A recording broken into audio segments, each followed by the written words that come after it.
And welcome back, everyone. Welcome back to another day, another week, another edition of the WTL World Team League 2023 Winter Codes Round 5, Day 1 for now. Day 1. I'm your host, VIP, and with me I'm joined by my lovely plushies in the chat, my lovely people in the chat as well. Welcome everyone to something that's a little bit different. So, to be, of course, full front, what? To be transparent with what is going on, World Team League typically occurs over the weekend. It occurs over the weekend, and the events of this Team League match of Team Liquid versus Sidestorm Gaming did occur on Saturday, if I'm not mistaken, on Saturday. And unfortunately, we usually cast it live. Friday, that's it. on Friday. Usually we cast these events live, but unfortunately, or fortunately, depending on how you look at it, we were busy casting something else. On Friday, we were the B stream. We were the official B stream of ESL Masters Winter. We were on ESL_AC2B, and we were casting live then and there, which is why we missed out on day 1. Likewise, we were also casting the B stream on Sunday, which is day 3. So typically WTL is Friday, Saturday, and Sunday, and both Friday and Sunday we were busy casting ESL Masters, which means we weren't able to cover World Team League. And I refuse to go a week without without casting WTL. I refuse. So we're catching up. Thankfully, earlier today we were covering ESL Open Cup Americas, and we actually don't have any live broadcasts scheduled for later on tonight. So we have, an opening in our schedule. We're like, you know what? This is a better opportunity than any to go over some of what we missed out on over the weekend. Now, we already did a bit of a catch-up stream. It was on Saturday. On Saturday, we live casted day 2, and then we covered the first series of day 1 as well. I think we covered Shopify, if I'm not mistaken. Let me just double check. But yes, on Saturday we did cast a day 1 match, which was we did cover a day 1 match, which was Shopify versus Starlight Twinkle, if I remember correctly. I'm sorry, Shopify versus the Quangdong Freaks. That's it. We covered that series on Saturday, and now we're here to catch up once again. So we're going to be finishing up day 1, which is going to be Team Liquid versus Sidestorm Gaming, and then after this we're going to have a small break, and then we're going to be getting into day number 3, which is the Platinum Heroes versus the Starving Camels, and On-Site Gaming versus Dragon Kaizi Gaming as well. Oh my god. We're going to end the night with a very high quality matchup. On-Site versus Dragon Kaizi is going to be amazing. It's going to be beautiful. That is, of course, Maru, Solar, and Ryung up against Oliveira, Hero, and Dark. It's going to be amazing. It's going to be beautiful. But we'll get there. We'll ease our way up towards that banger of a match with some other amazing matches as well. Now, the other thing is that on Friday there wasn't a clean feed, so I have the replays. I have access to the replays. We're going to be going over them one after the other with Team Liquid versus Sidestorm Gaming. Production is going to be a little bit different. It's going to be a little bit lower quality because I don't have, the lovely overlays and like the ELOs and all that stuff, because I don't have a clean feed. But it's we'll make do. I also don't have Kuro handling the production, so I don't have any fancy spreadsheets. So bam, this is going to be our best of 7 tonight between Team Liquid and Sidestorm Gaming. We start things off with Mana versus Spirit. The first map is predetermined. The second map is loser's pick. So we have Mana versus Spirit, into Clan versus Geralt, into Skilless versus MaxPax, and then the ace match is on Radisset Station if we get there.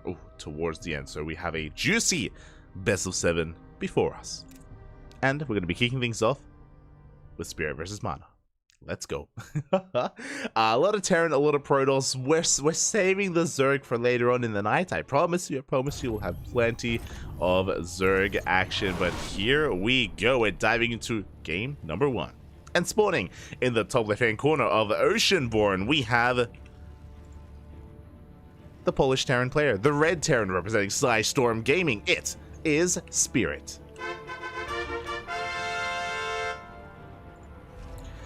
And spawning in the bottom right-hand corner, we have his opponents. We have the other Polish player, the Polish Protoss player. He is blue, representing Team Liquid. It is Mana.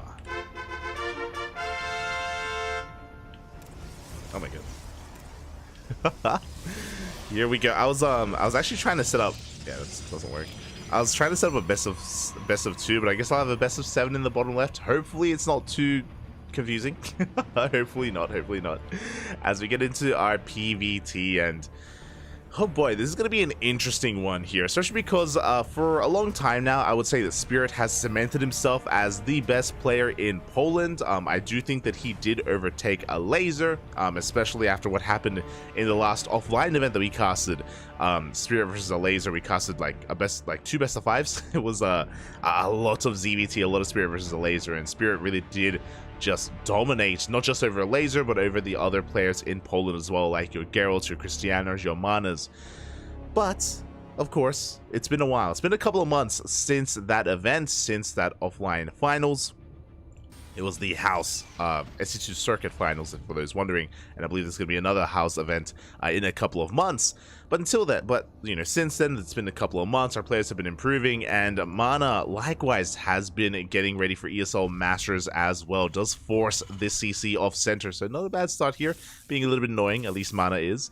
And I want to believe that, of course, players like Mana, players like Geralt, players like a Laser, they can kind of slip Spirit up, and they can, of course, vie for that crown, the crown of the best in Poland. And in a best of 2 especially, you know, anything can happen. Preparation is a very important part of WTL. Our players, they have a couple of days here to prepare for this specific matchup, and I'm sure Mana did put a lot of thought into this as well.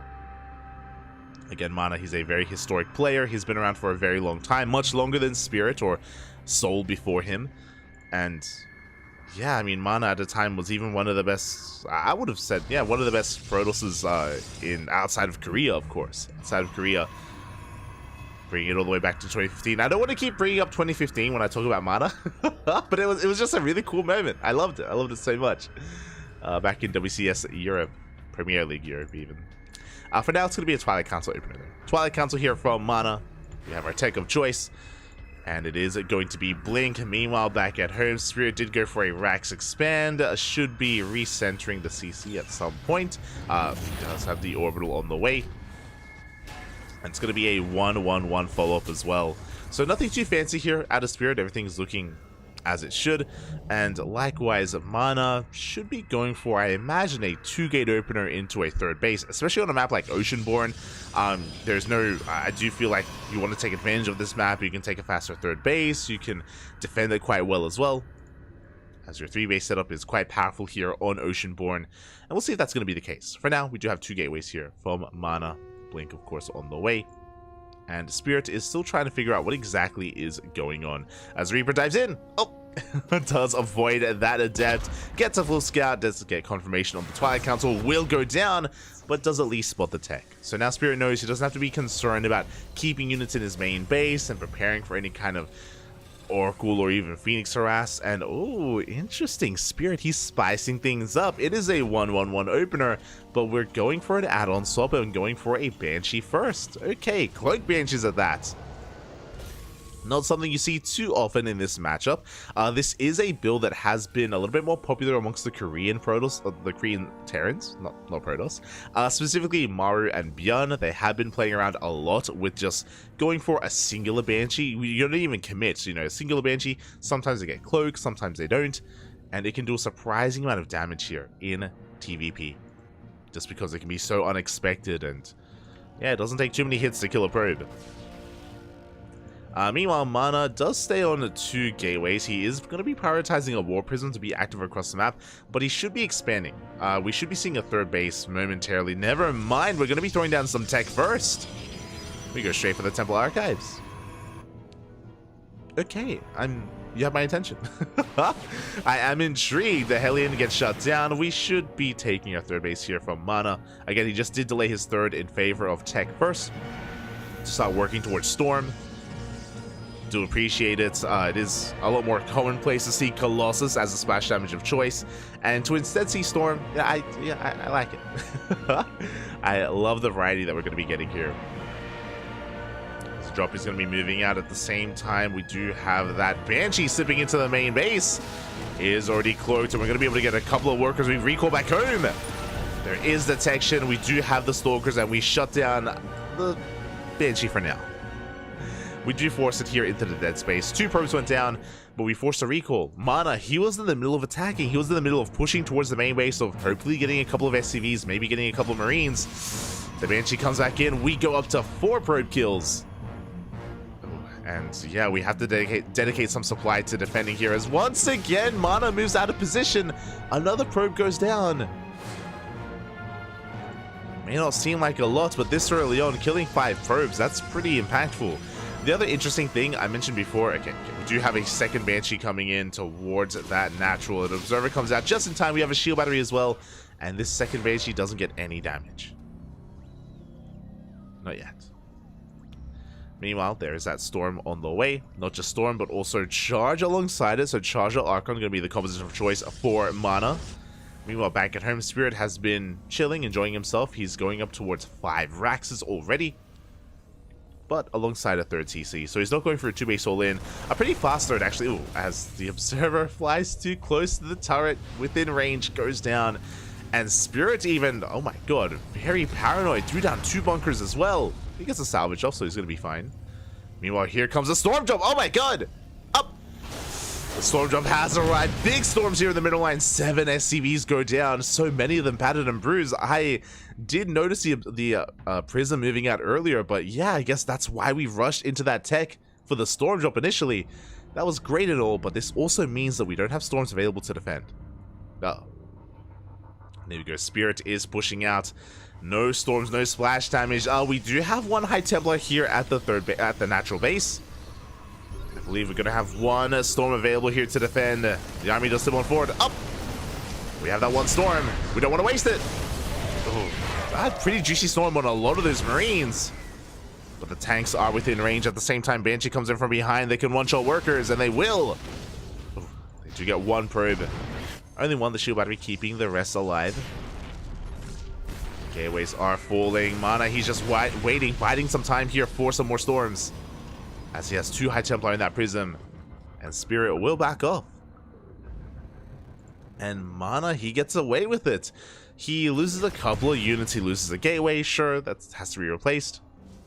But Mana now working on a 4th base, and he keeps his High Templar alive. Oh, that was a bit of a stressful moment for Mana, but he makes it through. Meanwhile, Spirit, he's just taking a 3rd base. Again, he threw down his 3rd far earlier. Much earlier than normal. He's going to be able to take advantage of that. A little bit supplyable for a moment, but he does break free. He's working towards Vikings. Upon seeing the storms, he should be aware that he doesn't quite need to worry about Colossi yet, but that is on the horizon, as we do have a 2nd Robo and a Bay on the way for double Robo Colossus production, or even Disruptors. Or even both. Mana is going to be pushing. He still has those 2 High Templar in the Prism. There are Vikings to zone that Prism away. Here we go. Mana rotating around towards that 3rd base. There are 2 tanks in position. A minefield as well. He may opt to go for the mineral line again. But the Vikings, they do just barely miss that Prism. Okay. Meanwhile, back at home, it looks like the Banshees finally went down. They were finally cleaned up, but they more than pay for themselves. Look at the lost tab here. They got 6 workers. Decent trades from those Banshees. Meanwhile, the Marine does confirm the 4th base location. Spirit is aware. And how do we approach this is the question, because Spirit is, for now, stuck at home. Army just finished up 2nd eBay for 2-2 to start up momentarily. Spirit has a decent army supply here, but I guess he's just waiting for more ghosts. As he waits, though, there are those Colossi. We do have Mana diversifying his splash damage. We have Storm, we have Colossi, 2 Colossi now, we're about to have 4 with that 2nd wave. A bit supply blocked here, but hopefully it doesn't slow us down too much. As Spirit is pushing, has been spotted by the Observer and the Zealot as well. Mana getting in position. No shield battery at the 4th. Which is a little bit concerning. Yeah, now we throw it down a little bit late. But it is on the way. Could even do with another shield battery. I'm loving the flanking storms. But the ghosts are looking for them. The Vikings as well. Good EMP on the 1st High Templar. The mine jump. Oh, we do have storms on some of the army. As As a Colossi push on forward, and we have plenty of storms available behind this as well. Spirit, he's forced to back up. The tanks are going down. The Vikings are going ham, though. They take down one of the Colossus, but they will not get the other. They shouldn't get the... oh, God. Oh, God, no! No, the Colossus! Oh, my God. Barely does survive. Spirit, he loses so much of his army, and now we're committing to a counterattack. Now, Spirit's at the same time going for a triple drop. There are some High Templar, but they do not have enough energy for Storm. And Mana, he can commit. There's nothing here. Nothing at the third, at least. There is an army at the natural. Forcing an overcharge. There we go, pushing in. We still have plenty of storms available. Oh my god. Good EMPs, but we still have some more storms. Connecting more on Zealots there, but we do zone the army away. At the same time, Mana does get into the mineral line. The Zealots are going ham. We have run out of storms. We've run out of Colossi. Across the map, damage is being done. But these Immortals, they're breaking through the front lines. And Mana, he's getting on top of Spirits. He's breaking through. He is breaking through. The Ghost Academy is going to be going down. The third base is going to burn as well. GG gets called, and Mana takes game number 1. Papi. GG, well played, mate. Coming into this, I was hyping Spirit up. I'm like, yo, he's the best in Poland, okay? And he's arguably top 2 Terran in Europe as well. He's amazing. He's beautiful at everything he does. Mana comes in with a Storm Drop opener out of left field. Gets away with it as well. Remember, there was that moment I was concerned for Mana. After the Storm Drop, I'm like, that means we don't have Storms back at home. That's a little bit worrisome. Spirit knew that as well. He went for a big counterattack. But there was one additional High Templar back at home. We had Storms available as well. We were able to defend, and yeah, really well done there. Really good setup from Mana. Really impressive game. And with that, Mana takes the lead. Team Liquid take a lead in this series. Whew. But now it is going to be Spirit's map of choice. It is going to be his map of choice. For those wondering, it is loser's pick. So game 1 was on Oceanborn. Game number 2 is going to be on Hecate, which makes a lot of sense. On a map like this, we have a lot more breathing room available as well. Oceanborn, the rush distance by ground is a little bit short, so if you take a rough fight like that, bam, you just counterattack immediately. Hecate, a little bit different. Again, the center of the map is just, there's just so many choke points and points of elevation as well, where you can catch your opponent off guard, where you can gain an advantage of your opponent as well. Curious to see how Spirit does approach game 2. But GG, shout out to Mana. I'm impressed, Papi. I'm impressed. GG, well played. Again, not playing completely standard. Like, was an economic opener, don't get me wrong. Like, it was macro oriented, right? It was 2 gates into tech, yes, but into a third base. Like, it's not like he was cheesing or anything, just a little bit unorthodox. You know, how often do you really see storm drops into a mineral line in StarCraft nowadays? Not as often as I would like. Regardless, here we go. Spawning in the bottom left-hand corner of Hecate, we have the Polish Terran player representing Storm Gaming, and I still stand by it on paper, you know, and even in big events, he is considered to be the best in Poland, one of the best Terrans in Europe. Representing Storm Gaming down in this series, looking to fight back, it is Spirit. And spawning in the top right-hand corner, we have his opponent. We have the blue Protoss player representing Team Liquid. Leading the series 1-0, it is Mana. Here we go. This is a rerun live. Oh, I say live. The cast is live. These matches occurred on they occurred on Friday. I don't know if anyone was casting them in English. Maybe Rotterdam. I know that Wardy wasn't, because Wardy was casting ESL Masters alongside us. But I do think that Wardy already did like a catch-up stream. Like us, I think Wardy has been doing some catch-up streams to catch up on other events. So you may have already seen these matches. We have not. For those curious. And here we go. Getting into this. As we do have a Gate Cyber Expand here, pretty standard opener out of Mana. Likewise, Spirit once again going for a Rax Expand as well. Very economic. Let's go. But yeah, there may have been some other casters that did some catch-up streams. I don't know if Steadfast does that sort of thing. or Beowulf or Rotterdam. Yeah. Will I cast DKZ versus Onside 2? Yes, yes. So this is basically day one. These are events that occurred on Friday, and after this we're gonna be covering events that occurred on Sunday. So we'll get there, Papi. We'll get there. Don't worry. You gotta work your way up to it. You know, we gotta earn it, Papi. We gotta earn the Onside versus DKZ. For now, though, just getting into our openers. Do have once again a Twilight Council opener out of mana, should be for Blink. What occurs after that, though, I mean, who knows, right? We have seen mana already rush into Storm at one point, which was unorthodox. By any kind of standard play would be to go into Colossus instead, but we'll see as the Reaper dips in. But the Adept is in position, does deny the Scout. Likewise across now, we even have a Probe to help add a little bit of extra DPS, but we do not delay the CC. That was the goal here with this Adept, to delay that expansion. We can at least delay mining. You know, the Adept is going to be able to stand strong and stop any kind of SCVs from coming into the mineral line and taking advantage of this natural, so not too bad. Eventually this Adept will be dealt with. Eventually we should be shading out of here. The Adept will escape. Meanwhile, behind this Spirit going into a 1-1-1. We saw last game that it was a 1-1-1 into Cloak Banshees, which did do a lot of damage, don't get me wrong. But without a Tech Lab on the way, with a Widowmine instead, this is looking like a more standard Mind Drop opener out of Spirit. Meanwhile, across the map, Mana is going to be going for his additional gateway. Going to be 2-gate Blink. Never mind, we throw down a 3rd gateway. The Probe is still around. This is looking like 4-gate Blink out of Mana. Reaper's diving in. We're looking for a Scout, and we will get into the main base.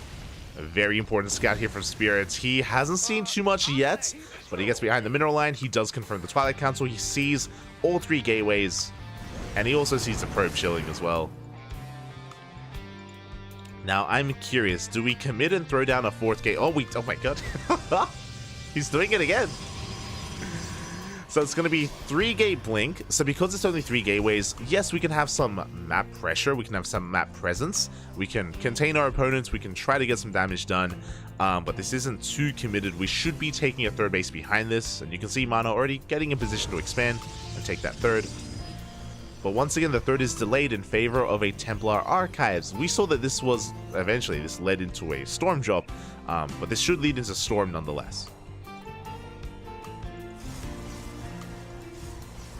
Here we go. We do have a Mind Drop coming in towards the natural base. Is spotted by this pylon. Mana fully aware of what's going on. Yep, the Stalkers are repositioning. Stalkers as well as those Adepts. And yeah, Spirit is going to be holding off on this drop because he knows he got scouted. We can just keep the drop here in the dead space and wait for an opportune moment where we can come in when Mana is otherwise preoccupied. As behind this Spirit, he is just working towards the rest of his Raxes. Going to be a 3-1-1 setup. Pretty standard setup here on 2 bases. Once again, throwing down 2 bunkers, so being very safe here, even with a turret, in case it was a Dark Shrine. So very safe play out of Spirit once again. Meanwhile, Mana is pushing out with these 4 Stalkers. If you remember, he did the same thing in game 1, but he was forced to recall because of the Banshees. There is that 3rd. Again, the 3rd base has been delayed, not just in favor of Storm, but also Charge. We made sure we started these upgrades first before throwing down the 3rd base. So a very interesting choice here, as Mana is making his way into the main. Stalker's going to try and get some hits in, but we have a tank in range. And 1 Stalker does... Oh god! 1 Stalker does go down at the same time the Mind Drop comes in. 4 probes go down in the natural. We do have a Mind Drop into the main, and up! Up! And 1 additional probe goes down. Decent reactions, but 5 probes for 1 Widowmine. Pretty well worth it here for Spirits. A good trade. Mana did take down a medevac in the main base. I was about to bring that up before probes started falling, and at least he was able to get some value here with his drop. But Mana has to be very wary of that Widowmine to come back into the main. Meanwhile, Storm is now done. Do we attempt to go for another drop? Are we that greedy? We are. I don't know about this. Like, I'm a little bit concerned if we move out across the map, I should say. Speaking of drops, Spirit moving out with a drop here on the right-hand side. Medevac comes back in. But Mana is in position. Does deter that Widowmine. Third base is getting up and running. And yet, overall, a pretty similar setup to game 1. Where Mana, he's just getting into charge lots, charge Archon, +1, Storm. Spirit once again went for a faster third CC. Is already going to be main running over towards said third. And he's going to be landing on location a lot faster this time as well. Now, a big difference when it comes to these two games as the Wandrel comes back in, and we should see a reaction. We don't. Oh! Oh, no reaction. 6 probes go down. Ay, ay, ay. This is becoming a bit much. Drop comes into the main. Marine's going ham here on that pylon. We do have storms available for Mana once again, but there's not too much saturation here in the mineral line. He goes for it. Up. It does go for the storm on the Marauders. That's a lot of Marauders available here for Spirit. A decent second storm is going to connect. But more importantly, we take down all the SCVs here at the third base. 9 SCVs did go down. Good target firing out of Spirit. Takes down the High Templar. But I feel like Mana needs to get out of here before things get a little bit too intense. Flanking storms are going to be coming in as well. Mana, he's just going to keep on pushing. Force a storm on the tank, but he does storm on the main army as well. Does Mana have enough? He's running out of units. He's running out of steam. Loses an Immortal, and it feels like Mana has overextended. No, the Prism! The Prism is not going to go down. Oh my god! Barely does survive. That last storm was clutch. And Mana will once again lay siege upon this third base. So we have reinforcements. We can't keep pushing, Papi. Gonna get a couple more SCVs. Oh my god, the boys are being pulled into tank range. Expecting a little bit more friendly fire, but it's okay. SCVs are saved. Only 4 go down.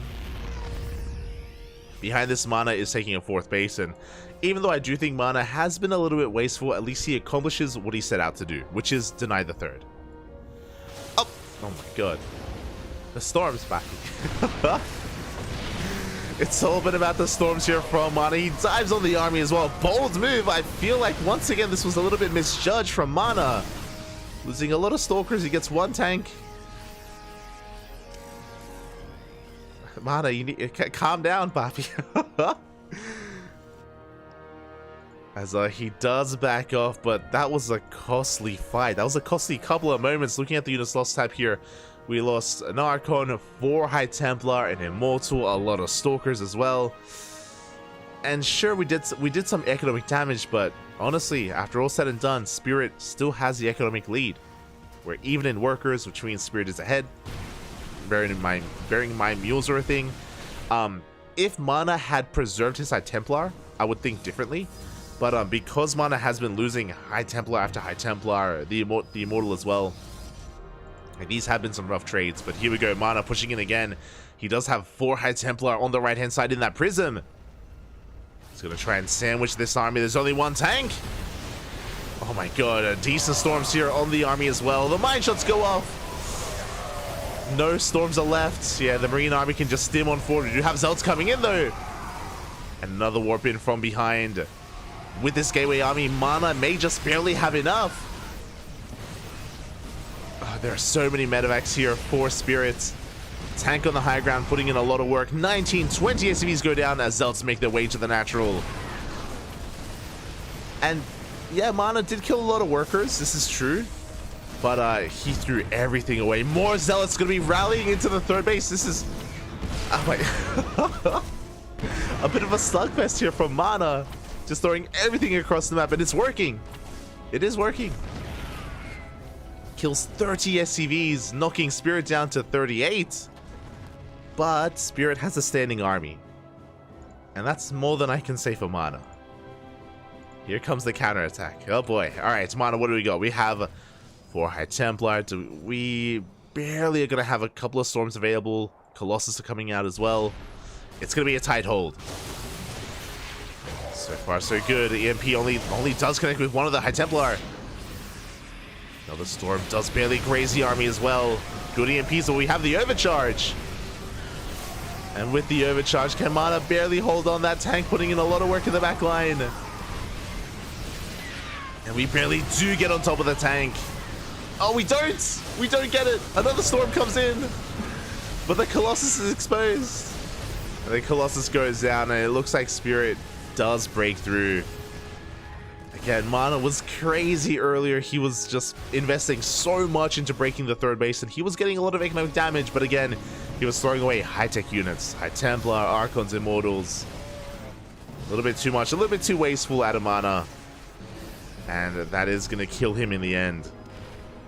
As Spirit has broken the third. Looking to push into the natural as well. No splash damage, no Colossi, no Disruptors. Nothing else left as Spirit is pushing into the natural once again. Depowering everything, a bit of an Artosis pylon there. Mono gonna try and come in from behind, he gets a couple of tanks. But Spirit, he has too much, he has done it, he's broken into the natural as well. There are some Zealots being set up from behind. Colossus does pop out as well.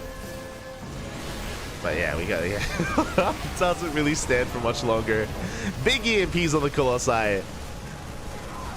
And we can clean up everything else. GG gets called, and Spirits will fight back, putting a point on the board. GG. GG, well played. Vámonos, papi, vámonos. Oh my god. And yeah, with that, we do end up in a tied up 1-1 score. Mana looked very impressive in the first game. Here in the second game, I do think Mana had certain advantages. I said it a couple of times. I don't want to harp on it too much, but I do think that Mana was just a little bit careless or a little bit wasteful with how he was controlling his army. He was controlling his army like he was like a very desperate man.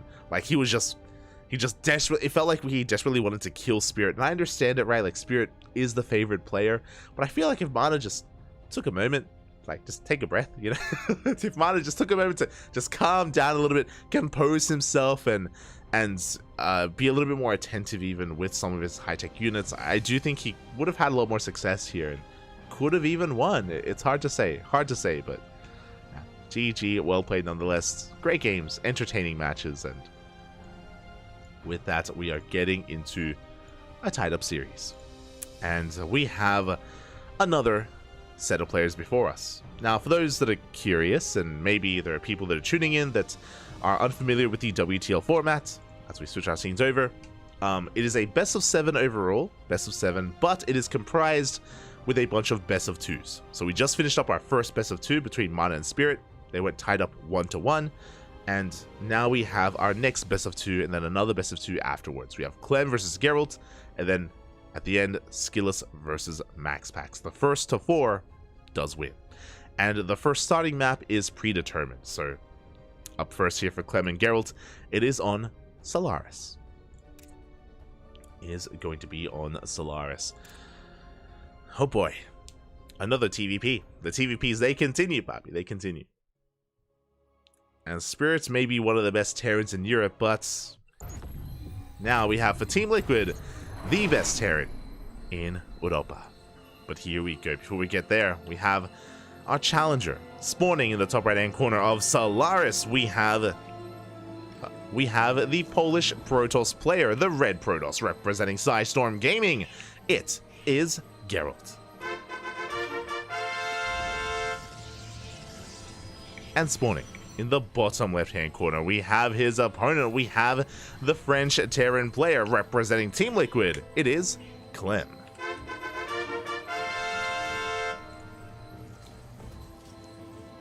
Otherwise known as Mlem. Here we go, and again, Clem coming in as the ace player for Team Liquid. I'm sure he's happy to see that he did not end up being fielded against Max Pax. For those wondering, the way that it works is the maps are shown ahead of time, and then the teams, they select which players they want to field on those specific maps. Then the lineups and the rosters are sent to the admins, and then they announce the overall matches. So they didn't know who they were playing against ahead of time. until the lineups were revealed. And yeah, Clem and MaxFax, they did avoid each other. I'm sure thankfully we already get a lot of Clem versus MaxFax or in the Open Cups, in ESL Open Cup Europe and Americas, and in plenty of other online events. We'll see how they perform in their respective matches. As again, this is going to be more of an uphill battle for Geralt. Of course, he has been on the rise. Geralt has been looking very impressive in recent months. We've been casting a lot of him in these online tournaments, even taking down some big names at times. But we'll see if he can keep up with someone like Clem. So I think it was last week we casted Geralt versus Spirit. I say last week, less than a week ago, a couple of days ago, we casted Clem versus Spirit. Sorry, Clem. Geralt versus Spirit in the House Weekly Open Cup. And Geralt did force a series out of it. He did take maps, did take games off of Spirit. And that's, in my mind, is already a bit of an upset. You know, the fact that Geralt can go toe-to-toe with Spirit is a very impressive thing. And we'll see if he can take that even further. We'll see if he can go toe-to-toe with Clem. For now, racks expand. But a very, really safe opener. It was a double gas opener, so it racks into factory into a delayed expansion on the high ground, not on the low ground. So really interesting stuff here out of Clem. Geralt is in the dark. Geralt's not fully aware of the opener of his opponent. Of course, with a faster factory, we can get into Hellions or additional Widow Mines. So Clem is getting into his 1-1-1, setting up for a mine drop. So a pretty standard opener here out of Clem. Very similar as to what Spirit did in Game 2. Meanwhile, we have our opener of choice, and we're going for a Robo opener? Okay. A little bit old school. A little bit old school out of Geralt. It is not a Stargate, it is not a Twilight Council, it's a Robo. So this can lead into much earlier Colossi, into a faster Robotics Bay, into Colossus. This can also lead into 3-gate aggression with a fast War Prism. I'm really curious. There are ups and downsides. This is considered to be a very safe opener just because you gain access to faster Immortals and faster Colossus. The downside is that you don't really have too much map presence. That is what Blink Stalkers and Phoenixes do grant you as a Protoss player in PvT. Phoenixes and Blink Stalkers, they do a great job at shutting down drops and even just asserting themselves on the map, containing the Terran player on 2 bases. They do a great job at that. So yeah, this is just a really tech-heavy style out of Geralt. He's rushing right into Robotics Bay, into fast Colossus. But he's going to be stuck at home. And he's going to have a hard time keeping up with these drops. Geralt takes the 3rd base. We have a drop coming into the main. And what do we have to defend? We have 3 units. We have 3 Adepts. Oh boy. And a couple of Stalkers as well are being warped in reactively. Pylon is under threat, and we can't really do much about it. The Pylon is going to go down. Cyclone as well in position, doesn't quite get the Observer, gets a probe. And yeah, we just drop back into the main base, and you can see how difficult it is to keep up with this in the early game. Without Phoenixes or Blink Stalkers, it's quite a challenge. Clem actually flexing his control here, juggling his Marines. Oh my god. Avoiding some of those shots. Pulling back, and he's trading favorably against the Adepts. Another Adept goes down. Oh my god, every Adept goes down. There's only 1 Stalker left. Another Stalker being warped in. We don't mind getting in position, and oh, that's a rough loss. A Stalker, both Stalkers go. Is this it? There's nothing left. Geralt's running out of units, down to 1 Stalker. We have a scan. Observer goes down as well. It's only 2 Marines, Papi. And Clem is getting an insane amount of damage done, and this is just a really good way to abuse the opener of Geralt. Boys are being pulled, they have to be. And Geralt will clean this up eventually. At the same time, we did have the Cyclone diving into the natural. 5 more probes go down. And the Widowmine is coming back in! No! It's waddling back in! No reaction! Ah! Oof.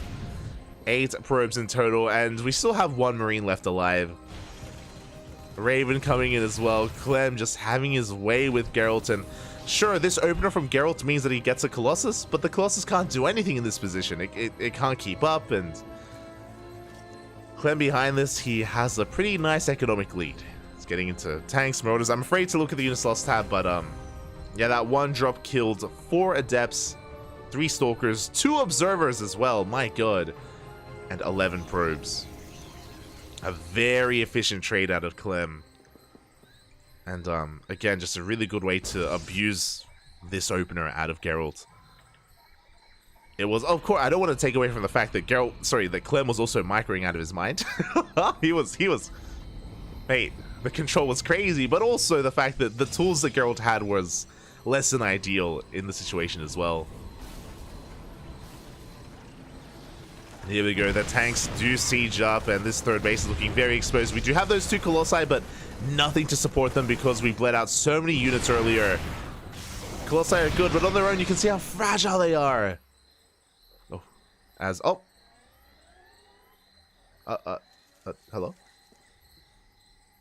Are we good?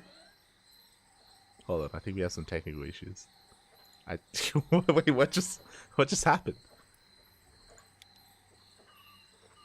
Oh. No shot. I was really concerned that I'd lagged out. I was like, is my internet okay? Is my OBS still connected? It's still connected. We're being censored, Papi. So, to reiterate, these events, this series took place on Friday, and we weren't able to cast it live. We gained access to replays, and it looks like the observer lagged out. And we don't know how this. I mean, we can guess how the story ends, but we don't. That's where the replay ends, Papi. We don't have the rest. We don't know. GG. That's the end of the replay. Oh, so I guess the WTL observer did lag out, unfortunately. Not us, but someone did lag out, and yeah, we censor the end. I mean, look, the writing is on the wall. The writing is on the wall. I think we can all imagine how it ends. And you know what? Maybe the WTL observer is a Protoss player, and he doesn't want to see it. Maybe he saw the opener of this game. He was disgusted. He was like, I can't watch my Protoss brethren go down like this, and I can understand. I can. GG, man. GG, well played. And I'm just gonna be double checking here. But yes, Geralt did take the game. He did take that first game. Sorry, Geralt, what? Sorry, Clem did take the game. Clem did take the first game against Geralt, and Team Liquid will be enjoying a 2-1 lead. GG. GG. My heart goes out to Geralt a little bit, and that was a brutal opener. That was a very brutal start to the game, and we didn't really get to sink our teeth into the mid game either. Yeah, and this is also why, to bring it back to the builds and to the robo opener until Fast Colossus, this is also why this is really unorthodox. We do not see a lot of Protoss players opening up robo first, just because it is unsafe, or I say unsafe, just because you do lose a lot of flexibility and maneuverability with your army, and nowadays, Terran players are very mobile themselves, you know, with drop play, with harass, whether it's with mine drops or even initial tank drops and cyclone drops. And yeah, Terran players are usually very in your face, and we can see what a player like Clem can do if left to his own devices. Crazy, crazy.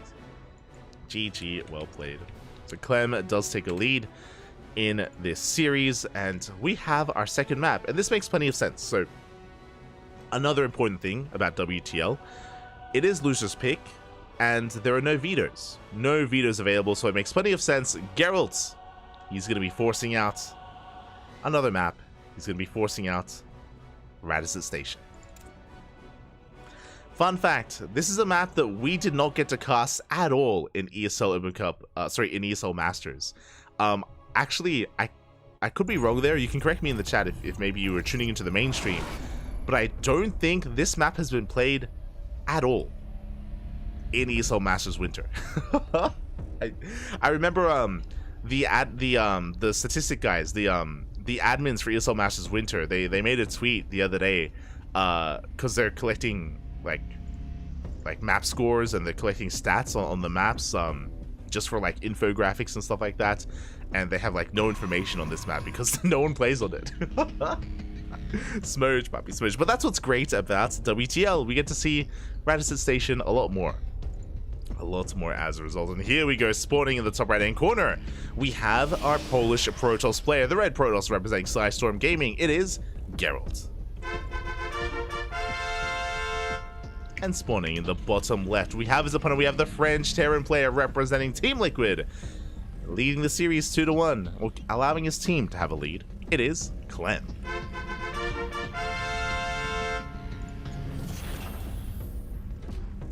We'll leave it to our imagination. It's okay. No. Your imagination's too dirty. It's not like this. And we could all picture what occurred in the following moments of that game. It's true. Geralt, he dropped 70 DTs in Clem's base and he conceded. True, Bobby, true. I was astonished when you said Geralt. Yeah, sorry, I misspoke. Clem took it. Rated R replay. Exactly. Censored, Bobby, censored. The Colossi got super batteries, killed all the Marine Zealots, and they won the game.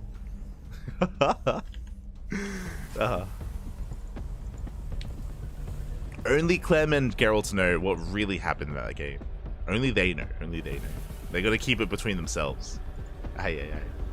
As we do have a pretty interesting opener. It's going to be a single gas opener out of Clem. Gonna be a Rax into Factory here. Which is why I'm interested in how we do pieces together. SCV does move out across the map, and what do we have planned? Papi, what are we doing? I should talk about the map itself. Oh my, we're going for a Forge Expand? Mate, crazy. Let's go. Punish him, Papi. Yeah, we're going for a 1-1-1. We're going for a proxy starport. Okay, so there's a lot going on.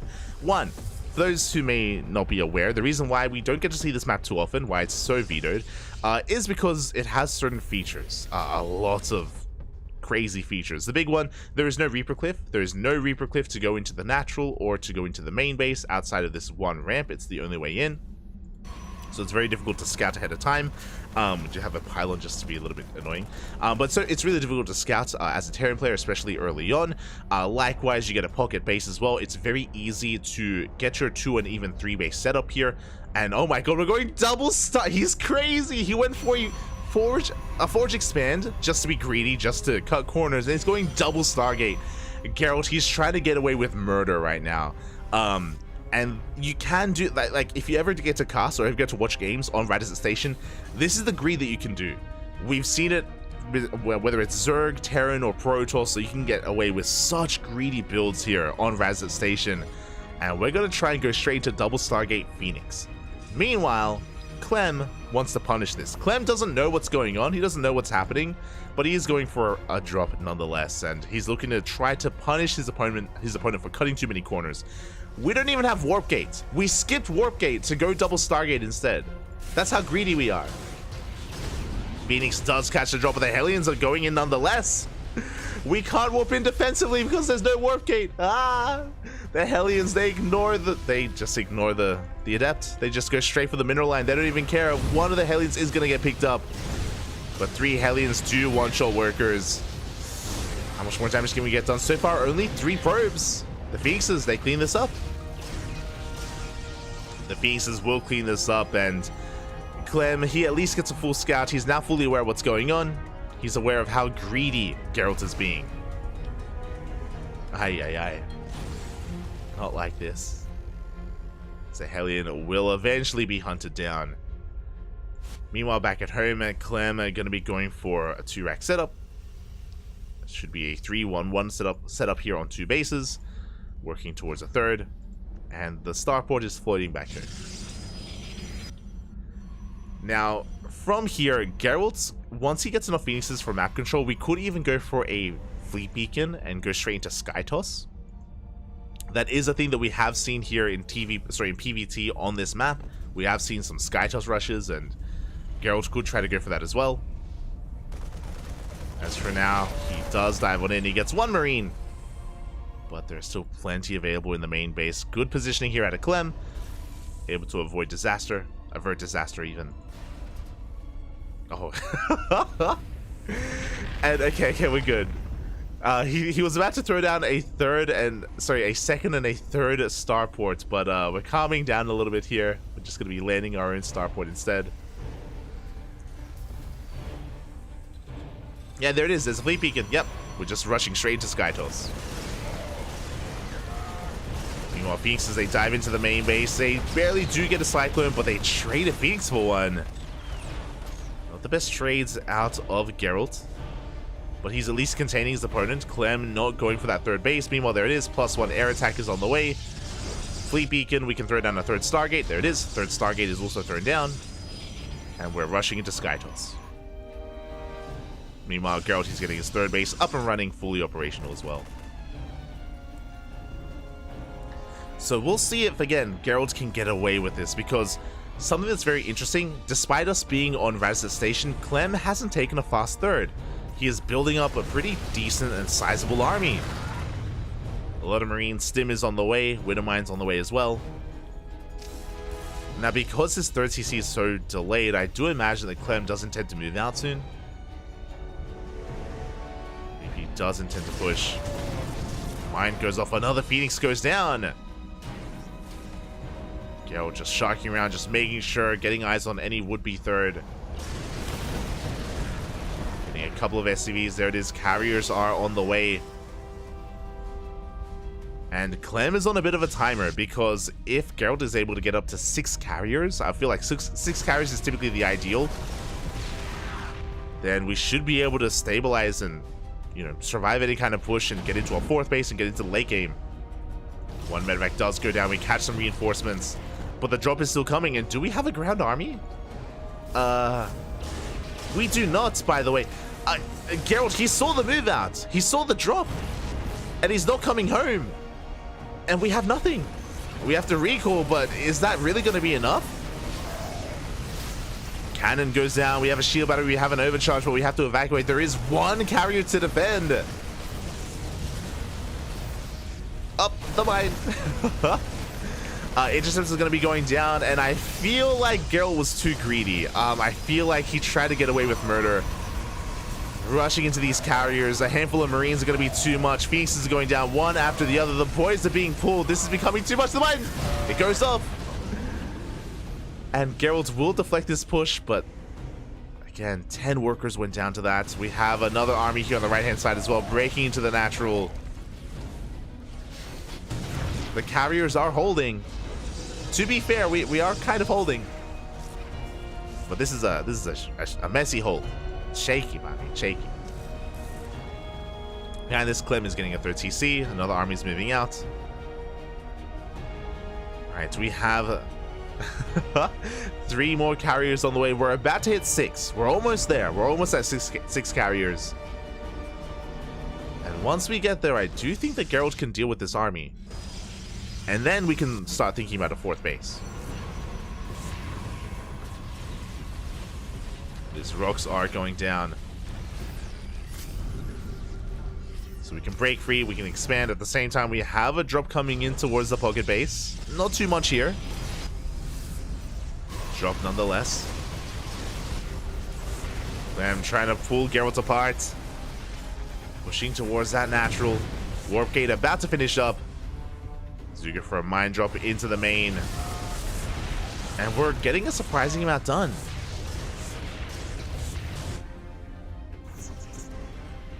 Five more probes go down. Clem not committing with his army. These Widow Mines, I believe they shouldn't. Maybe one of them can reset. Maybe. Gonna be close. Yeah, one of them will reset. Up! Up! No reaction! No! Another 4 probe goes down. Meanwhile, Clem is getting a 4th on location. He's getting fully saturated on 3 bases. He's still committed here to Marine production. We have Vikings on the way. Ghosts as well for EMPs.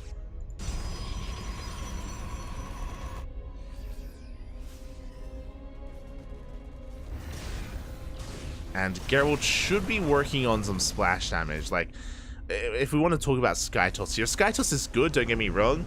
And we have hit critical mass of carriers. We have 8 carriers. But carriers by themselves are pretty bad. Ideally, we have, like, High Templar on the ground, right? For storms. or Colossi, or Disruptors. Something to support. So far, they're handling this well. So far, this is fine. But once we talk about, like, you know, more well-refined army compositions, once the ghosts come into play, I do hope that Geralt does decide to diversify a little bit. Maybe decides to refine this and add to it. Because for now, it's just pure sky toss. For now, it's just everything in the air. Like, we just don't care. Okay, Twilight Council on the way. All right, another Stargate.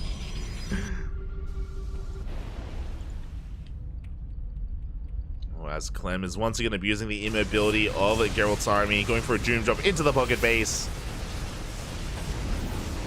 Oh my god, we're gonna try and pick up? That is not gonna work out. This Clem is gonna lose his entire drop. All 4 medevacs go down. Big pick off here for Geralt. Clem throwing so much away. And now Clem's in a bit of trouble. Okay, that was a lot of supply, and he traded for a shield battery, a couple of cannons.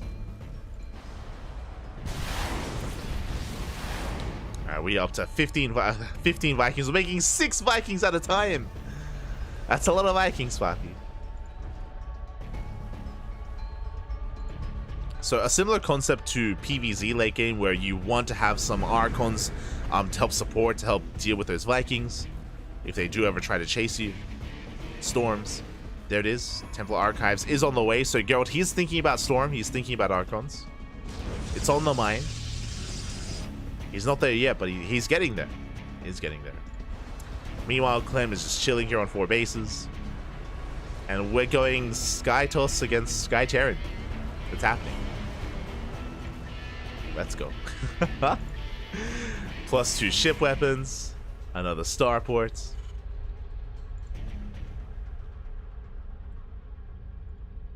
Again, Clem, he already has his spellcasters, right? It's Mass Viking plus Ghost for EMPs. Clem has the better army. He scans ahead of time. He sees his target. Sees what he wants. Does catch a couple of Phoenixes for free.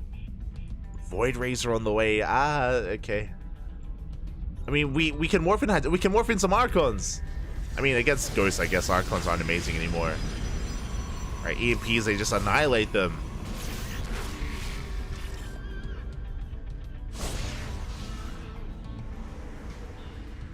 But yeah, I'm shocked that we haven't started Storm or anything like that. We're just still committed to just pure Sky Toss.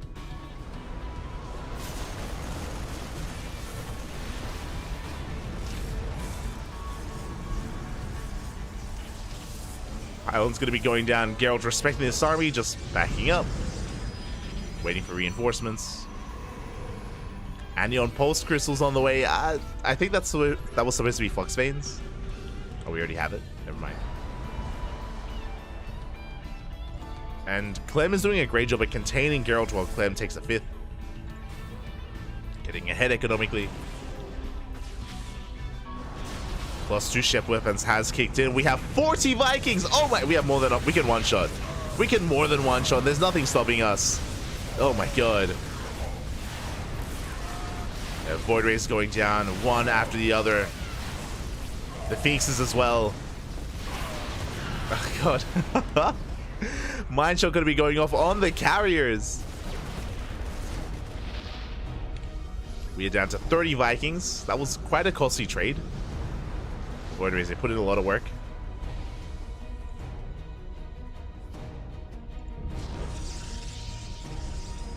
Did we kill? Yeah, they one of the carriers was one shot, by the way. That did happen.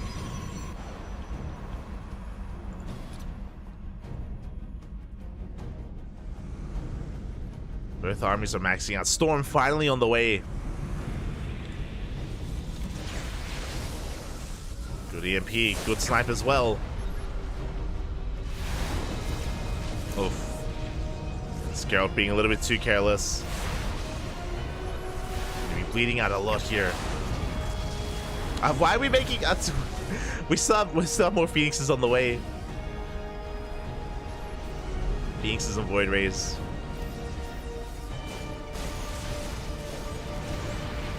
I do appreciate that we're morphing in a couple of zealots, but we don't have that many gateways. Yeah, we don't have that many gateways available. EMPs connect once again. Oh, these Void Rays are just being kited to death whenever they engage. Very meticulous control here from Clem. EMP is looking good. No storms available. The High Templar go down. And every single Void Ray is falling. There's one left. But making a carriers are not the answer, Buffy. Gonna try and get into carrier production. Geralt is trying to sneak out of 5th base. But Clem is just bullying this Skytoss army with Mass Viking. And I'll be honest, I think he can commit. I think the only thing that could stop him is a storm, but there's not enough energy for it. Not enough energy for a storm. And I think we realize that we're going straight for those carriers. One goes down, one shot, Bappy. We can commit. We can keep going. Clem, he's I understand, like, carriers are intimidating. They're intimidating units, I understand. Storm as well. But yeah, now we can go in. Carrier after carrier going down, one after the other. The ground army is falling. But we can always land the Vikings, it's fine. As one carrier survives, Vikings gonna get the hell out of here. And behind this, we're just gonna be remaxing on more bio. This would be a good opportunity to go into ground toss, but we're still making more carrier scans. They reveal the lack of bases.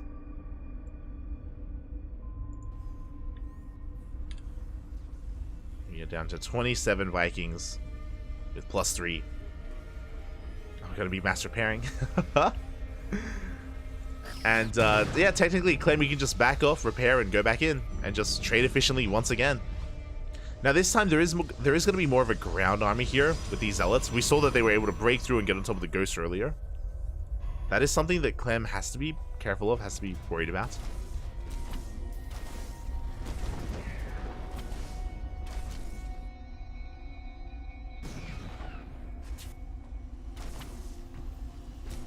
As yeah, Geralt is switching into ground toss. We have 3 robos on the way. Blink, +2. He is attempting to switch out of Sky Toss. He knows that, again, like, these carriers are not, they're paperweights at this point. They're not going to add much to the fight.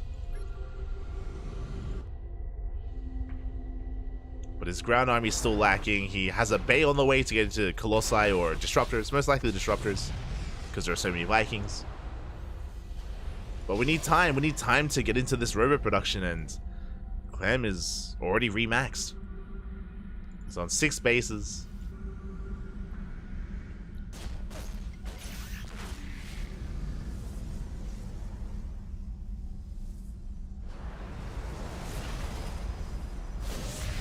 Oh, the EMP, the EMP, Poppy. Solid EMP on that High Templar. The Ghost as well. I do think we have enough zealots to overwhelm the ground army, but again, everything can change if the Vikings land. And we still didn't want to throw away those carriers, as once again the carriers getting bullied. The ghosts are going down. The zealots, they go ham. Pretty efficient trade for Geralt, but he doesn't really have a bank to work with. Doesn't have too much left. Disruptors are finally hitting the field. Let's go up. They shave off a couple units here and there, as Vikings did land. Better connection. We have a nuke on the way. The final carrier falls. Now we can just land everything. And Vikings, they do surprisingly well against gateway units. Against Stalkers specifically. And workers. Nuke goes off, doesn't quite connect with anything, but does zone the army away. The base goes down. And Geralt just doesn't have much left. Decent Novas. He does have a lot of disruptors, I must say. Well, the Vikings, they're waddling in, Poppy. They're waddling in. Mass Viking. It's beautiful.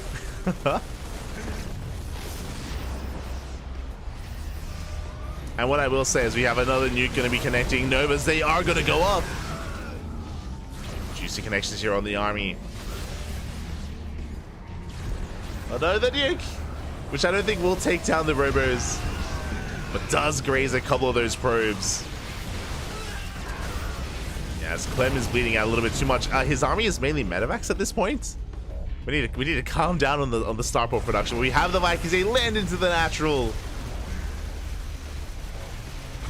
Shut down the Nexus. Oh, as we gotta get the hell out of here. Up. They will escape. Oh, never mind. Clem, he starts to fly away, then he's like, hold up, I could just fight the Stalkers. True. True, but...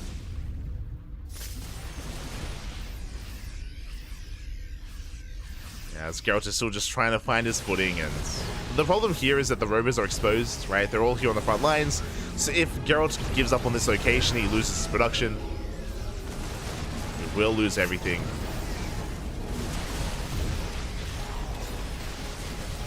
As we have 7 disruptors. The first robo falls, the second one as well. It's just an uphill battle for Geralt. At the same time, we get the Vikings dropping back in. Nuke on the army. It shouldn't connect. It should. There we go. As we shut down the Ghost. We get some good splits coming in as well, but Geralt, he's just trying to survive here, trying to deal with this army. The Novas, they're on cooldown. No! As throughout all of this, the Vikings have still been cleaning up that natural. Going ham, 14 probes go down. The Vikings, they stop for no one, and Clem is just taking every base he can. Well played gets called, and Clem will take the next game here, putting his team on match point. GG. GG, well played. Whew. Clem will take the 2-0, and that was an interesting one. That was an interesting one, and really why why we love Radisson Station. It allows for some crazy games. Geralt rushing into Skytoss, and it almost worked, but it did feel a little bit too greedy. It did feel like we were committing a little bit too hard to that, and we were being punished as a result. Eventually, we stabilized and we got up to 4 bases, but once Clem was working on Mass Viking, it did feel like the ground, not even the ground toss transition, but the Archons and the High Templar were delayed as a result.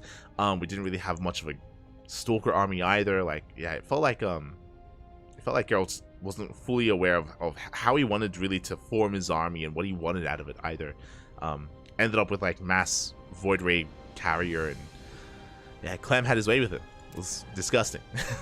It was impressive as well, very impressive. GG. GG, well played. Impressive what Clem could do there. Give the man some Vikings, and he goes ham. But with that, we now have our next best of 2. Clem did 2-0 Geralt, and Team Liquid need one more win here to close it out for them. But can they get it? Because up next is going to be a PvP between Skillus and MaxPax. Out comes the ace player for Psystorm Gaming. And yeah, I think a lot of people, they sleep on Psystorm a little bit just because they only recently picked up Spirit, and they haven't had as strong of a roster for a long time. I think before this they had the Koreans, of course, with True and Gumiho, but it's been a while since that's been the case, really. Special, of course, leaving Psystorm a couple of months ago. But with the acquisition of Spirit to support MaxPax like Psystorm, alongside Geralt, of course, who's been popping off, Psystorm has been looking damn good here in WTL, and we'll see if MaxPax can force the ace match. Essentially, if Skillus wins one game, Skillus, he needs one game here, then Team Liquid will win the series. If MaxPax takes the 2-0, then we get an ace match. Here we go.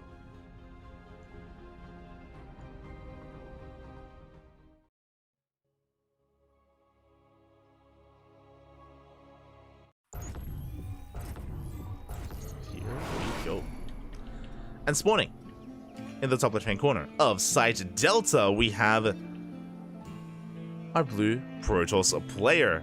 Blue Protoss player currently representing Team Liquid as they are leading the series 3-1. It is Skillous. And spawning in the bottom right-hand corner, we have his opponent. We have the Danish Protoss player, the ace player for Storm Gaming. They're down quite a bit here in this Team League match. They have to fight back here and now to force the ace match. It is MaxPax, the best Protoss in Europe. Let's go.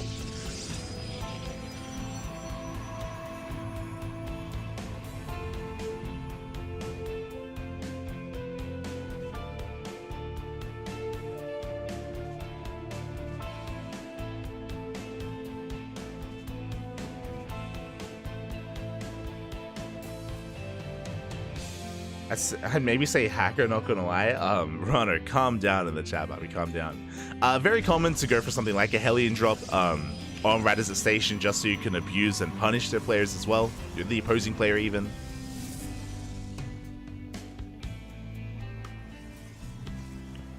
And we have seen SkyToss work as well. I don't know how much StarCraft you've been watching. We have seen SkyToss work as well, even in the mid game. But again, we were talking about that last game as well. It did feel like Geralt wasn't fully convinced with how he wanted to support his SkyToss and where he wanted to take it as well. It felt very off the cuff. Like I would love to, even as we're going for a proxy. We're going for a one-base all-in. Oh no, actually, this could just be a proxy Stargate. But I would love to interview and even ask Geralt's, like, kind of probe him a little bit as to how often he even plays on Radizet Station and how practiced he is on it. Just because, again, you see it very rarely in competitive play. It is not a frequently played map. As MaxPax is going for a gate expand, as he usually does, and it is going to be not a proxy Stargate, but a proxy Robo, so Skillous is going for a one-base all-in, MaxPax is going for an economic opener. We'll see if MaxPax can hold. For now, he's looking. He does make a Zealot first, and he's going to be checking this location, and will he come across the pylon? Oh! And it looks like he will. He does come across the proxy. He's aware of the Robo.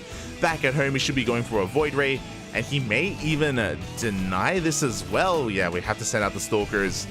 Skillous on his way to save this, but this is not a good start for Skillous whatsoever. As MaxPax has plenty of time to prepare, yeah, this pylon is going to go down. Probe is being sent out. Skillous, he's committed.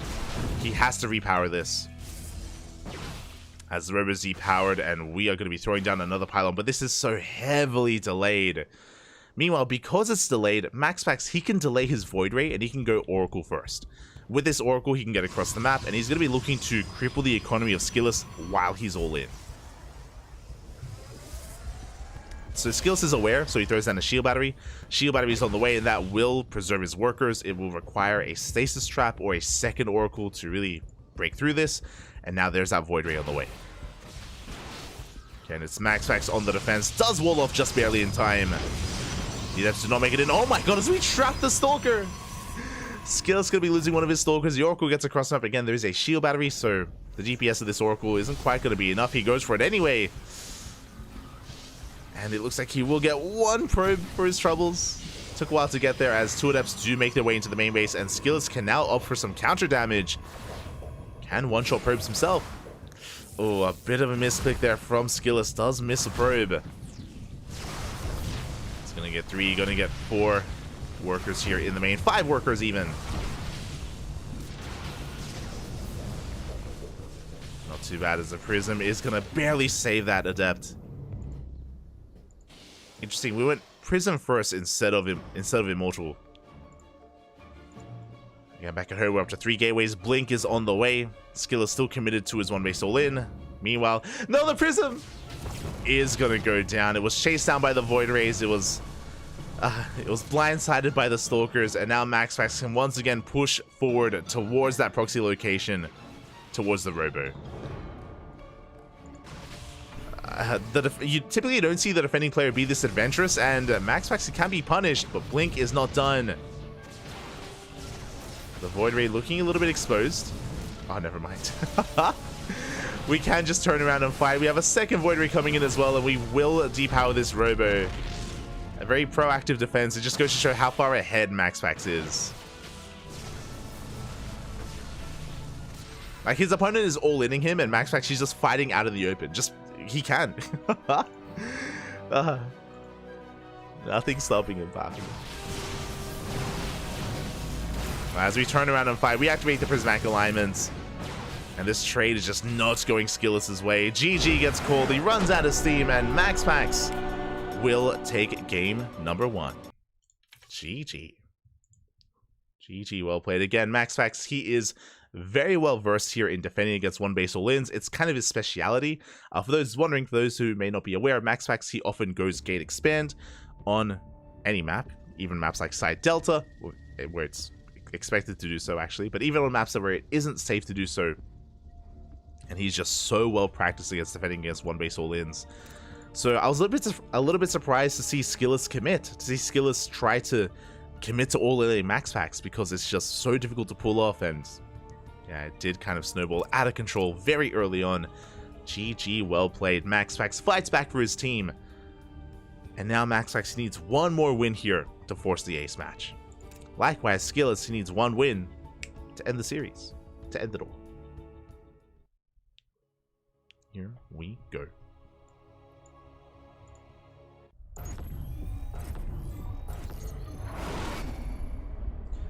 And spawning in the top right-hand corner of Equilibrium, we have the blue Protoss player representing Team Liquid. Still leading the series, still needs only one to win it all. It is Skillous. And spawning in the top left-hand corner, we have his opponent, we have the Danish Protoss player representing Storm Gaming. It is MaxPax. And on Side Delta, you do have a ramp coming into the natural, so it is very safe to go for a gate expand. But even on maps where it isn't safe, MaxPax should be going for an economic opener, a gate expand on the low ground. And the question becomes, is Skillous going to once again attempt to all-in MaxPax? Or does he play for behind? Skillous does have a 2-gate opener here back at home, or a 2-gate setup. And MaxPax will confirm that, coming in with a probe scout, trying to get a read on where exactly the second pylon is going to be thrown down. As Skillous comes in for a scout, and again, everyone knows MaxPax, everyone knows his reputation, shouldn't be surprised to see the gateway on the low ground. There is that 2-gate opener out of Skillous. He does not have a probe out on the map, so he is not set up to proxy. So it looks like this time we're seeing a much more standard opener.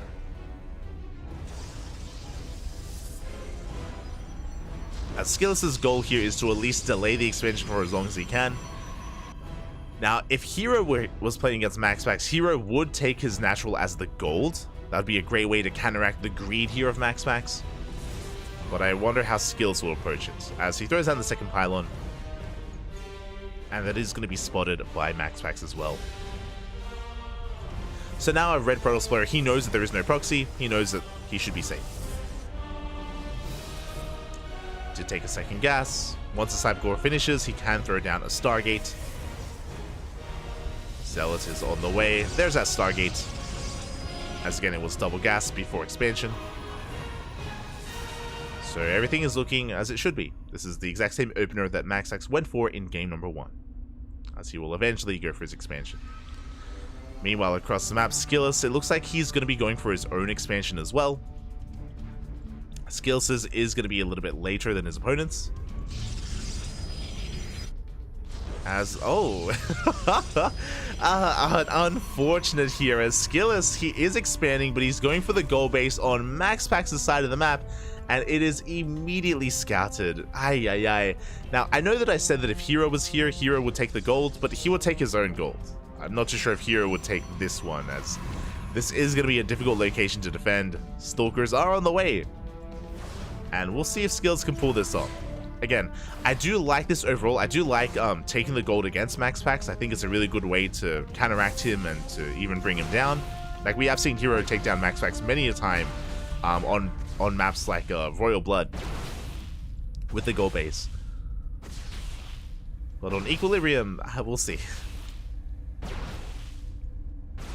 As the Zealot is going to be going down. Void Ray coming up behind this. Max Pax, of course, sending out his first Oracle across the map, but there is a shield battery to defend.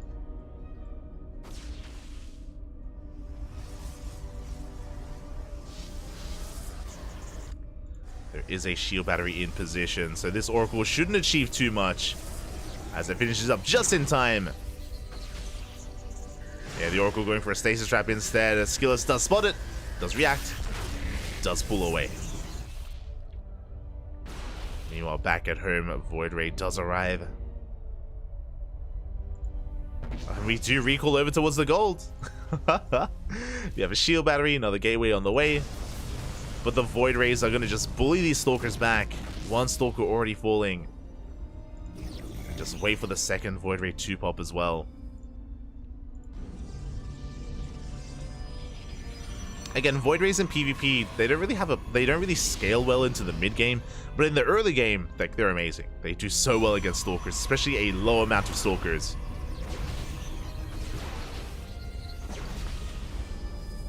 There we go, third Void Rays in production. Oracle coming in from behind, going for another stasis trap, and we do react. Oh, but this time catching four probes. And of course confirming that there was a recall towards the gold. Speaking of two adepts, they shade into the mineral line. They can one-shot workers even if there's a shield battery, and Skillus does not have an economy.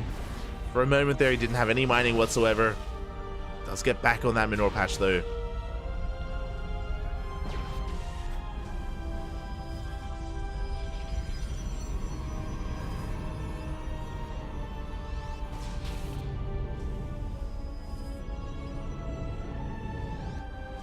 Skillus is just building up his Stalkers. How many Stalkers do we have? We're up to 15. 15 Stalkers at this point from Skillus.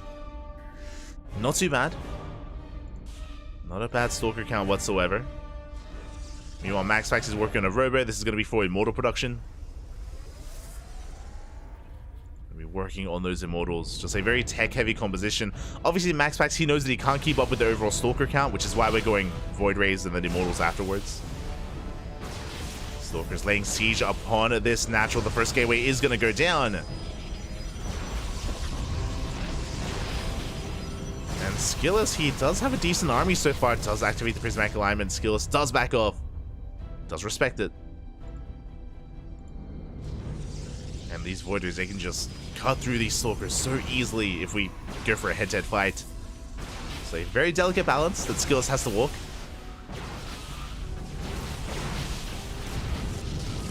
He does take down one of those Stalkers. Trades a Stalker for a Stalker even. As the Adepts are coming back in. They're at least threatening a shade.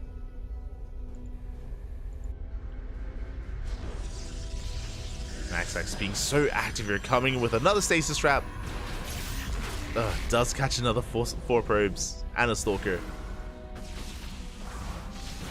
And as the Adepts shade in, this is just giving Max Pax time. Gets another probe, forces all these Stalkers back to the gold base, and this allows more Immortals to come out. A Dark Shrine on the way! I love it, there is no detection. Uh-oh. There is zero detection available here for Skillus. Dark Shrine could even win the game. If Max Pax can defend, if he can hold, then DTs, they can wreak havoc across the map. Yeah, there's a probe as well for a proxy pylon. Couple of probes actually. Max Pax, he's got options. He can take a ninja base. He can even I was gonna say that he can even take the gold of Skillus. The Dark Shrine is now halfway done. Skillus, there is no Robo, there's no Stargate, there's no Forge. He is not ready for Dark Templar. Oh boy. There's that ninja base. Again, I do feel like he could have taken the gold instead. That would have been a great way to just go full circle. It'll just be a little bit more mature instead. A little bit safer. There we go. There's that prism. Aye. Dark Shrine is about to finish up, and again, there is zero detection. We now have a Robo on the way. Okay, two DTs for the main base. No DTs here, though, at the gold. I would love to see one. Yeah, there we go. It's on the way. we are just diving on in. A zero detection. If we can get on top of this Robo, that will be game. Yeah, the probes are just being pulled away. There's a full wall! No, there's no way to escape! They have to recall to safety instead. They recall to the goal base. Robo's still in production. DT, they get the sentry, and GG gets called. The Invisible Man does it again. GG, well played. No detection, no way to deal with it, and MaxPax will take the 2-0. GG, forcing the ace match. Let's go. We're going all the way to game 7. Oh my god, that's unfortunate. If it wasn't for that, I mean, there's still no guarantee that Skillus would have won that game, but obviously the game would have gone on from there, and he had a decent Stalker army. GG, well played. And sometimes that's just all it takes, and it happens quite often at the pro level in PvP, where DT show up and they just end the game. I say quite often, like, you know, not every series, but you know, at least once a tournament sort of thing. GG, and with that, we have our ace match, and I assume it's going to be MaxPax versus Clem. That would make the most sense. They are the ace players for their respective teams. Now, what's interesting is that the map is going to be Radisson Station. Remember, the map is predetermined. The maps are predetermined here with how they do start, how they do begin.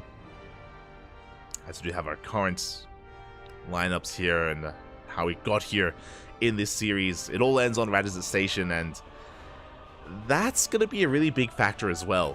Now, we saw what Geralt could do on Radisson Station, how he was able to cut corners and get into Sky Toss, and it was, you know, a little bit lacking is what I will say, but imagine MaxPax on this map, mate. I don't know, Papi. I don't know if Clem wants to experience that again.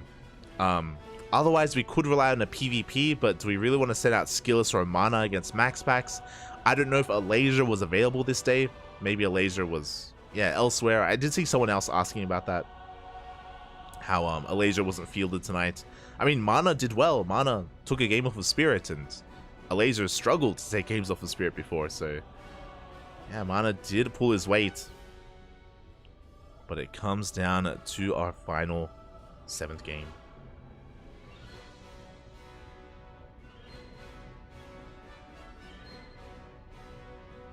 Then I scout the goal base by me, and he plays his second base. You're playing against you're playing against Skillus, Papi. Confirmed. But it shouldn't be a surprise to anyone, as I quickly do set up the final game. It is going to be Clem versus MaxPax on Radisson Station. Let's go. Also, sorry, I should fix this up as well. Equilibrium. Beautiful, beautiful. Okay, it all ends here.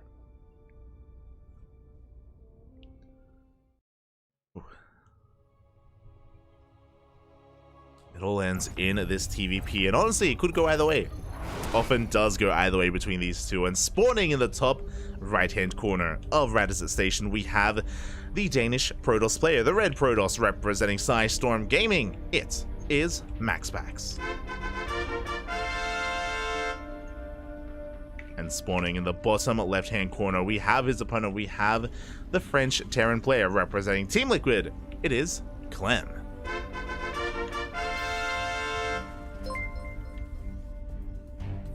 Here we go, and a big shout out to Practice X. Oh my god, Papi.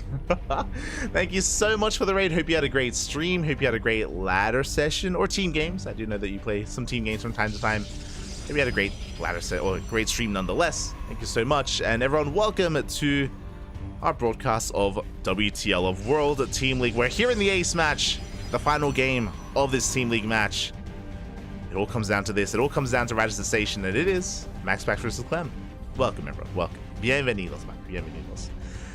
Now, the question that I have on my mind, how greedy are we going to get? You know, how fast are we going to be taking our naturals, our third bases? How heavy are we going to be teching? We saw the last time that we were on this map in this very series, Geralt did go double Stargate Phoenix into Sky Toss. It's something that you can do, doesn't mean that it's something that you should do. We shall see. I'm sure MaxPax was getting some ideas. For now, Gate Cyber Expand, Standard Opener out of MaxPax. Back at home, Clem going for his own economic opener. Just a single gas here from our Terran player. Going for that CC on location. And we have seen a lot of Terran players start to mine out these patches really early on and get into a third CC a lot faster than normal in a TVP. We have even seen some players, whether they're Terran or Protoss even, have some really interesting fourth base locations where they take the pocket base, yes, they mine through these mineral patches, they work through these rocks, and they take the gold as their fourth, which is really interesting. If you want to be a little bit more aggressive, you can take this as like a forward base and like a launch pad essentially for you to push forward across the map. I think the last player we saw do that was Skillus. We take the gold. But, yeah, we'll see. We'll see what kind of direction we do head in. Hello, Sydney, hello. Bienvenidos. And there it is. We were talking about how greedy you can be, and this is going to be a third CC before factory, before second racks. This is as greedy as you can be in TVP. This is wild. I was also shocked we didn't see this against Geralt, but maybe Clem was a little bit more concerned. But yeah, you could never get away with a third CC this early on any other map other than Radisson Station. Before we get ahead of ourselves, the Zealot and the Adept have arrived. They're going to try and delay the CC, but the Marines are in position. Zealot goes down and the Adept does get zoned away. So far, good positioning out of Clem. Does wall off. And Maxax has no idea what kind of opener he's up against.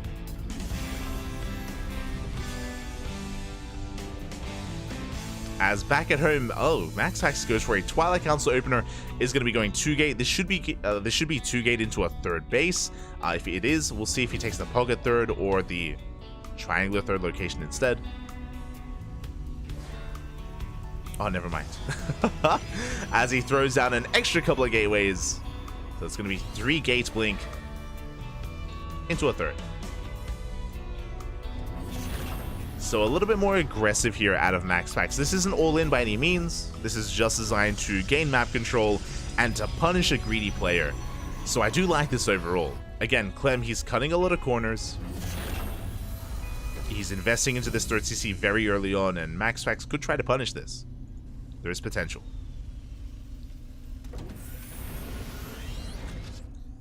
Bunker is on the way. Behind this, we have a 3CC setup. Sorry, I mean, we do have a 3CC setup, but but just say 3 racks. 3 rack setup here out of Clem. Stim is on the way. Additional Marines. This is ideal against a Stargate opener. If he happened to be going up against double Stargate, then this would be ideal, like what we saw out of Geralt. But Clem is going blink. Sorry, Maxax is going blink, and Clem hasn't scouted. I mean, you can't really scout. I mentioned before that there's no Reaper Cliff coming into the main base or into the natural, so scouting is just a very difficult thing for Terran players to do on this map. So he's not aware of the tech, and we do manage to slip into the pocket base. We can warp in 3 Stalkers at a time. We slip into the mineral line, and SCVs are going down. We get 3, we get 4. And even a couple of Marines. Stim isn't done yet, so Maxax has no real worry about losing anything. With good enough control, he does save every single Stalker. And so far, really good trades, really good damage done here by Maxax, as he can still just have his way with this mineral line, getting another SCV. Again, expanding, taking a third base behind this.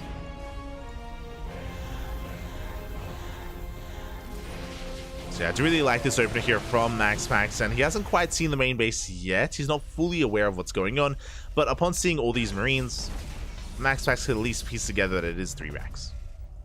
You can at least piece that together, being aware that there's no factory-based units, there's no medevacs, no drop play, no nothing.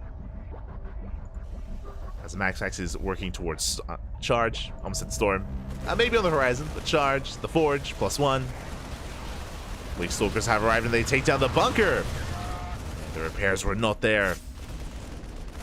Even forcing out a Stim. At the same time, the Stalkers, they come back in from behind, and Maxax, he is pulling Clem apart, getting so much done. The Stim is completed though, so he has to be very careful. He has to respect these Marines, respect these Marauders. As he Backs off, getting another 4 SCVs. Looking at the units lost tab here, you can see 10 SCVs in total and 12 Marines for only Adepts and 1 Zealot. MaxPax hasn't lost a single Stalker. Not yet, at least. Oh! I spoke too soon. As 1 Stalker finally goes down. As the drop moves out. Actually, MaxPax, he's going to be losing that Prism. Really big catch there from Clem. At the same time, MaxPax's attention was on his main army. He breaks into the natural base, trying to force his way in towards the into the mineral line. But we have reinforcements. Oh, and MaxPax, he did overextend. Losing that drop was huge. And he's going to lose even more than that. Another Stalker goes down. Again, everything was looking so good for MaxPax, and very quickly things started to fall in favor of Clem. Meanwhile, we do have a scan into the pocket base, confirming the recall, the saturation. MaxPax is not working towards Storm, working towards instead Colossi and Disruptors. We have a Bay on the way. MaxPax getting set up here on 3 bases, 4th base thrown down. And the game is settling from here. And MaxPax did go for a Dark Shrine, which is a bold move. See what he can get done, as there's a Viking in position, and oh, this Prism is going to be taking a lot of hits. We go straight for the mineral line. DTs have been revealed, and the boys have to be pulled. We do have a skin. We still get 4 SCVs, not too bad. 4 workers. And denying a lot of mining here at the pocket base. Forcing some pretty heavy oversaturation at the natural. At the same time, we have a drop coming in towards the natural of MaxPax. But there are Stalkers in position, and MaxPax, he does hold. Did a pretty significant amount of economic damage. But MaxPax, he's still trying to build up his army. Still working on his first Colossus. Meanwhile, Clem has been preserving his units, and he's got a lot of Marines, a lot of Marauders pushing out. His army's actually looking pretty terrifying. Without Colossus, we can't really fight this. MaxPax's going to try and pick up a couple of units here and there. Doesn't get a Marauder. He's going to bleed out some Stalkers. Clem, he's on the chase. At the same time, DTs, they come back in. There's detection, but do we have an army? SCVs are going down. There we go for a massive Zealot warp into the main base, but they take some mines to the face. Yeah, the War Prism is going to be hunted down, and Clammy can focus on his main push.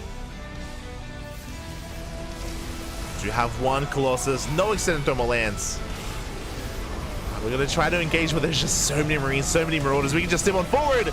The Colossus goes down. The overcharge is not enough. The overcharge is just not enough. As Clem does lose 13 SCVs back at home. His economy not looking so hot right now. But he doesn't care. He pushes on in.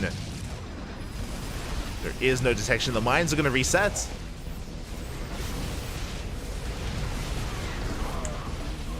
There's nothing to hit there. They do reset. Clem is being forced back. Just don't walk back through the minefield. Oh my god. It's not safe, Papi. It's not safe. As the mine shots are going to be going off, and Clem is able to reinforce. Oh my god. So many Widow mines, else they cannot push in. Clem is just trying to lure that Colossus out. His army is heavily overstimmed though.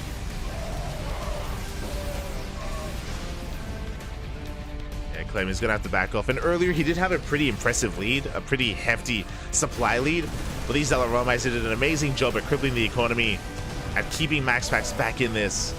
And he holds. MaxPax does hold. It was a pretty tense moment. A very tense moment there where Clem was almost able to break through. Especially when that first Colossus went down. Max Pax, he does hold on. Additional Colossi are on the way. We still do not have Extend Thermal Lance, by the way. We still do not have the range upgrade, which is pretty important. It's very impactful. Instead, we're going for a DT Blink. +3. Second Robo is on the way for double Colossus or even double Disruptor production. But Clem is not slowing down. Ghost Academy was thrown down. 4th CC on the way for Clem. And these 4 bases are pretty easy to defend, pretty easy to get up towards. We can see Clem doing the same. But the 5th is where things get really rowdy. Whether it's the gold or the 5th on the left-hand side or even here on the right, it's going to be very difficult here for Max Pax to expand. To take that next step.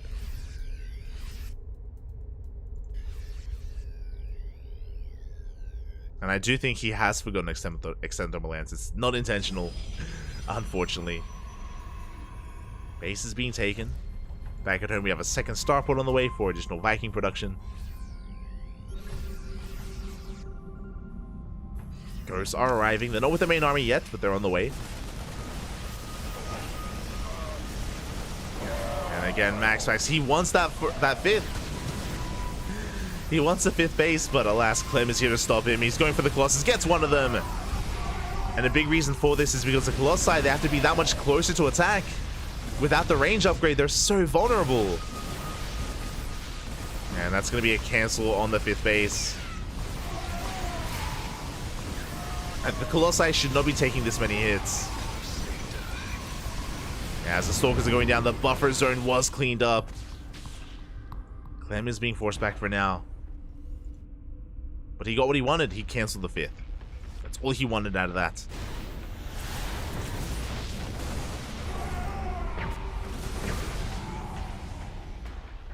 Oof. The Prism goes down. That was what, the 4th Prism of the game? 4 Prism does 4. We're still making 2 Colossi at a time. Still no Extend Thermal Lance. Not like this. Like, especially with the range of the Marauders, like, it's... Yeah, these Colossi, they're just taking so many extra attacks here. And Clem, he's pushing out once again. This time with Vikings. Liberators coming out to reinforce. Now, there are going to be shield batteries finishing up. That will help. That will help, but the Colossi taking a lot of hits already. Before the fight even begins, and now we can just collapse on in. And 2 Colossus go down. The overcharge is popped, and it's putting in a lot of work. But it's not going to be enough. Not like this, as we just chew through the Stalker army. The Zelts come in to reinforce. Max Pax, he's holding. And we are getting into Disruptors. Thankfully, there's no upgrade we have to worry about there. But we have to worry about the Robo. So the Robo will fall. Now, the Disruptors, they can be the saving grace. As Clem is now mining from his 5th. Clem? Max Pax. Clem as well. They both are. Yo, the Ghost taking a lot of swipes. Oh. Never connecting on one of those Ghosts. I'm not quite able to keep on pushing. Max Pax, can he stabilize? He's getting there. More Disruptors on the way. Meanwhile, Clem just avoids the main army, rotates around. He could even try to drop into the natural, and yeah, he's going straight for that pocket base instead. Max Pax just completely out of position, does not see the rotation at all. And this base is going to fall. And no recall available. By the time the army gets here, the Nexus is already dead. And we can just pick up and leave.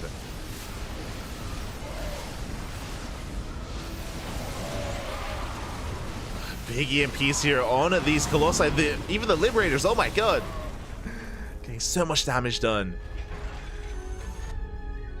And from here, Clem can just rotate back around. Head towards the 5th. At least the 5th is mining, but we did end up losing a Nexus. And this now we have that much less vision here in this area, and we can even go for another drop later on. Unscouted.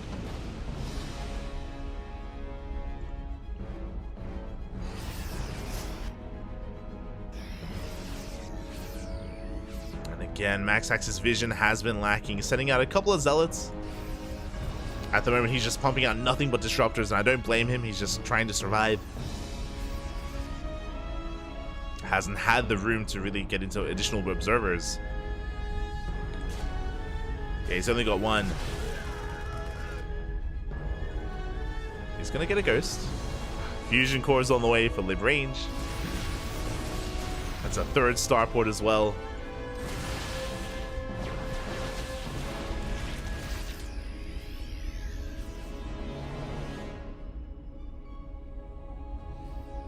Was there void rays in any of these games? Yes, there were. In the PvPs there were void rays. And even in the PvT as well.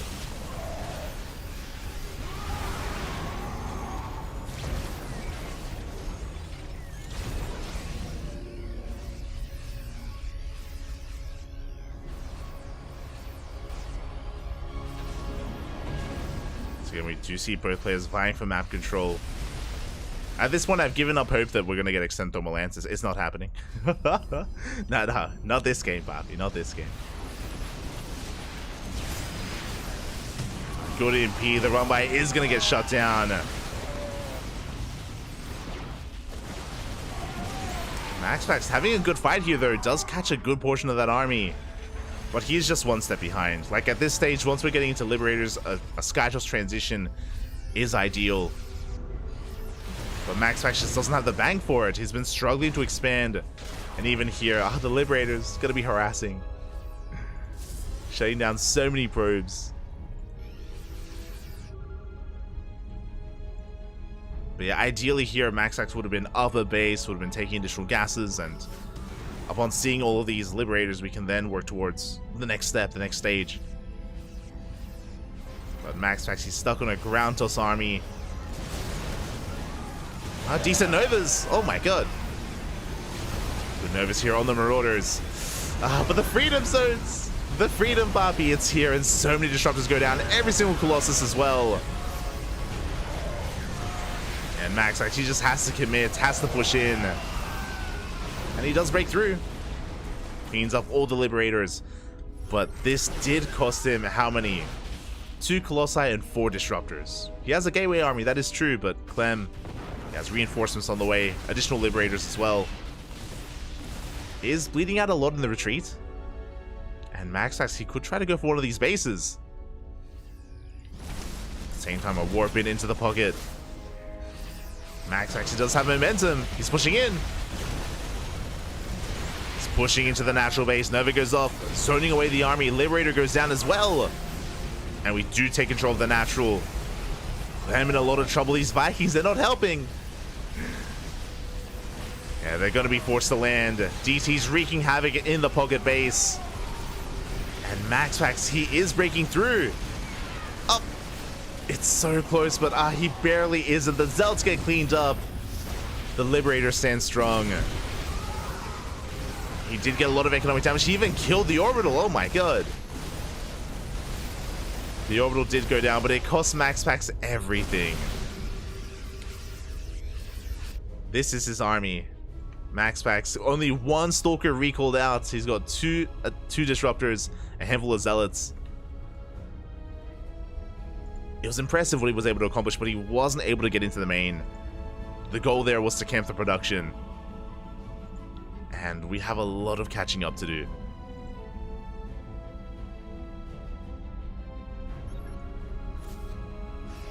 Clem is pushing out.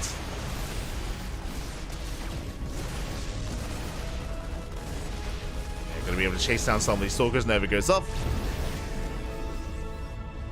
Doesn't quite connect with much. This skull base is ambitious, and we're not going to get this up and running. Yeah, Clem comes in. Clem brings it down. Getting some good connections nonetheless. But alas, Clem's economy here is just, yeah, getting so much done for him. We are going to be losing some SCVs. Zealot Runby comes in from behind. Prism as well as it is going to get shut down.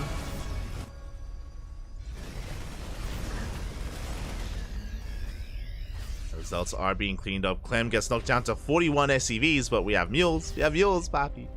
We have fresh bases. MaxPax barely mining.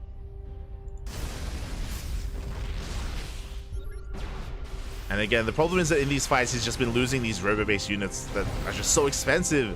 He has one disruptor left, and now he has none. MaxPax does get himself these liberators, does take down 2 of them. But we're running out of stalkers. Oh. So you barely avoid that shot. But Clem he wants, and he gets the final stalker as well. Good control out of Clem. Very nicely done. And GG is going to get called. MaxPax, he runs out of steam. And Clem will take the final game here. And Team Liquid will come out on top. 4-3. GG. GG, well played. It went all the way to the ace match. It went all the way to Game 7 on Radisson Station of all maps. And Team Liquid barely come out on top. GG, and honestly, I'm really impressed. I'm really impressed, not just by Team Liquid. I'm impressed a lot by Psystorm. I mentioned before, Psystorm Gaming, they were struggling a lot last season. They were having a really rough time in WTL Summer, and that all changed. That all changed once they did refine their roster a little bit, and yeah, with Spirit, with MaxPax, with Geralt, they've been finding a lot more success. They've been doing a lot better here in WTL Winter. And forcing Team Liquid to the ace match, no easy feat. No easy feat. GG, well played. Again, a shout out to Mana, Clem, and Skillis for, of course, winning it all in the end. And, yeah, shout out to the other players as well from Psystorm for fighting back as hard as they did. I think honestly my standout performance here was Mana. If you missed out on it, I highly recommend checking out Mana versus Spirit. Game 1 especially was wild for Mana to open up Storm into a Storm drop and catch Spirit off guard. It was a lot of fun. It was an amazing series and amazing games were had. Not to, you know, again, there was also some other amazing games out of Clem and Geralt and the others, but Mana versus Spirit was my personal favorite, and I recommend it. Geralt vs. Clem was also a lot of fun in a very different way, just because of like the greed and like the amount that Geralt was trying to get away with in his own series against Clem, with double Stargate, with like the rush into Sky Toss. It was fun. Not something you see too often. And a great way to spice up the series. Regardless, GG, well played, and congratulations to Team Liquid. Congrats.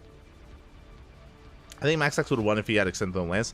I don't know if win, but I do think that, to wind it back a little bit, to talk about especially when MaxPax was trying to take his 5th base, I think that's when it was most noticeable. If you remember, right? When he was trying to break free from his 4-base contain and trying to expand and take the 5th, he was relying so heavily there on his Colossi. He had like 3 or 4.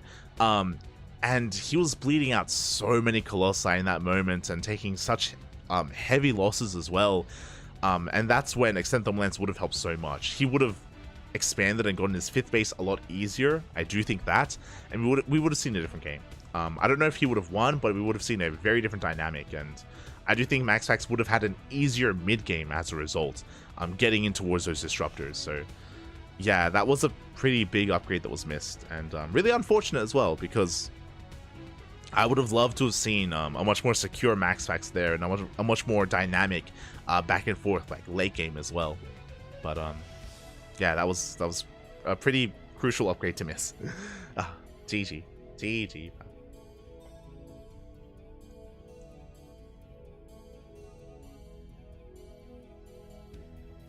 But with that, we are going to be going on a short break. Here, as that wraps up our first Team League match of the night, but we have many more ahead of us. We have 2 more matches ahead of us, and this time we're going to be casting off of a clean feed, not off of replays, so it's going to look a little bit nicer, a little bit cleaner, but we do need a couple of minutes here to set up for it. So take this moment to hydrate your hydras, stretch your roaches, massage your marines, and cuddle your carriers, because in a couple of minutes we'll be back with our next match. See you soon.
开微信搜索公众号星际老男孩 SC Boy， 这里有每日的直播预告、重要的赛事报道、精彩的视频剪辑、有趣的主播八卦、定期的抽奖福利以及爆笑的节奏和评论。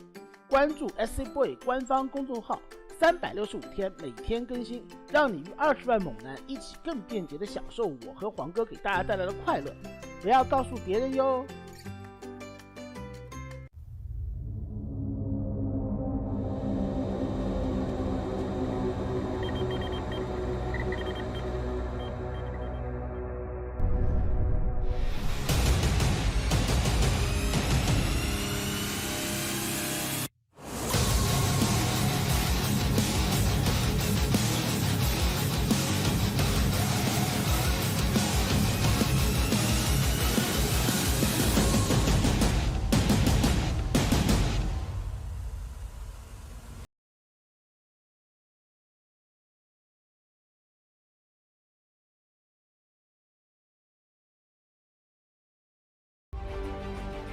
That alas, we did miss out on these live matches, so we are here to catch up on everything that has been going on. And up first, we have the Starving Camels versus the Platinum Heroes. Here we go. Again, some of the teams that are on the lower end of the standings, the Starving Camels, they have been having a really rough season. Unfortunately, because of the Platinum Heroes in a way. This is a bit of an awkward matchup, actually. For those that maybe didn't tune into the summer season of WTL, you may not be aware, but Firefly, this player here, was the ace player of the Starving Camels, and he got a lot of fans, ourselves included here on the CranKy Ducklings. We are big Firefly fans. He looks so damn good. He was a dark horse. He was the pioneer for his team to make it into the playoffs of last season in WTL Summer. And after his performance in WTL Summer, the Platinum Heroes, they looked over at him. They were like, yo, you're a pretty good player. What if we signed you? And Firefly did end up leaving the Starving Camels and joining the Platinum Heroes for the winter season. And as a result, the Starving Camels, they have been struggling a little bit more. They lost their ace player, and as a result, they have yet to win a series. They've yet to win a Team League match. The Platinum Heroes have been a lot more successful because of Firefly. Now that Firefly has joined the Platinum Heroes, I would even go as far as to say that he is now their ace player as well. It's a bit of a toss-up between DNS and Firefly. They're both amazing Protoss players in their own right. They're both very different Protoss players, but yeah, I think I would give the edge to Firefly, to be honest. I think he may be the best player on the Platinum Heroes now, and it's a good pickup. It's a good pickup for their team. It makes a lot of sense. And I know that there's no bad blood as well. There was recently an interview on TL, on Team Liquid. There is an interview going over like the run of the Starving Camels, and Firefly even spoke about it. And the Starving Camels, they mentioned like, hey, we're happy for Firefly. You know, the Starving Camels don't really have the best salary. They don't really have a lot of money to spend, so they're happy that their players can be picked up by other teams and get better salaries and get better support.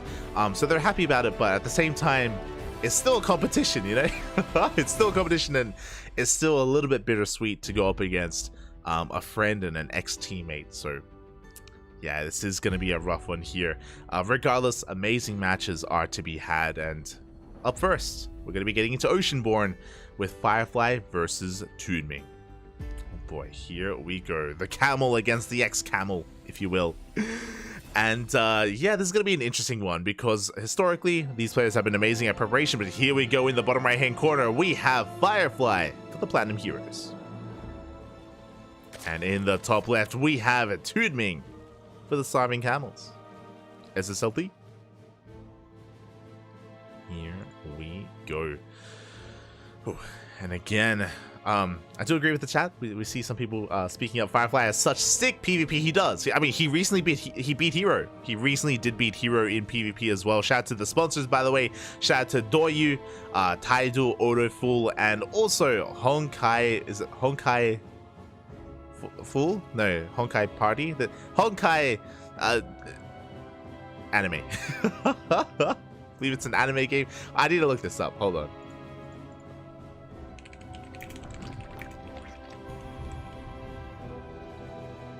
Honkai Star, that's it. Honkai Star Rail. That's what I was thinking of. That's what I'm thinking of. But they are the new sponsors of WTL, and I should remember that.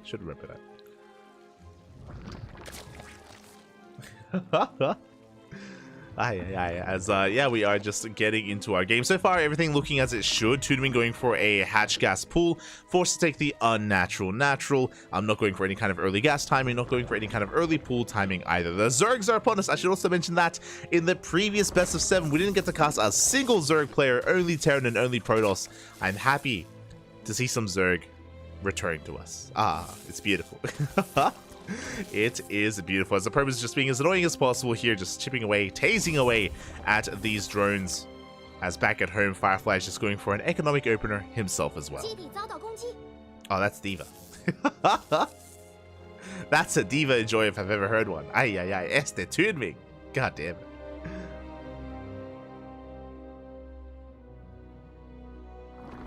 Shaking my head. But yeah, for now, nothing too much here to really write home about, other than the map itself. Oceanborn, of course, has a really solid setup on 3 bases. You can secure yourself quite well on 3 bases, and it's important to take note of that because Toonaming traditionally has been a very aggressive Zerg player himself. We've been seeing quite a number of all-ins and very specialized builds against his opponents. I wonder how he approaches Firefly. I'm sure these two have practiced many a time. Again, they're good old friends, they're ex-teammates. Can Toonaming overcome him? Can he overpower him? I do think it's going to be an uphill battle against the Starving Camel ace player, but we'll see. We'll see what he does bring to the table here.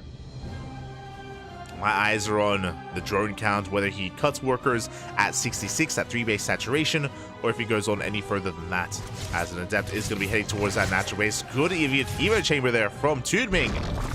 Does block the path, does deny any kind of extra aggression there as the Adept is forced back. Firefly pulling his units together, heading towards that natural base once again. And he's going to be able to get at least a tumor. Again, 2 Adepts do one-shot workers, and once again we get an Evo block. But the Adepts, they shade into the main base instead. They get some drones. No Evo block this time. Oof. 3, 4 workers go down, and some Lings. And some lost mine time as well as the Adept finally falls. But that was some good damage dealt here from Firefly. And behind this, he's not done. We have the Oracle. It was a Stargate opener, should be into a 3rd base.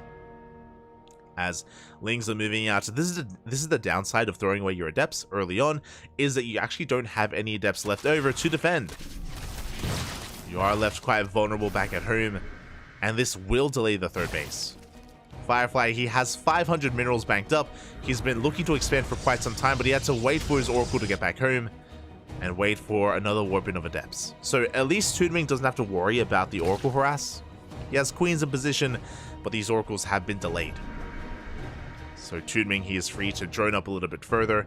I believe he skipped out on the Spores, so he has to rely on his Queen positioning instead. A bold move here from Toonaming. We'll see if he can get away with it.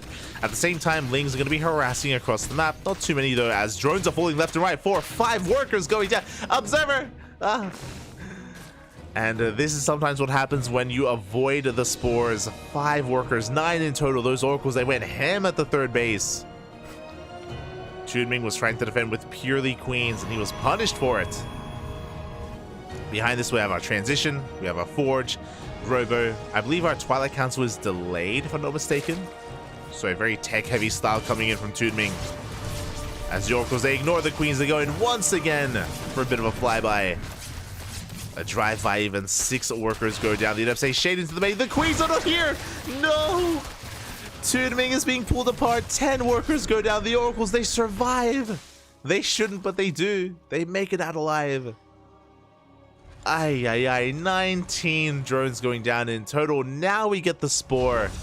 You can see it on the production tab, but that Spore is too late. The Spore is supposed to, preserve the workers. We don't throw it down after the workers will die. So a rough moment there for Toonaming. He's going for a Ling counterattack, but we have sentries back at home. Shield battery isn't done quite yet, but nah, we got an Oracle. We should be fine. Force field is thrown down. Shield battery survives. And we get even more drones once again, Papi. 4 more workers. Now, when it comes to what Firefly is building up towards, again, still no Twilight Council, which is concerning.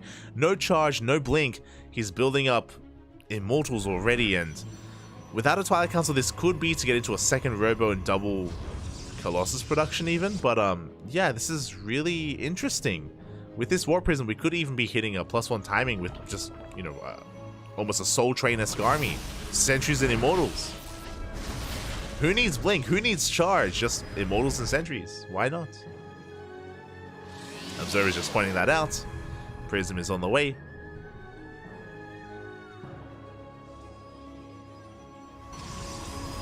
We're getting into our Gateway Explosion before we move out across the map. We can see Firefly here on full 3-base saturation.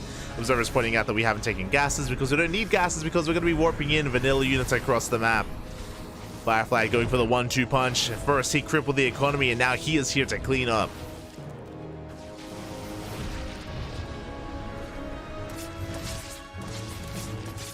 We do have a lot of resources banked up. We can go for a warp in.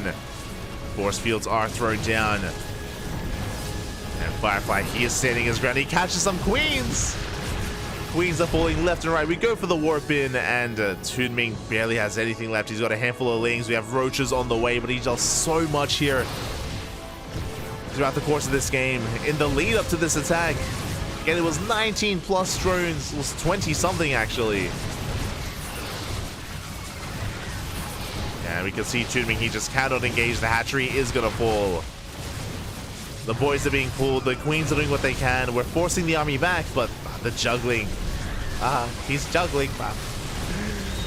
Preserving his units, and yeah, this is just too much. Too much too quickly. Firefly, he breaks through. GG gets called, and Firefly will take game number 1.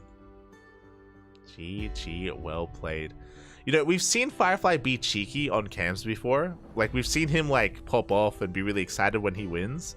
I don't know if I want to read too much into it. Back here and now.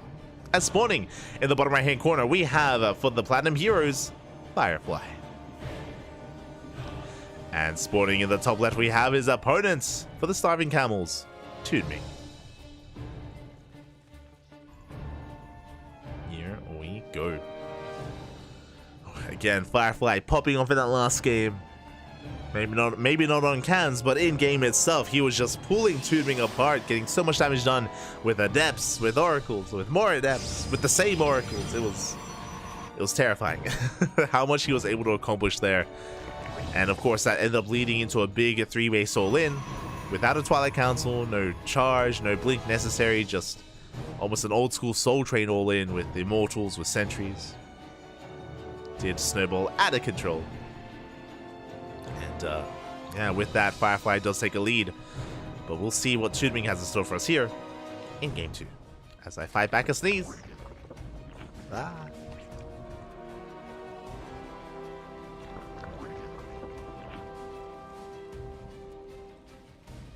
Okay, I think I won.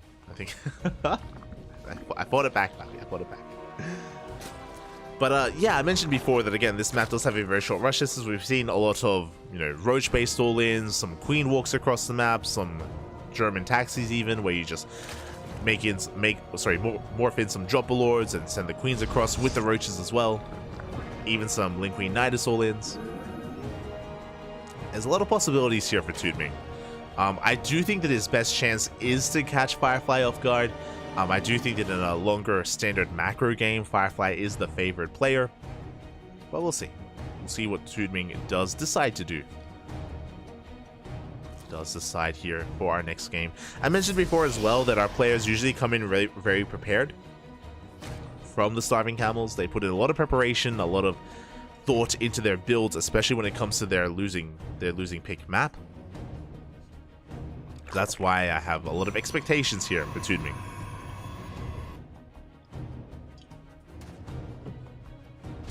Oh, as Firefly being quite annoying here, going for the pylon block even. Delaying that third base even longer. Forcing Toonming to take the linear third instead. That is actually pretty huge. That is huge in a certain sense where if Toonming really did want to go for an all-in, that forward base matters so much when it comes to creep spread. When it comes to setting up a creep highway across the map and using that base as kind of a launch pad to set up your creep and to commit to an all-in. Toonming, though, forces to take the linear third base instead. And here come the Adepts. We saw how much damage they dealt in game 1. We'll see if they can do the same in game number 2. As so far, the Adepts do make their way into the mineral line. Eva Chamber block does buy some time, but we shade into the main base. We get 1, we get 2. We only get 2 drones here. Could have been worse. Could have been so much worse. As these Adepts are going to be hunted down. Barely getting another drone towards the end. 3 drones and a couple of lings. Not as good as the first time. Not as good as game 1. But a good trade nonetheless. Firefly, he does get a couple of workers. Oracle's moving out. As the Oracle moves out, Firefly is attempting to expand and take a 3rd base. Does he have enough at home to defend as the Queens are in position? They get a lot of hits in. We get 2 extra drone kills. And do we have enough at home to defend? The Lings, they dive on the 3rd Nexus. Getting a lot of damage done. As the Observer is pointing out, we do have 12 more Lings in production. So Toonming desperately does want to deny this 3rd. But we have a 2nd Oracle coming out. We have SimCity on the way. Can Firefly pull this off? Can he force the cancel? Or even get a kill? As Firefly does move out with 1 of his Oracles, does leave 1 back at home, but I don't think it has that much energy. Oh, as the Adepts, they do pull away the attention of Toonming. He doesn't commit to harassing that 3rd base. Toonming's out of position. The Queen! No! First Queen's going to be going down. The 2nd Queen as well. Big pickoffs. And now we can just go to town on these Lings.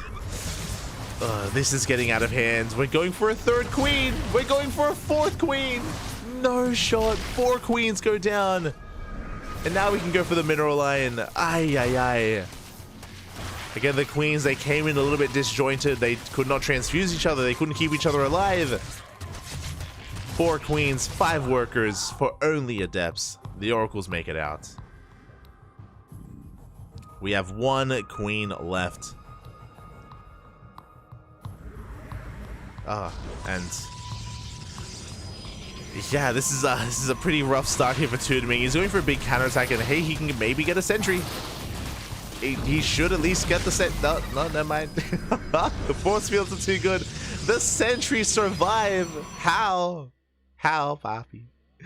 The sentries do survive, and he's doing it again, by the way. For those wondering, there's no Twilight Council, there's no Blink, there's no Charge. We're going for +1 Immortals and a Gateway Explosion. This is exactly what Firefly did in game 1. He's doing it again. This is basically a Soul Train push where we're going to have Sentries, Immortals, and Vanilla Gateway units. With the Warp Prism, we push out across the map, and we look to kill our opponent. Meanwhile, Toonming is all in.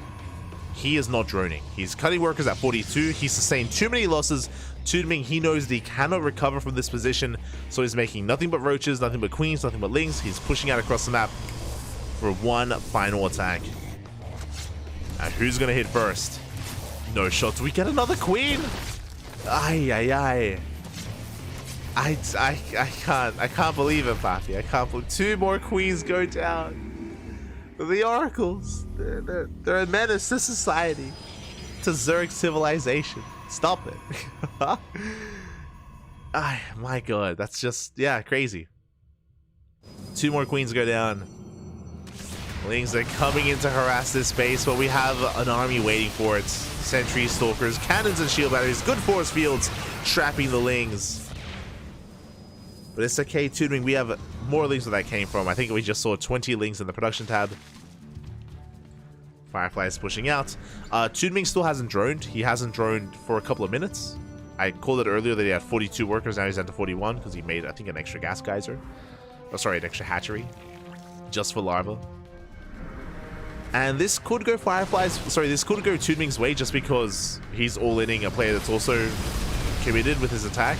The Biles connect. They bring down the Prism. Good connections here from Toonming. And Firefly, he's running out of gateway units. He's losing his sentries, his stalkers as well. Again, Toonming had a massive army and he collapses on those immortals. Can he get them? It's so close, he barely doesn't. Oh my god. Firefly barely has an army, but barely an army is still more than nothing, and he's pushing in. Ay, ay, ay. We have links to reinforce, but the Stalkers, they arrive just in time. Tudming almost cleaned it up. He almost cleaned it up. It was insane. He took down the Prism, but it didn't even matter. GG gets called. And Firefly will take the 2-0 for his team, for the Platinum Heroes. And again, like, I'm used to seeing Firefly, you know, have maybe even like a little celebration after a win or popping off, but no, he's a little more chillier against Tudming. I do think that he doesn't want to like disrespect his old team or anything, or like, you know, come off like having too much like sass or anything. Yeah, GG, well played. A solid result there out of Firefly. Ooh, and a rough series there for Tudming, a rough series. But what I will say is that I do think that Tudming is the weakest link in his team. Every team has a weak link, unfortunately. And for the Starving Cowboys, it happens to be Tudming. I do believe that both Silky and pose a threat here to Silky. And Silky, even though I do rate him very highly, he's also a very volatile player. The reason why I say that is that Silky, he's very aggressive and very cheesy. Silky is very aggressive and very cheesy. So as you can imagine, if his opponent scouts him, if Shutdown is able to get a read on what Silky is up to and get a read on what Silky is doing, then he can shut Silky down. It is possible. A lot of it will come down to scouting and of course reacting as well. As always, meanwhile, Shutdown just rocking his lovely room, his lovely apartment with that mic. Shutdown has been streaming a lot recently. He has been live over in his own personal Twitch channel quite a lot. So again, if you want to tune in to some high quality Protoss gameplay, Shutdown has you covered. As the first map is predetermined and game 1 will be taking place on Solaris. We'll see if Shutdown can extend the lead of his team. Remember, the Platinum Heroes are up 2-0. 2 more wins, and the Platinum Heroes will win this Team League match. They will come out on top. The pressure is on Silky to fight back. And here we go, in the top right-hand corner of Solaris, we have the Platinum Heroes, Shutdown. And spawning in the bottom left, we have the Starving Camels for SSLT. It is Silky. Under the sea. Beautiful. Beautiful.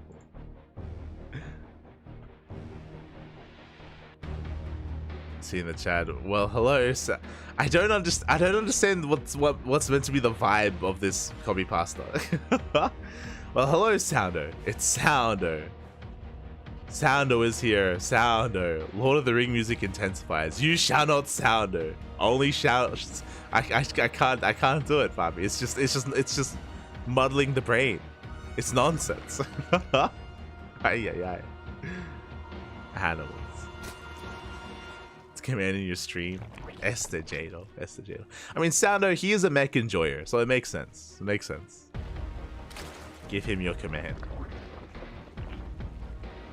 As we are getting into this. So far, Hatchcats pull out of Silky, despite the fact that I did mention that he is more of an aggressive player and more all-in by nature. He's going for a standard opener to begin with here. And we'll see if he does divert his build once we get up to 2 bases, once we get up to 3 bases even. Shutdown is just going to be scouting and confirming that, of course, it is a standard opener. Oh, you broke me, Pappy. Ah.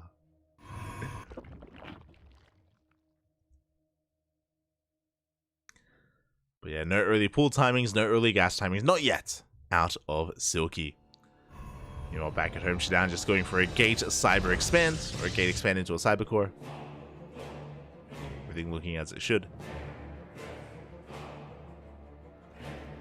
If you're wondering how Shutdown typically plays, I mean, he's more of a standard player. I haven't really seen him all in himself, or even go for Twilight Council openers. He doesn't really come off as that kind of player, but I'm ready to be reintroduced to some more Shutdown action,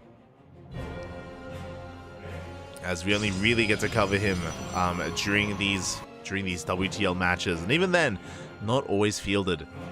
So I'm happy to see more of him, to bear witness.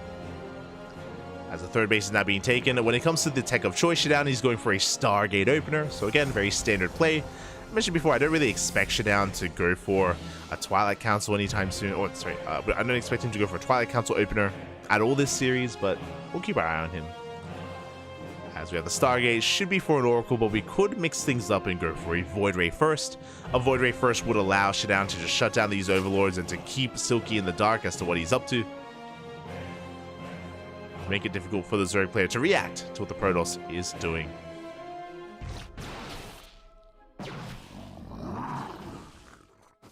It's a scuffed sound alert from the Big Caesar stream. Oh, I see, I see. I don't know who that is, but okay. As do have an Oracle first, not a Void Ray from Shidown. This Stalker is going to keep Silky in the dark, though. The Stalker may even trick him into assuming that it is going to be a Twilight counter opener as well. As Silky did make a wave of Lings, is going to move out, is going to be active with them. Going to try and keep up with any kind of third base that is taken. Speaking of, there is that third. So we already have a very stark contrast here with Shidown and Firefly, for example. If you remember, Firefly, in his own PvZs, he was very quick to warp in a second Adept and to be aggressive initially with his 2 Adepts, get across the map and get economic damage done. Meanwhile, Shidown, he keeps his at home, and the wall is not a wall! The Lings, they flood on in, they get an eye on the tech of choice, they see the Oracle on the way, and they even look to get a probe. Oh, they get 1, they get 2! Good target firing out of Silky. Does get 2 workers before being cleaned up. Very nice trade here from our Zerg player. As he opts to go, oh, straight for a lair. Very interesting. Very fast lair timing here out of Silky. That was like, what, 4 minutes 20-ish from our Zerg player.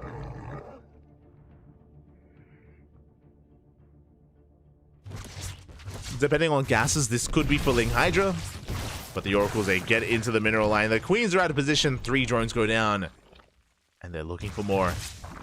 Oh, as they take some extra hits. We can already see Shidown working on his transition.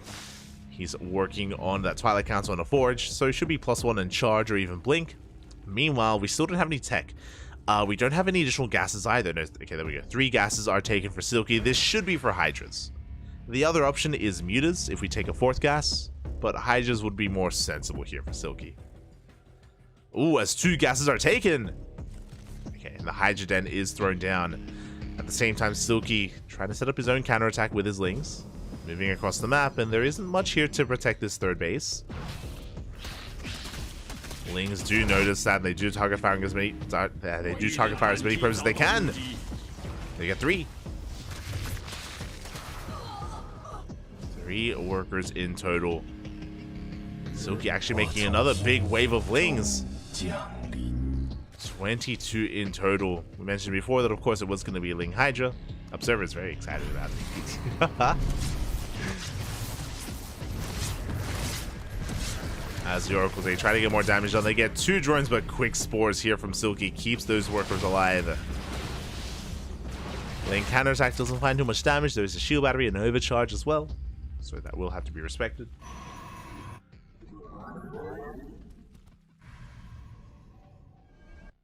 And Shidown, so far, he is holding. He's working on that blink and +1, more blink heavy composition.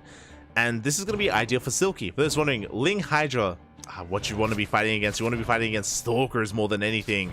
And of course, you can transition into Lurkers from here. The Hydras have been spotted. Shidown knows, and Shidown needs to get ready. There it is, 2nd shield battery on the way. A splash damage just now begins with that Robotics Bay, but that Bay feels very late for Shidown. It's going to take quite some time to get into Colossus. And before the Colossus arrive, here comes Silky with his Ling Hydra. Cutting workers at 53. At sub 3 base saturation. A very committed attack here from Silky. Very all in. A borderline all in. He's going to try to force his way in. A good force fields here out of Shidown, cutting up those Hydras. Oh, and these are going to be expensive losses for Silky.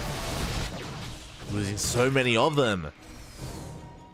And 5 Hydras go down.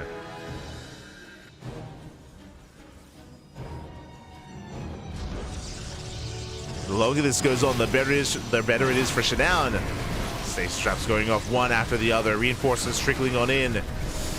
We are getting on top of some of these Stalkers. But there are so many reinforcements here for Shidown. He does just completely shut this down. Taking down so many Hydras, and these are just expensive losses for Silky. This is not looking good for the Chinese Zerg.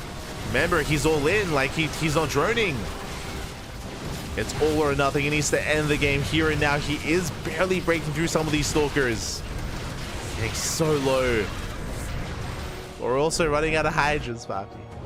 And the Colossus is on the way. That Colossus is going to spell the end of this all-in, the end of this push. And Silky doesn't have a plan B. He doesn't have a backup plan. He's not droning. He's not getting a fourth. He's not throwing down an infestation pit. He's not getting a lurker den. It's just pure Ling Hydra. There's a lurker den now on the way, but this is a late tech choice here from Silky. I don't think he can afford it.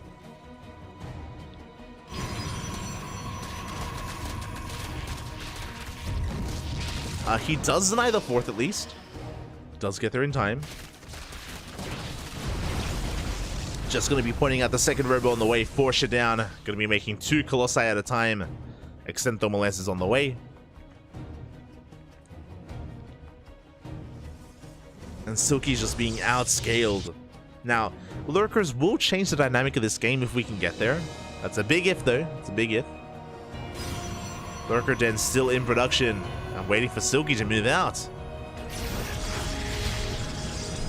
So Hydra, they dive on this fourth base location. They force another cancel. Silky, he's fighting back. He may not be able to break the third, but he is denying the fourth time and time again. But he still does not have an answer for those Colossi. Shadown is getting in position. Lurker Den is done, but there's no Hive, which means no Vipers, no Lurker range, no Adaptive Talons. 6 Lurkers in production. This is gonna get dicey. Oof. Again, I feel like a lot of this is gonna be based on positioning and whether or not there's detection.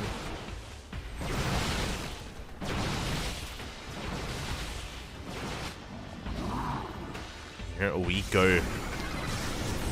As one of the Colossus is going to be caught out. The Lings, they go for a surround, but the Colossus gets within range. Stasis Trap goes off. Do we have detection? That's the question, as we do see Shadown going for a big counterattack. Silky, he cannot defend back at home. The Hydras, they melt.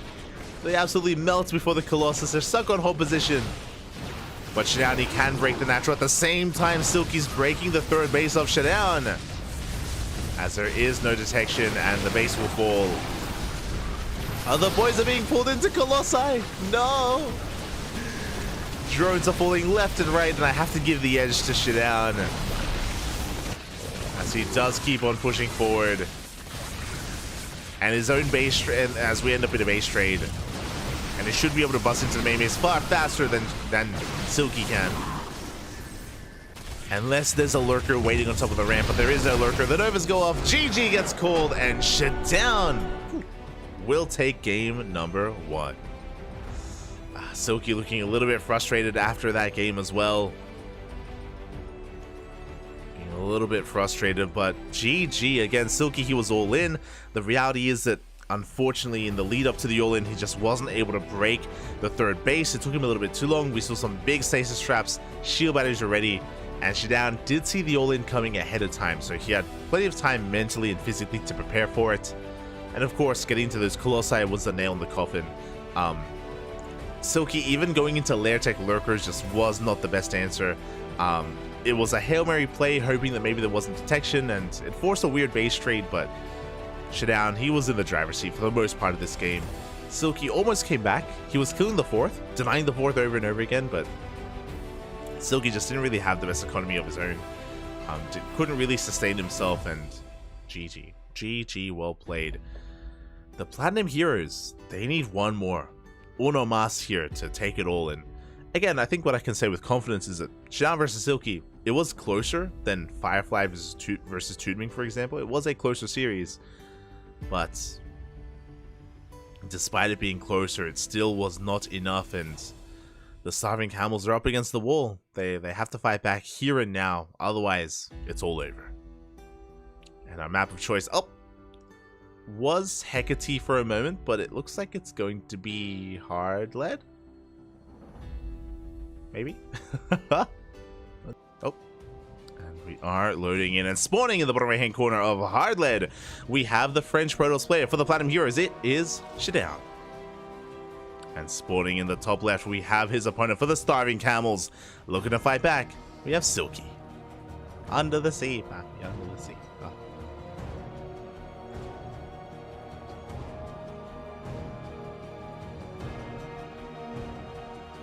See someone in the chat. Is life there? Hello, for the first time, Big Jartus. If you're trying to make a joke and make light of some of the history of StarCraft, then be careful, tread lightly, otherwise you'll just get banned. Tread lightly, Bobby. As we're getting into our next game. We're getting into game number 2. And again, the pressure is on Silky. The pressure is on... Oh boy, he needs to fight back, and I hope he does, right? I want there to be a little bit more on the line when Cyan comes out. I do know that Cyan can fight back. I do know that we can put some points on the table. We can put some points on the board, but you know, it's all on Silky now. It's all on our Zerg player.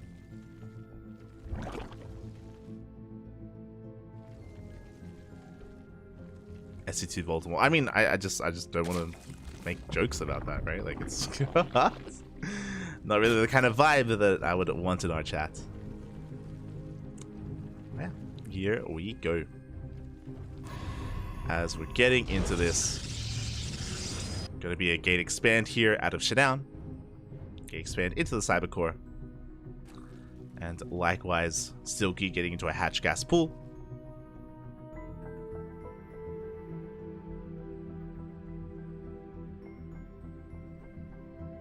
Getting into our hatch gas pool. So far, even though again, you know, this map does lead quite well to all-ins, standard openers from Silky, but my eyes are going to be on him once again for when he decides to cut workers, if at all, and when he decides to go all in, if at all as well.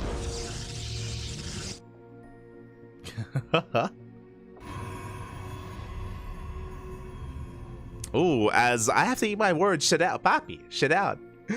We initially had a Stargate opener in game 1, and I was like, yeah, you know, he's not going to go for a Twilight Council opener. It's going to be fine, Bobby. It's going to be fine. Never mind.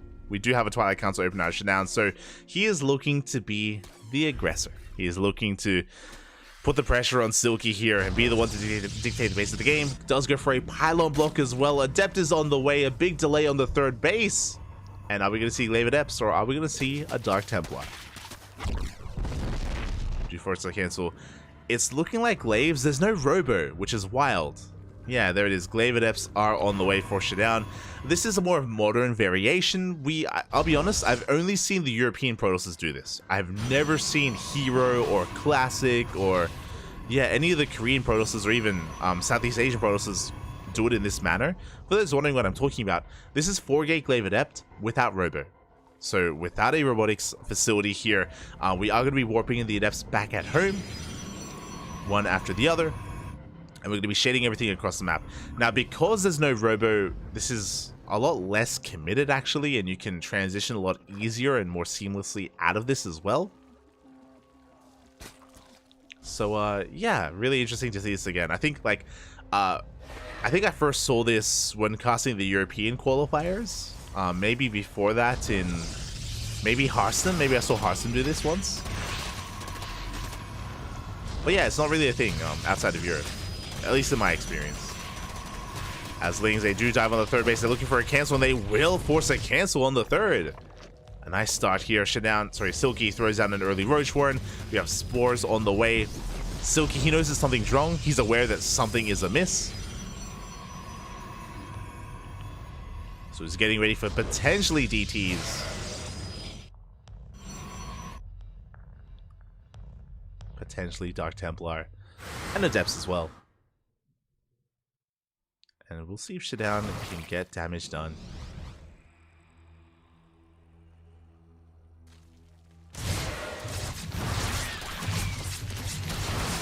As he does move out across, instantly the Lings, they get a surround on the Adepts. Only 3 make it through.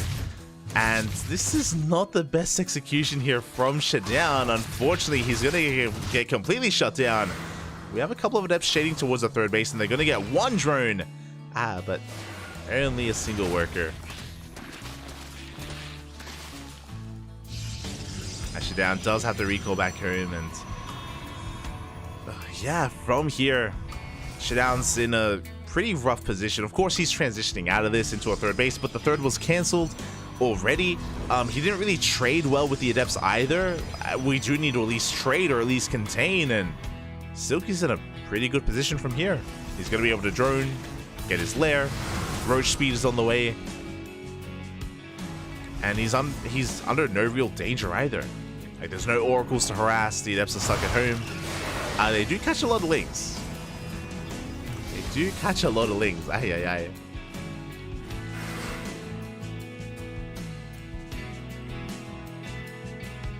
Actually, down, he's moving out once again for a second wave. I think Strange introduced the Robo-less Glaive, or the Glaive Adepts, but with 3 gates. Ah, I see, I see. I mean, that makes sense. Strange, he's that does make sense. That Strange would be the one to be a little bit more exploratory. I think I did see Strange do it actually. Now that you mention it. Shidown, he just threatens the shade. He does turn back around, which again is allowing Silky to get into his 3-base economy. He's up to, he's actually cutting workers. Oh my god. Up to 48 workers. We have a Hydra Den on the way. Interesting tech path out of Silky. Going to be going Roach Hydra. Shutting down the Adepts. And yeah, going for a longer game. Okay. And I think I respect this quite a bit here. So Silky, instead of trying to capitalize on his advantage here, he's just going to be backing off instead, taking up into a Hydra Den. I would love to see a 4th base. That is something that we are lacking here for Silky. Not just a 4th base, but also droning in general. Oh, they're just... That's 5 worker kills. Yeah, there we go. Oh, Silky is heavily supply blocked, and you can see that Shidown, he is getting away with a lot of tech. He's going double Robo Colossus production. And to be able to keep up with this, again, Silky, we do need a bit of a better economy. He's droning up now. He's now working on a 4th base. It's all a little bit delayed. And because we're rushing into Colossus, that's when Disruptors will play it. Sorry, Disruptors, Lurkers will play a big role. I appreciate the contamination. Not something we see enough of. We do contaminate the Robo. We're going to be delaying Robo Immortal production. Immortal? Colossus production.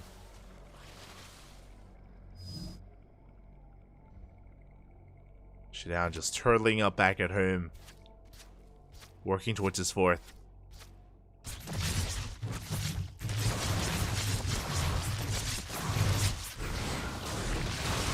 Likewise, Adepts also shade in towards the natural as well. Getting quite a lot done. A surprising amount done. 4 more drones. Shidown pushing out. He has to be very careful not to overextend. We're like floating on the edge of creep, but we don't want to commit. Speaking of, 1 Colossus almost gets picked up. Good force fields. Does punish Silky a little bit. As he is forced back. But again, I feel like Shidown, we want to just build up our forces, work up towards 4 Colossi before committing to any kind of attack. Blink is on the way, +2. Temple Archive, Storm, Archons. Shidown just refining his army. And Silky gonna try to pull apart Shidown.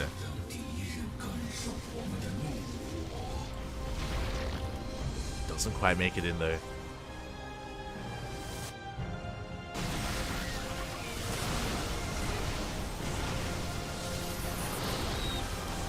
As here we go, Shield Barrier is going to go down. We're trying to come in from multiple angles, but the Colossi stand strong. Again, Roach Hydra just doesn't really scale well, even into the mid-game. And I'm concerned that there's no Lurker Den. Now we see all the Colossi, and without Lurkers, Shidown, he can push out. Of course, he has to be very wary of a surround. A surround will change things entirely. So he can try to collapse on this from multiple angles. Yeah, you can see him splitting up his army. Splitting up his forces. The Adepts are committed. And we're pushing in. But here comes the surround.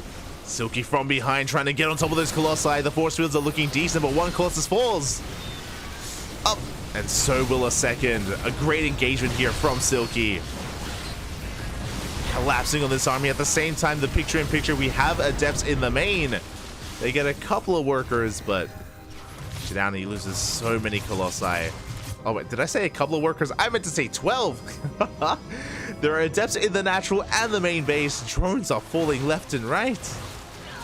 Oh my god. 16!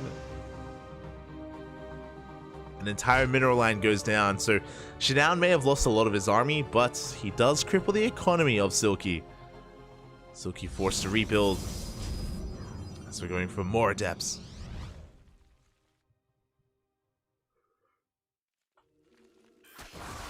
Likewise, because Shidown lost so many robo units, he has to lick his wounds. He's stuck at home, stuck at his 4th base. Building up those Colossi.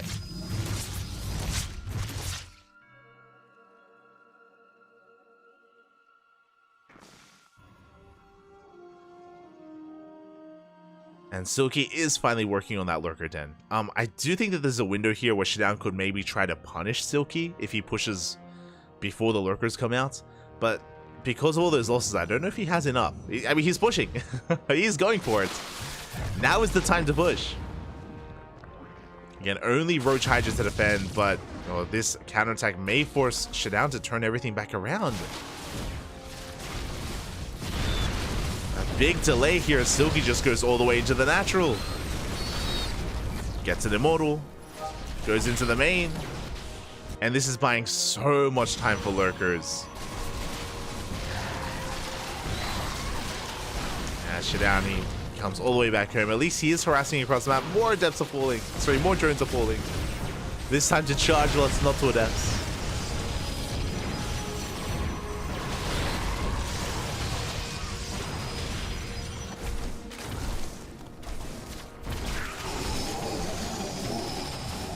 As the results are finally being cleaned up.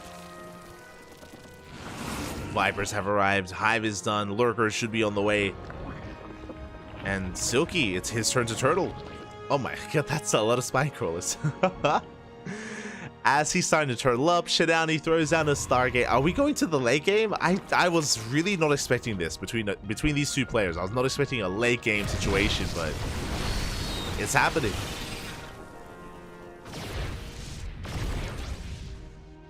Ay, ay, ay. Here we go once again as Shidown moves out. Silky moves in.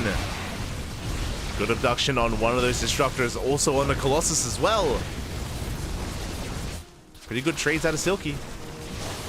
Oh god. Gonna be taking a storm to the face though. As we get another Colossus, we're down to 1. But the storm's insane. They pop it off back. But we're only down to 1 single Colossus. We have a handful of disruptors, I believe. But Silky, he's getting into lurkers. It's happening. He's getting away with that lurker tech. And the higher the lurker count gets, the more fortified he will be. Meanwhile, Shidown, he is a step behind, but only 1, as he has a 2nd Stargate, a fleet beacon on the way, plus 1 air attack. Shidown is getting ready for Sky Toss. It's happening. Can we get there though? As Silky is going to have a pretty big power spike. A pretty big moment here for Silky. As he pushes out across the map, forcing a recall, but there are storms waiting for him. Oh my god. Decent abductions, the final Colossus goes down. At the same time, Shidown goes for a big counterattack of his own. And he will take down this base. Silky plummeting in supply. Yeah, losing too many roaches, too many hydras.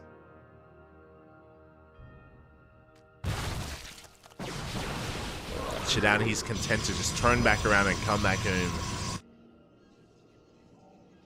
And it's not carriers, it is Tempest in production. Which again, I think is very mature. I do think Tempest. Even though they take a little bit longer to really pay for themselves, and early on they don't really have too much of an impact. As the game goes on, they trade so well. So much value, Poppy, so much value. Especially against lurkers.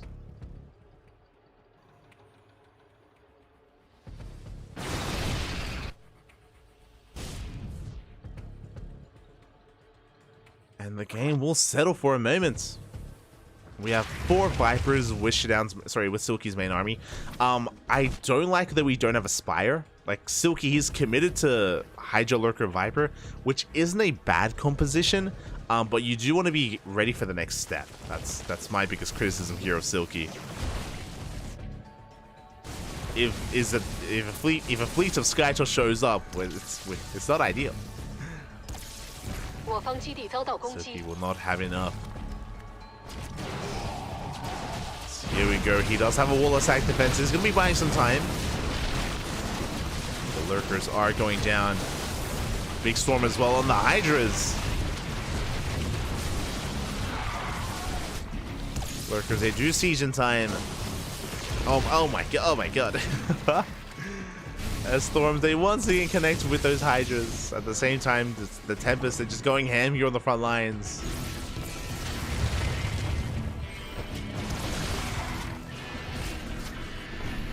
Taking down side defense, taking down and threatening even some of those Lurkers.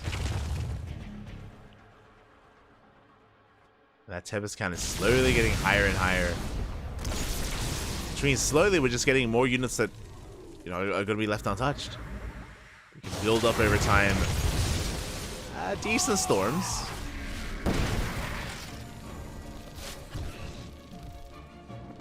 But Silky wants a fight. He's about to be surrounded though. Uh-oh. Multiple angles, big feedbacks, big storms as well. Taking down a Viper.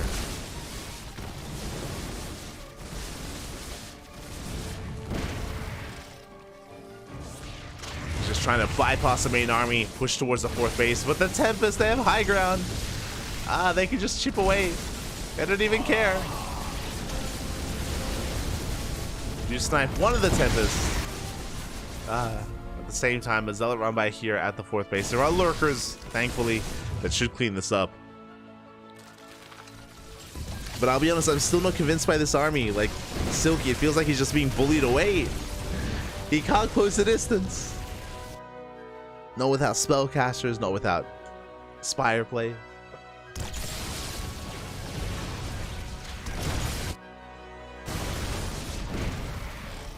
And here we go. Now we get across the map. We're going to be threatening the mining bases here of Silky. He has to make a stand. He's got +3 range on the way. That will help. But, like, what is his answer to the Tempest? Without Corruptors, without Vipers, even with Vipers, like, how do we deal with this? Oh. The answer is we don't deal with this. It's not happening.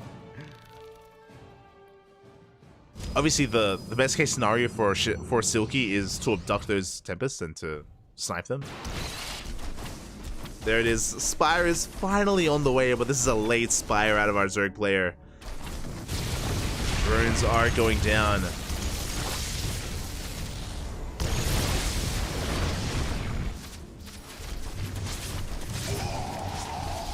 It's going to be 11 workers killed here for Silky. Tempest, they may not see the Lurkers, but they can sure as hell see that base. Oh, the abductions. We get 1, we get 2, we get 3. 3 Tempests. Not too bad. Did take some storms to the face, which is unfortunate, but overall, a good trade for Silky. Shadown though, he's got a massive bank. He's got 3k. As another abduct comes in, sniping another Tempest.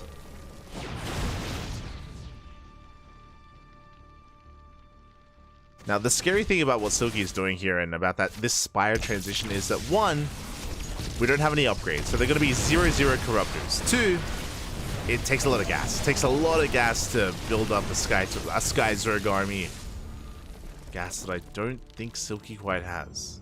He may be able to sustain himself, it's possible. There we go, +1 air carapaces on the way. 8 Corruptors as well. That is the bank of Silky.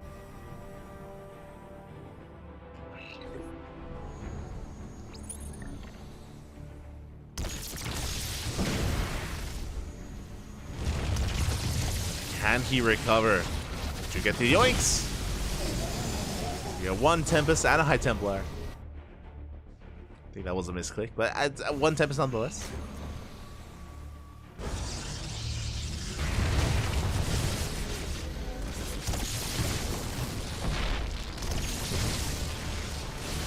as we are just going to be splitting up our forces. I do think Shidan needs to refine his army as well. He's got a lot of stalkers that don't really have too much use. Not anymore. Decent Storm, the Corruptors, they dive in, they get 1 Tempest, they're going to get 2. Good engagement here from Silky. His Corruptors coming in. Getting a lot done. As Silky's gaining ground on both fronts. Doing well for himself.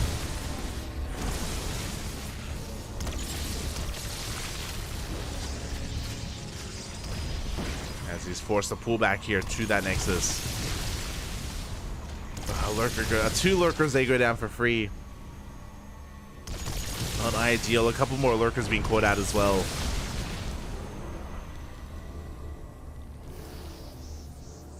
Silky, we can't afford these losses, Papi. Even the queens are off of creep.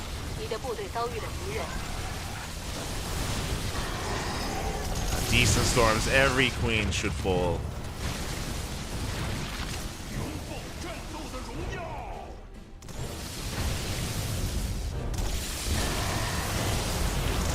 Oh, go to the Corruptors. This is not a fight. This is not the fight we want to take. In storms. Silky, a bit of a lapse in judgment. He went in too soon. As we're building up the Corruptor count, Silky is out of money, he's out of gas. Can barely afford anything else.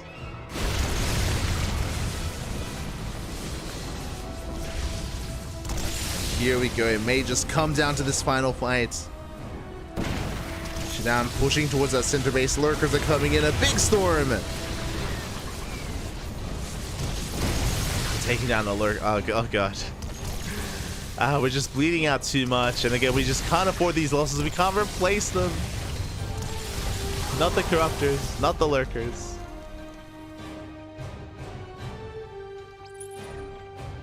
Silky again. He is in a lot of trouble here.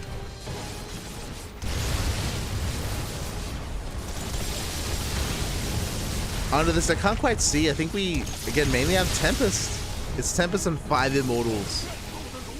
A handful of Zealots, 12 High Templar. We always have a storm available, always, with 12 High Templar. Oh my god, as we're down to 3 Corruptors this entire time. The Tempest have just been going ham. There's 1 Corruptor left. 0 Corruptors. GG gets called, and Shidan will take the series at 2-0. Oh. I love that delayed sigh. It was almost like Shidan, he was still in the zone for just a little bit longer, and then like 10 seconds later, oh my damn. GG, well played. Shidan does get the 2-0, takes down Silky. Silky did fight back. He had more of a fighting chance compared to Toonming versus Firefly, but still was not enough. I do think that 1, the lurker transition was late from Silky, and obviously 2, the Corruptor transition was also late from Silky as well. These transitions were delayed from our Zerg player. He was stuck on a lower tier army for quite a long time in both instances, and Shidan was able to take advantage of him. I do think it was a little bit risky, a little bit risky for Shidan to go straight into Tempest of all things, but it worked out in the end. He was able to out-control and pick apart the army of Silky. GG, well played. Congratulations to Shidan. Congratulations to the Platinum Heroes, as they will take the series. But we still have to determine how they take the series, because even though they may have won, we still play out the final best of 2. It is still going to be played out, and it is going to be DNS versus Cyan. Now, unfortunately, there's a little bit less on the line because Platinum Heroes, they've already won. They've already taken the series.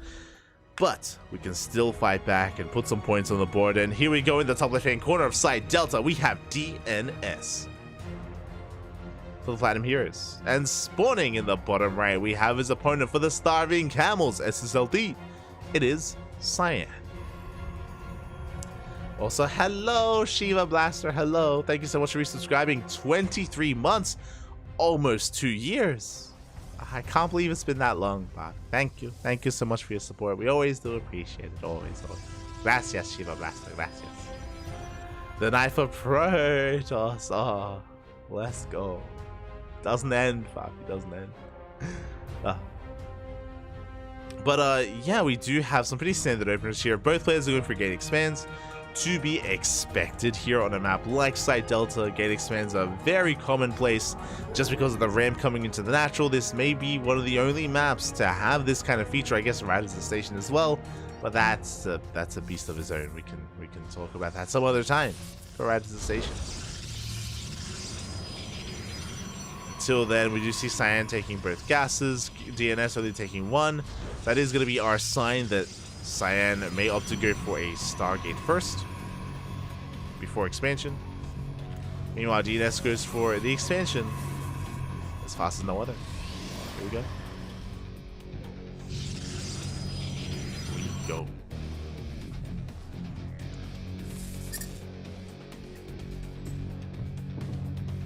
Like no other. There it is. DNS going to be going for his expansion. So gate expand out of our blue Protoss. Meanwhile, our red Protoss, I believe we should be heading in the same direction as well. There's no shot we go one base all in, right? No shot. DNS is being even more annoying. Where is the tech, by the way? It's not really thrown down. Finally, there it is. Expansion on the way for Cyan. It is a little bit delayed, but it's on the way regardless.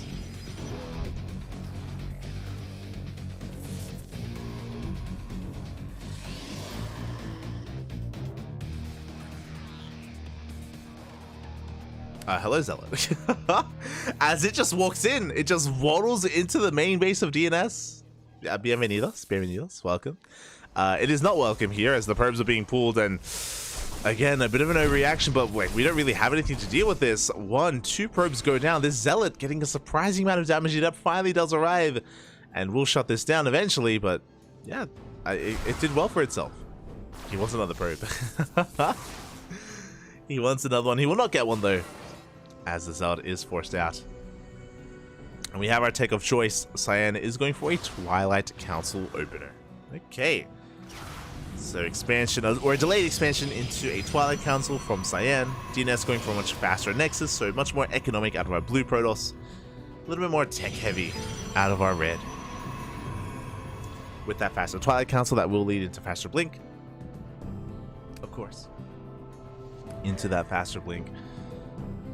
Meanwhile, DNS going for the Stargates is going to be harassing with said oracles. He's already, or he should already be looking to get ahead economically, but we'll see what we can achieve with that oracle as the Adept shades in, and he wants the sentry. Doesn't get it. Pretty committed dive there out of DNS. Doesn't quite pay for itself. Hallucination Scout gets across the map, does get eyes on the Stargates, so Cyan should be getting in position for those oracles. We have the Oracle making its way into the main base. Cyan in position with a shield battery as well. We're gonna have to go for the stasis trap. Up. Oh, does catch 4 probes. Not too bad. Late reaction out of Cyan. Very late reaction, and it does get punished for it in the end. Meanwhile, we have DNS going for a bit of a later Twilight Council. He still has the Oracles alive. That's what's important. So we can still gain some value here. Still look to get ahead economically. So there we go, the Oracle making its way towards that natural.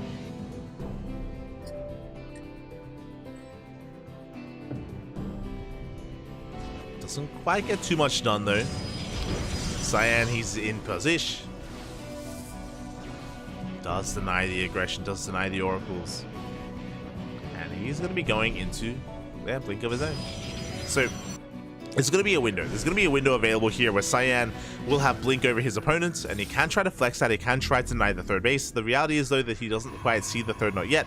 But there it is, proxy pylon is thrown down. Cyan is looking to be aggressive. He does have a third on the way, so he's not all in. Don't get us wrong. We have a robo as well, so and we are transitioning out of this at some point, but before that does occur, Cyan can be aggressive. Still a ways until we get blink. Quite a ways.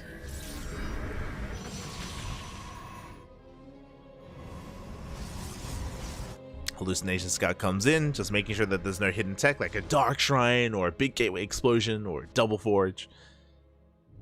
So just make sure everything's looking normal. So we do have that proxy gate on the way.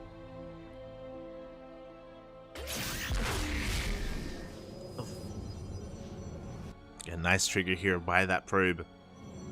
Cyan reinforcing here on the front lines. He has a slight lead in Stalkers. We're just waiting for another warp in. Waiting for the gateway to finish.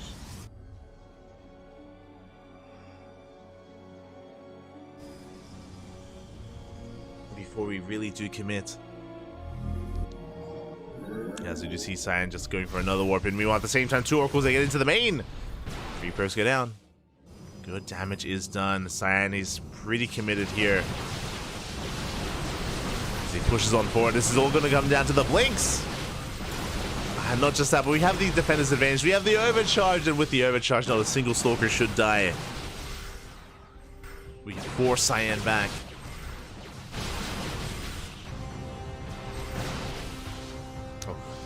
As you can tell, you can see Cyan's army is battered and bruised, and he's probing back at home. I think it looks like he recognized that he cannot end the game. We have +1, Robo. All in production here for Cyan. As he just dives in, oh my god! Just doesn't even care, he goes straight for the Stalkers, does focus quite a lot of them down. The boys are being pulled! Cyan focuses Stalker after Stalker. Going to be reinforcing on the front line. Cyan, he does take an army lead. He can keep pushing. He can. Oh my god. I blacked out for a moment there. What? what just happened? As the Stalkers are going to be pushing for once again, boys are being pulled. Yeah, workers are going down. Some big economic losses here for DNS. Overcharge pop for a second time. But you can see that Cyan is snowballing out of control with pure Blink Stalker. He breaks through. He barely does break through. You can see DNS, he's investing in +1. He's investing in Immortals. But they're just too little too late. Cyan, he's barely making it. Barely. He's still ahead in Stalkers. We can see the Inassault tab actually pretty close between the 2 players. Very close, actually. DNS, after losing all those probes, he's still ahead. He's still ahead in Workers, which is crazy. But we can see Cyan has 20 Stalkers as opposed to the 6 of the blue Protoss. And it's just, it has to just be a numbers game at this point. Even with an Immortal. No shot, Bobby. No shot. We can break him.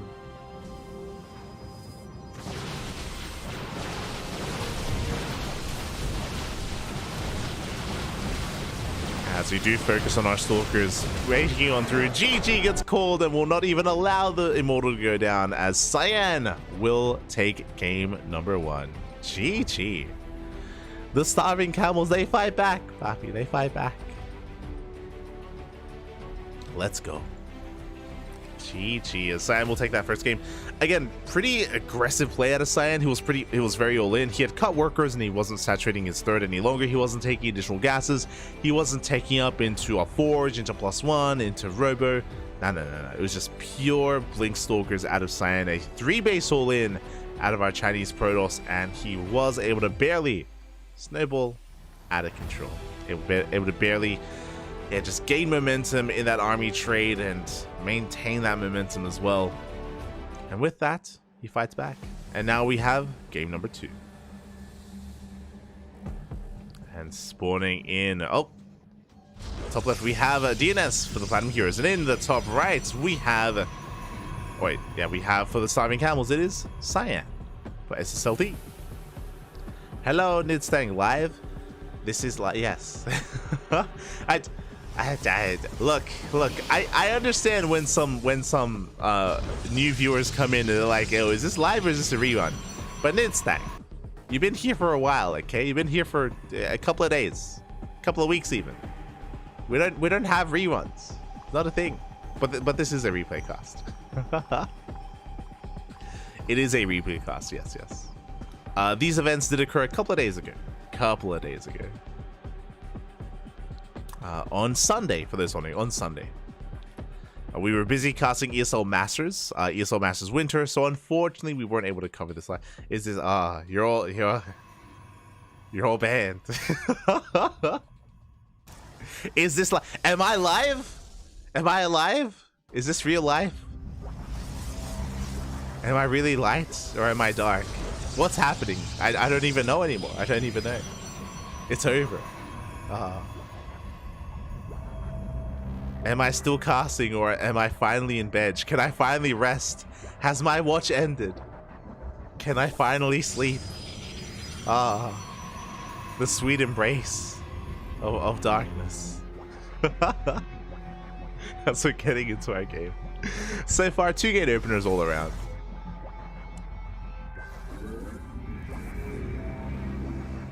Aye. If a replay cost. Yeah, replay cost. I mean, it's even fun facts. Fun fact.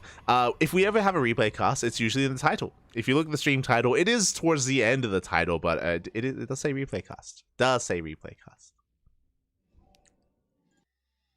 Letting you know. We try to always put it there in the title. As for now, again, 2 gate openers all around. Actually, we're mirroring each other, going for a delayed expansion, going for a faster Stargate. Oh boy. Okay, so if both players scout each other, which they aren't, but if they did, we could end up in Phoenix v Phoenix. Could occur. We're all holograms. It never ends, Papi. It never ends.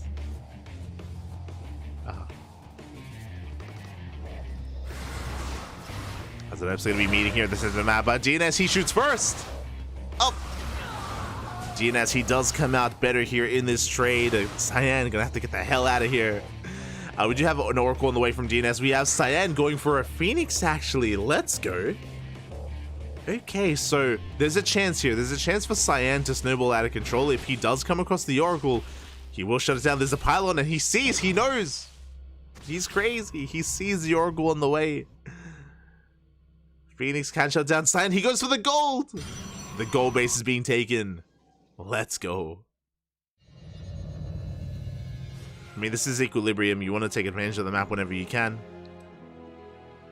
And yeah, this has just been a very quirky build. Very quirky opener here from both players. DNS goes in for a scout. He does confirm the Stargate, but he didn't see the first unit. He doesn't know that Phoenixes are on the way. As the Oracle does get shut down. It was off screen, it was off camera, but I promise you, the Oracle's dead. Yeah, there it is.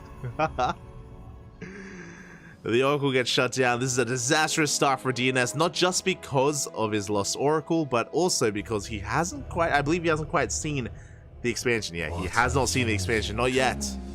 He is not aware. Now, DNS is getting into Phoenixes of his own just for safety. Oh my god, as we blacked out for a second time. Are we all good? Again, I am casting from a clean feed. I did not observe, or I'm not handling the production. Shout out to the WTL admins, of course, for taking care of that as well.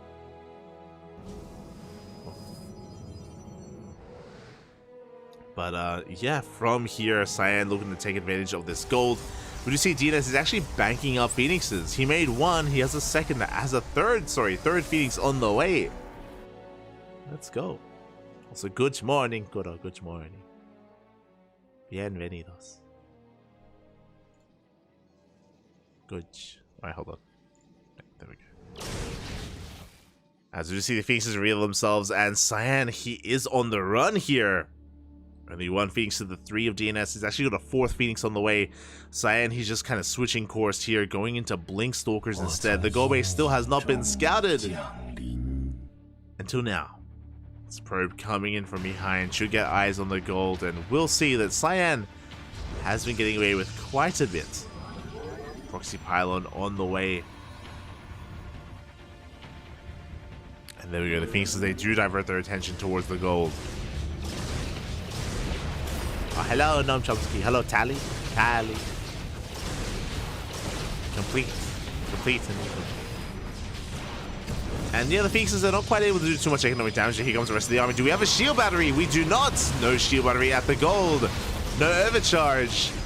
DNS looking to snowball out of control. The shield battery, okay, was just a little bit further back. It wasn't quite impacting the fight. Cyan does have the better economy here. Even going for a pylon just to make sure that DNS doesn't take the expansion himself.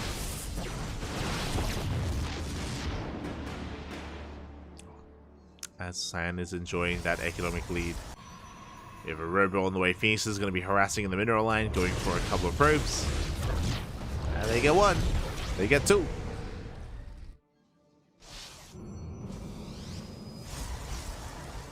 And it looks like it looks like Cyan doesn't really intend to take a third. With this setup, with the proxy location as well, it looks like Cyan just only wants to commit here to one big push off of a gold-based economy. And he's going for it once again. We saw this in a game number 1. We're seeing something similar here in game 2. We have the overcharge though.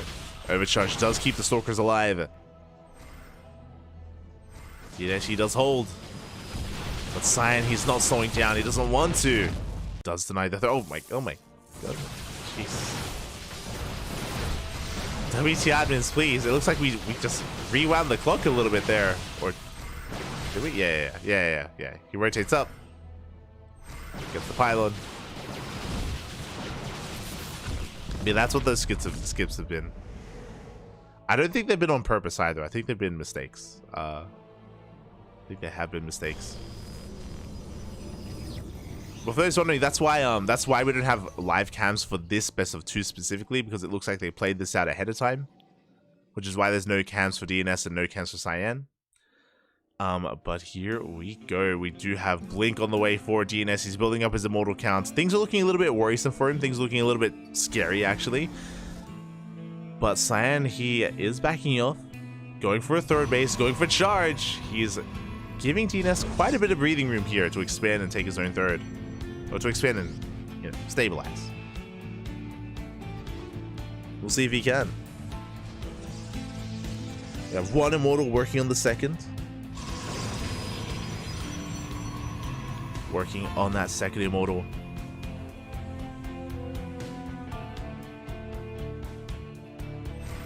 Stalker sharking around. They get one Phoenix, just barely. They do bring it down. So we do get another wave of Stalkers. The Phoenix, they get caught out. No! Every Phoenix will fall. Big pickups here from Cyan. The Phoenix, they did okay for DNS. They killed the Phoenix and got a couple of worker kills, but yeah, it was quite a big investment. Behind this, Cyan now up to what, 42 workers. Gonna be cutting workers at 42 actually, which is a little bit shocking to me. He's just focusing on those charge lots, on more warp ins. You can see Cyan taking a supply lead. Wants to push in.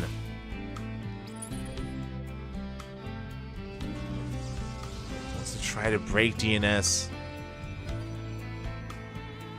Just waiting for another wave of reinforcements. Charge is now done. He's going for it. He's pulling the trigger. Now there is a shield battery. There is an overcharge. But immediately we dive on the shield battery as well. Good target firing out of Cyan. Gets the shield battery. Gets the immortal. And can he break through the main army? Oh, it looks like he barely cannot. The Stalkers of DNS, they stand strong. For now. He's holding, Bob. He's holding. Dark Shrine is on the way. Cyan, he did reset the immortal counts. That is true. More Zealots on the way. Actually going for a counterattack instead. Going for the main.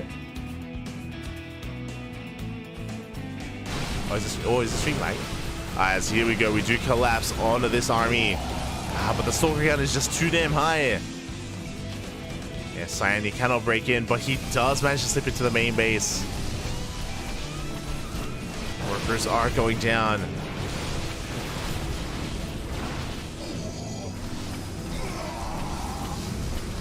We're going for another warp in. We're breaking through. Kind of. Oh, the DTs. I had forgotten about the Dark Templar, but they do bust in. They break the main. At the same time, looks like DNS is also across the map as well. Getting his own economic damage. Yeah, with adepts. One single adept gets 7 kills. Where's the detection? We have one observer. Where is it? DNS, he blew his main army back, but we have DTs everywhere. The Invisible Man is getting out of control. Not for the first time today. GG gets called.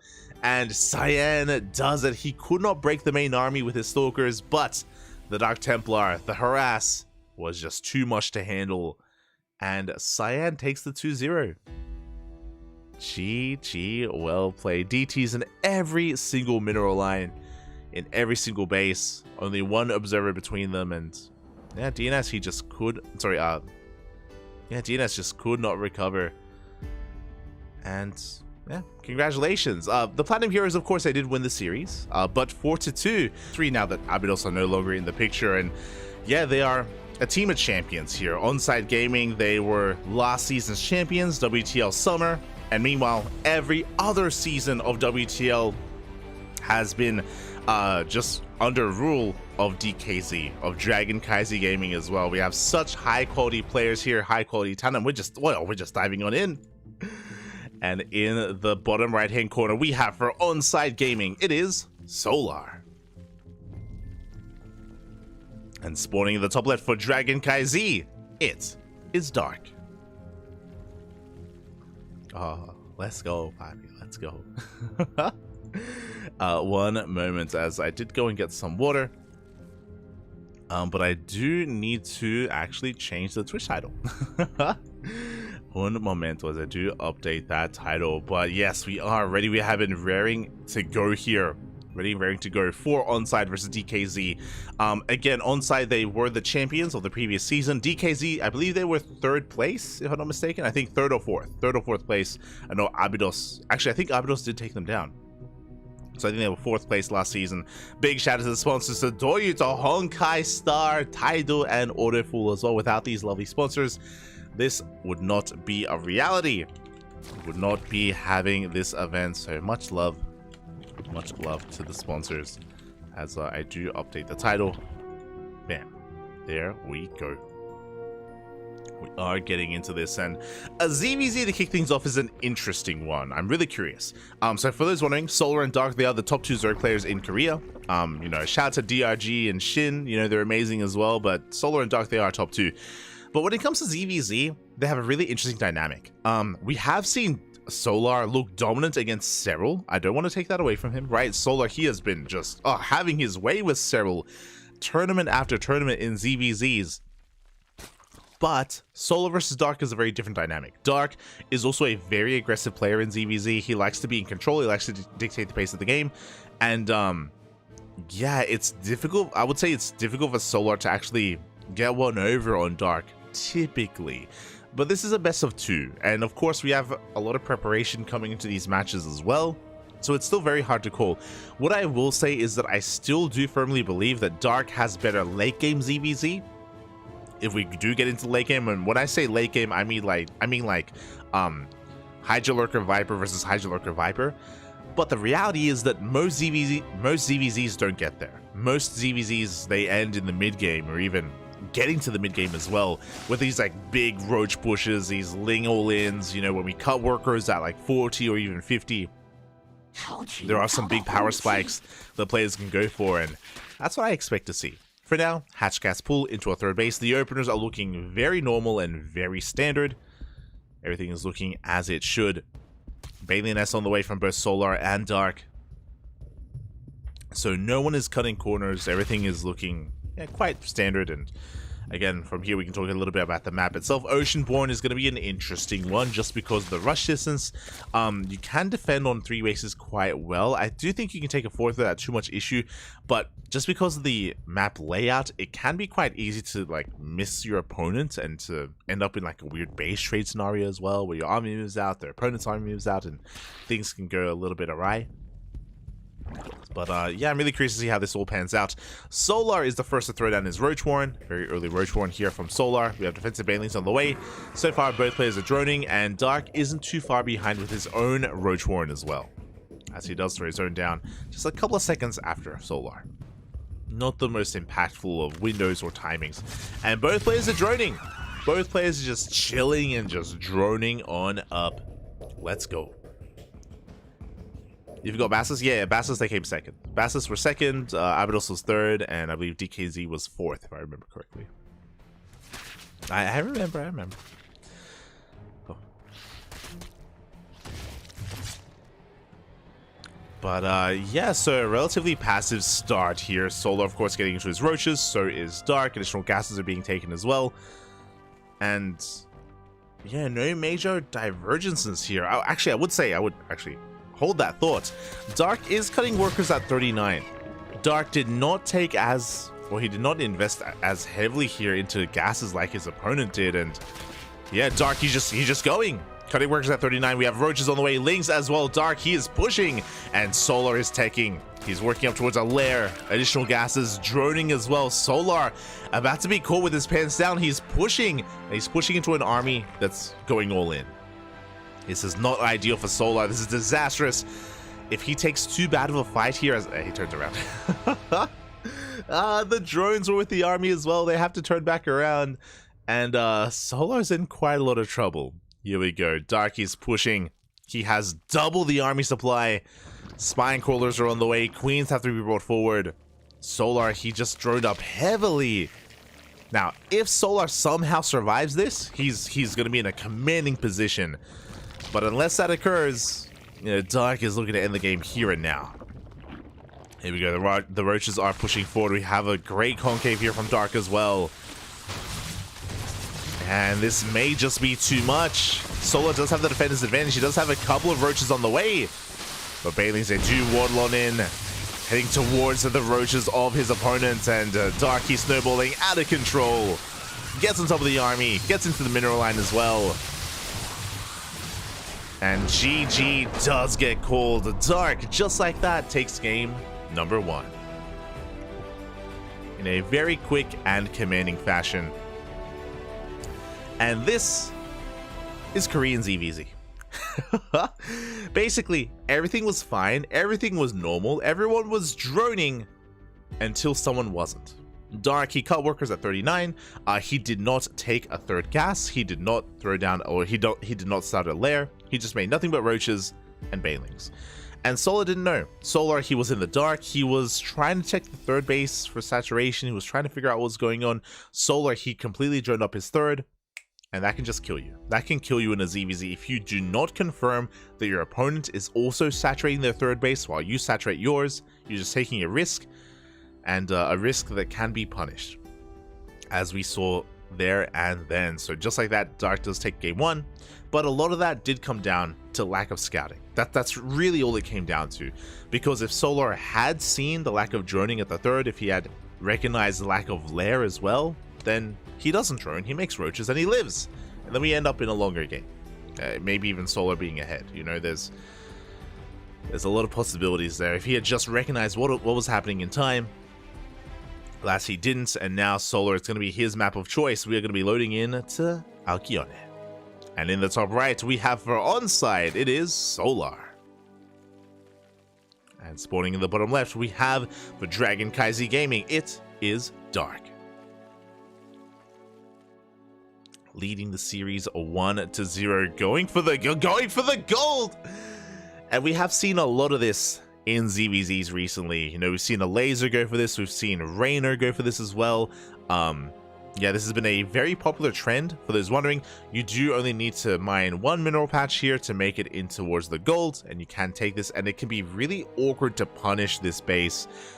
We've seen players fail and succeed at taking this gold. But again, it has been very trendy from a lot of the Pro Zerg players on this map. Solar, though, unlike his opponent, Solar is a very standard player. We can talk a little bit about the differences and the dynamic between these two. Dark is typically very aggressive. He likes to be in the driver's seat. Solar is typically more reactive. ZVZ is different. This is where Solar was able to win against Cyril, where Solar, he was just hyper aggressive. He would cut workers. He would go for these roach timings and plus on carapace all-ins. But, yeah, at least historically, or at least, in some of the other matchups, Solar, he is more of a reactive player, and yeah, he opts not to go for the gold as a result. As for now, he's just going for a hatch gas pool. We have the main art of drones, and there are a couple of different ways to punish this. Once Solar realizes what's going on, I believe his Overlord is en route to check the gold, if I'm not mistaken. Once he realizes, he can mine the mineral patches on his side of the map, and he can also harass from the right-hand side. The other option is that ideally the defending Zerg player, Dark, he's spread thin because he's going to have to defend his gold and his main base at the same time, and he's going to have a really awkward time just splitting up his forces and, you know, splitting up his base between his bases as well. And Solar doesn't have to attack the gold. He can just go straight for the main. If he goes for the main and if Dark isn't ready for it, Dark can die. So it isn't easy. It isn't easy to defend both these bases, but is possible. As there we go, Solar, he throws down a Bailey Nest immediately, and Solar, he wants to go all in. He wants to punish this gold or punish the main. One or the other. Both options are viable here with how Solar wants to approach this and where he wants to attack. And there we go. Solar, he does mine out that mineral patch. He reacted by being aggressive. Yeah. But this is what I mean, right? Like Solar, he scouts the gold. Bam, Bailey Nest, right? Bam, we're going all in. Meanwhile, Dark, he's throwing down a wall of Evo chambers. He's actually fully walling off that mineral line and the Queen as well. Oh my god. Very nice setup here from Dark. As the Lings of Solar cannot touch him, but there's only one Queen. Roaches are on the way, as we did rush into Roaches. Lings, they do slip in behind though. There was a hole in the wall. The drones are being pulled. The Queen goes down. Spinecrawler does finish just in time, and the Roaches will arrive. We have Bailings. Ooh, some ambitious Bailings here from Solar in the face of Dark. Oh, they're in the face, and the Lings are gonna surround. The Roaches, they barely slip past. Oh, they're lubed up, Papi. They are lubed up. They barely do escape the surround of Solar. More Lings are on the way, but Solar is looking to overwhelm, and he does bust into the mineral line. The Bailings, they crash into the Spinecrawler. The gold base is being broken. At the same time, Dark is going for a counterattack. He's sending his Roaches across the map, and he has lost control of this gold. There's no way to hold on to it. It is not happening. But Dark, I don't think he cares. I'm having a look at the minimap, and I think he does have something across the map, but it may just be too much. Yeah, Solar, he connects with the Lings, gets the surround of the Roaches. GG gets called. There's nothing that Dark can do. And Solar ties it up 1-1. GG. GG, well played. Dark trying to be a little bit cheeky by rushing into that gold. Solar immediately responding with that Bailey Nest, and I do think it was a mistake. I don't think it was intentional for Dark to leave a gap in that wall behind the Evo chamber. I don't think that was a part of the plan there. I think it was supposed to be a full wall off, so I think the Evo chamber was misplaced or the Queen was out of position. As a result, the Evo chamber wall never finished, and that position was significantly weaker as a result. So yeah, that was a kind of a rough defense there from Dark. He almost was able to get away with it, but alas, Solar, hyper aggressive there, punished it very quickly. The Bailey Nest. GG. GG, well played. With that, we are tied up 1-1.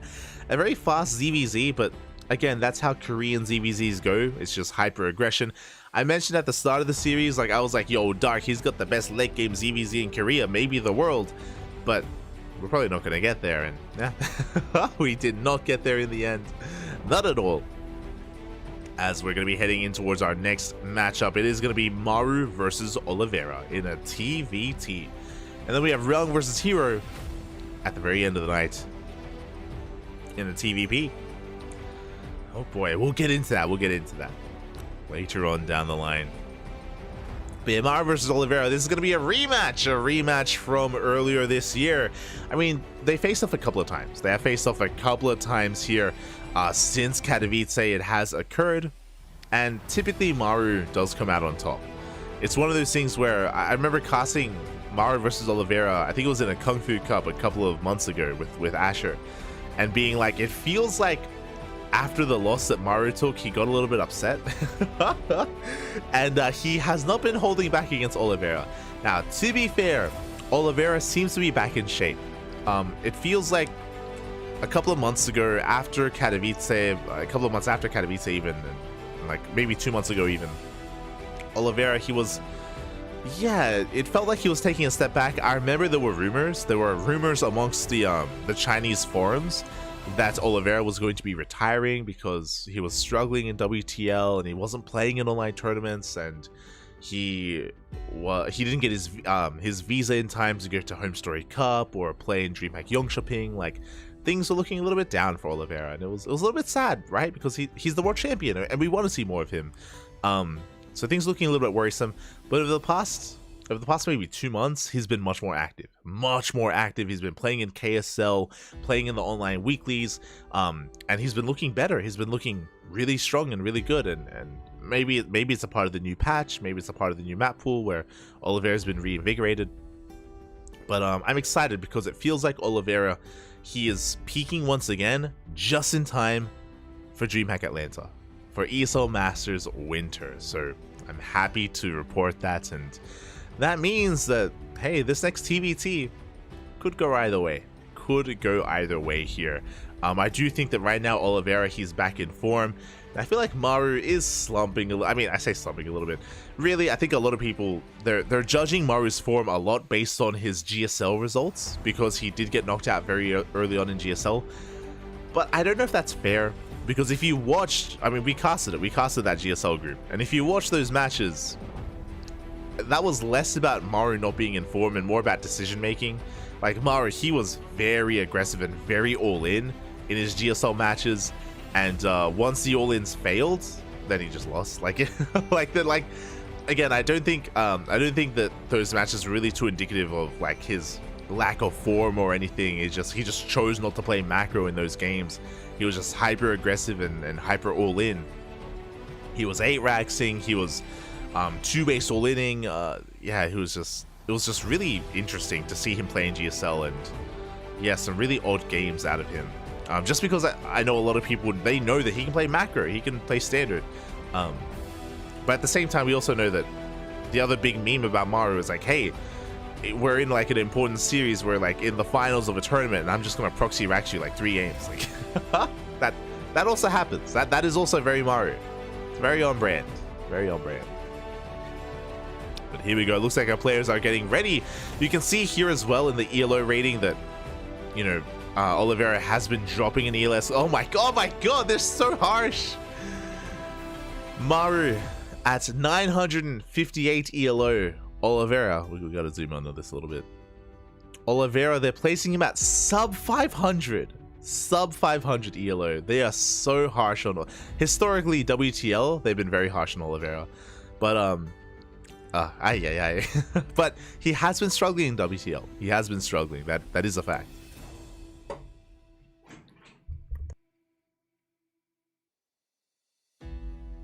That is a very real fact, and yeah, we are just getting ready for this TVT, for this next Team League match. Looks like we're just fixing up the cams and making sure everything is okay.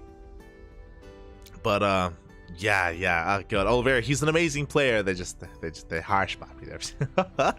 I mean, I always say that, and I'm sure the WTL admins would agree with me, that because Oliveira is one of their own, like, they expect more from him. It's kind of like when sometimes when I cast like Dolan or Eric or one of the CranKy Ducklings, like, I try to make sure I ease up a little bit, because like I know what they're capable of, and I'm a big fan, and you know, you go full like Tiger Mom on them sort of thing. I know there's a lot of love from the SE boys for Oliveira. Oh, but we are getting ready here. Just make sure the cams are working. Cams are good. ELO means nothing. Those are just numbers. True. Numbers based off of statistics. For those wondering, the ELO is based off of your performances in WTL, in World Team League. They're based off of performances in World Team League, and I believe based off of performances in Kung Fu Cup. The reason why they knocked Cyril down is because he did lose last week. But here we go. In the top right, we have for onside Maru, and spawning in the bottom left, we have his opponent for Dragon Kaiser Gaming. It is Oliveira. Here we go. Maru's been undefeated so far. Yeah, but they take into account last season, like all the previous seasons, and Maru was dropping maps. He was dropping maps. That's why the numbers do go up. They do go down. They go left. They go right. Yeah. But here we go. We are getting into said TVT. So far, so good. Double gas openers all around from both Maru and Oliveira. So far, they are mirroring each other. With double gas openers, this does mean that they're going to be getting into faster factories. No economic openers here. We're not going for any kind of CC. We're not going for any kind of Rax expand. Just a delayed expansion here instead. For more safety. As SCV is moving out across the map as well to get a bit of a read on what is going on. And we have been lucky enough to cast Oliveira recently. He has been quite active. I mentioned before he's been much more active in the online tournament scene. And yeah, we recently casted him against Bjorn and it wasn't looking too bad. Oliveira, his TVT reminds me a lot of Bjorn actually. He's a very active player. Very active player. Not in tournaments, I mean like in-game. Where he goes for a more drop-heavy style with more medevacs, less Vikings. Just like Bjorn. A way to flex his speed and flex his skill. As the Reaper does get across the map, comes across the hidden SCV. Let's go. I'm sure just trying to soak some damage here for his own Reaper, as Maru does push in. Oliveira respects it, he backs up. He wants a first shot. I believe Oliveira does barely shoot first. Maru has to back off, respect his opponent. As we get into our expansions on the low ground, Hellions are on the way. Again, everything is looking pretty mirrored. Outside of the fact that Maru is the first to go for an add-on, to go for the reactor. Oliveira, not so much. Both players will just bounce off each other and things will calm things down. Whew. And there we go. Oliveira going to be going for a Cyclone first as well. Again, Cyclones, they do have a place in the early game of TVT. I was going to say very safe opener. With this medevac, it looks like Oliveira may go for a drop. He may go for a medevac first into a Cyclone drop across the map. So apply some pressure. Hellion gets across the map. Does get a delay on the CC. Does kill the building SCV. Very nice pick off here from Oliveira. Meanwhile, Maru, he's going for a job of his own. Instead of a Cyclone drop, he goes for the tech lab on the factory, and he's going for a tank drop instead. So aggression from both sides. I am assuming that Oliveira is going for a medevac, but we'll see. No, he goes for a tech lab. Okay, never mind. So Oliveira is going to be the defender, Maru the aggressor, as he's getting ready for his push. Yeah, the tech lab is on the way, so this should be for a Raven here from Oliveira. He could be spicy and go for a Banshee first, which is something that both Bjorn and Maru have been mixing into their TVTs, but we can see it is the Raven. He's actually doubling down and going into an interference matrix, into disables. And this is the difference between him and Bjorn, because Bjorn, he's not too fond of that upgrade, not anymore. As you see Maru arriving, trying to siege up here within range of the Rax. Big tank shots are going to be going up. He takes down the Cyclones. Very good target firing out of Maru. Really good trade. He is within range of the reactor. And this has been a rough trade for Oliveira. He should clean this up. Oh, the target firing once again. Oh, he takes down another Cyclone. The tank stands strong. We have reinforcements coming from across the map. Yeah, you can see Oliveira not feeling happy. GG gets called just like that. Maru takes game one. Ay. The value that tank got. That was crazy. What was that, like 3 Cyclones? Oh, God. That was brutal, Papi. That was brutal. GG. Again, really good target firing out of Maru. Really unfortunate positioning out of Oliveira as well. That one tank just getting so much value there, and not just that, but also within range of the production. And we had more reinforcements rallying across the map, so Maru very quickly snowballs out of control. Just off of the opener, and that's just how TVT can go sometimes. If you lose too much too quickly, too early on, especially when your opponent's being aggressive, then it can be over in an instant. And from here, Oliveira is going for his map of choice, going for Oceanborn. And this has been a quick series so far. I'm a little bit concerned. The ZVZ was over in like 10 minutes. Like the best of 2 was over very quickly, and this TVT as well going by quite fast. Oceanborn, gonna be an interesting one. We have seen some decent proxy locations on Oceanborn, but I'm I more imagine that Oliveira, he just wants to get into the mid game more than anything. He wants to prove himself. And here we go in the top left-hand corner for Onside Gaming. It is Maru. Oh. And spawning in the bottom right for Dragon Kaizi Gaming, we have Oliveira. Hopefully he can shake it off. You can see there was a bit of frustration in game 1 as to how poorly things went. And hopefully he can bring it all back here in game number 2. So yeah, things escalating very quickly in that game. And we'll see how things will differ. But now gases are being taken. A much faster gas from Maru, actually. Oliveira delaying his own gas. Interesting. Oliveira, he may opt to go for a Rax Expand, actually. Okay, no, never mind. Double gas, double gas. We're good. Double gas opener out of Oliveira. Going to be going into a Rax into Factory. Meanwhile, Maru, he's the player that I should have been keeping my eye on because he goes for a single gas opener instead.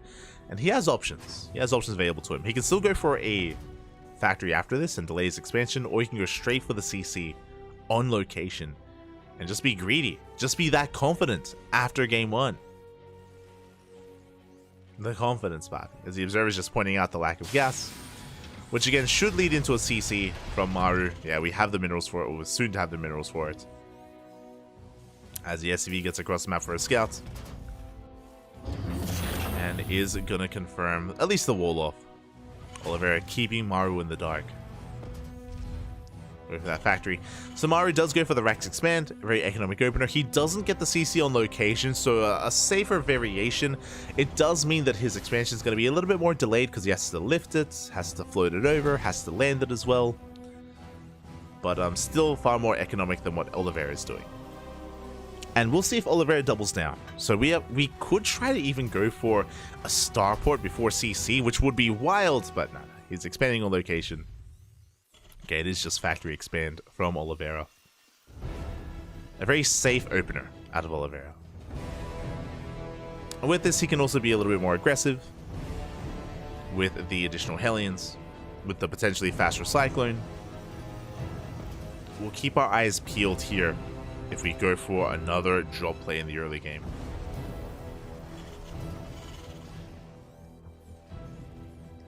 Keep our eyes peeled. But now, yep, there's that safety Cyclone once again from Oliveira. So far, pretty similar build to game 1, actually, out of our Red Terran player. Very similar, as now we have that Starport on the way. Hellion moves out for a scout. If you remember, this Hellion did delay the CC on the low ground last time. But the CC is on the high ground this time, so it's going to be safe. Safe from this Hellion. Picks up the ramp, does get eyes on the CC. He does see that it's already done. So he is aware that Maru went for an economic opener. He's aware that he's safe as well. It's like, oh, okay, you rush into a CC. Oh my god. And Oliveira, upon seeing that he is behind economically, he doubles down. And as you can see on the production tab, it hasn't been shown on screen yet, but Oliveira, he goes for a third base. A very fast third TC here from Oliveira. Very greedy, and it's going to get scouted. It is going to be spotted here by Maru. He sees, he is aware. And once again, Maru going for the same build. No add-on swap. It is a tech lab on the Factory for a tank into medevac. It's the same build, a tank drop. I mean, not quite the same build because we had a more economic opener this time out of Maru, but kind of the same direction that we're going in. Same destination. There we go. That's a better way to put it. So tank drop is going to be moving out. And Oliveira, will he have enough, or will he be able to deal with this time? As the drop is spotted. Barely spotted by Oliveira. Back at home, what do we have? We have a couple of Reapers. We have a tank on the way. Not a Cyclone this time. And a Raven as well. Disable still 10 seconds away. The bunker is going to be cancelled. Hot pickup avoiding the tank shot. Oh my god. But Disable is now done, and we can try to break this position. The tank, though, gonna reposition instead. Gonna pick up, head towards the main base. Raven's being zoned away, but no, there's a Disable. And with it, Oliveira should clean this up. Yeah, much cleaner defense this time. Very nicely done. Maru has some nice moves, but... And I mean, as I say that, he does get into the main base. He is going to try to pick off some SCVs, but no, he's going to be zoned away. Oh my god, the medevac! The medevac goes down as well. Big pickoff once again from Oliveira. Maru bleeding out too much, but he does not turn around. He has his Vikings in position. He has that one tank as well. He is looking for those Ravens. Bearing in mind that Oliveira does already have his CC as an orbital, Maru, upon seeing that he's going to be behind economically, he gets his third CC on location. He has map control. Very greedy move here out of Maru, but very necessary to catch up. Very necessary to catch up and keep up, as Maru has air control. He continues Viking production, continues tank production as well.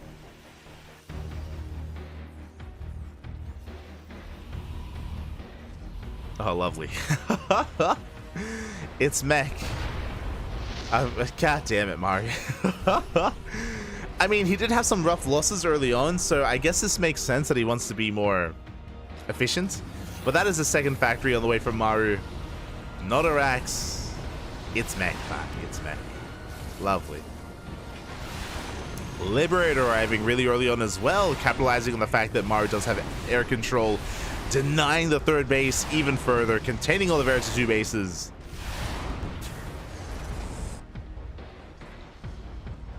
And yeah, Oliveira, he can't quite break free. And he's going to try to, but these Vikings have been exposed. Yeah, reinforcements come in, forcing the land as well.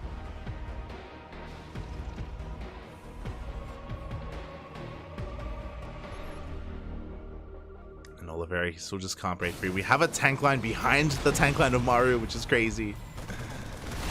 More tanks on the way. If possible, Maru, he's looking for those Ravens. He wants them. Up! Oh, and he's gonna get them as well. We get the disable though, and Oliveira, he breaks free. It's gonna cost him every single Raven. But he does get 3 disables off. No, but again, there's another line of tanks. Regardless, it's not going to be enough, and Oliveira, he can keep on pushing. Takes down 4 tanks. Cleans up the army.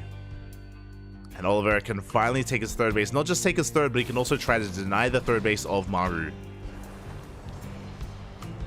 So Oliveira is booming out. Setting out a spotter marine first. He doesn't want to take a tank shot to the face. Does scan ahead of time, landing his Vikings. Here we go, Oliveira pushing on forward. Gonna be losing all of his Marines though. Yeah, the Marines, they all go down. Maru, he himself can try to land on these tanks. Oof. It's a Viking for free.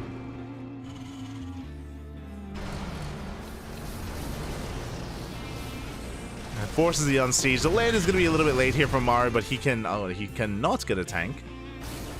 As he's backing off, getting double armory. 4th CC on the way. Maru is going to be settling on down from here. And so is Oliveira. Oh, sorry. Splitting my nose. Yeah, Scan's just going to be confirming the production. Confirming the setup here from both players. But the game will settle.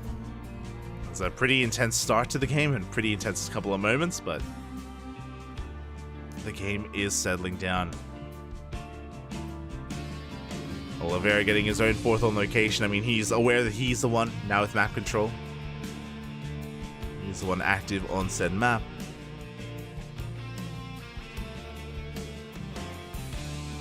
Oh, we get to cast a TVT on Oceanborn. Let's go. Oh no, I can see where this is headed. I can see it, Papi. Not like this. Additional factories are on the way. Blue Flame as well. 1-1. Vehicle upgrades. So the goal here from Oliveira is to be active, to out-expand his opponents because he has a more flexible army, and make sure that Maru has the hardest time possible expanding and taking a 4th base. It's all about that 4th. The 4th and then eventually the 5th. Outside of that, Oliveira doesn't have to push into the 3rd. It would be a mistake pushing into the 3rd bases. There we go. The 4th is being taken. The tanks are repositioning. Maru is spreading himself thin. But Oliveira, can he punish his opponent? Yeah, and that's a lot of tanks. Not much there to keep them company. That's why we take care of our tanks. Make sure you're there for them. Oh. Let's see the girl. Oliveira's pushing from the right hand side.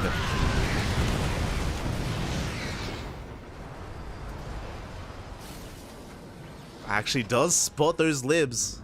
Maru, just like the last game, going into very fast liberators. He needed this game as well, actually.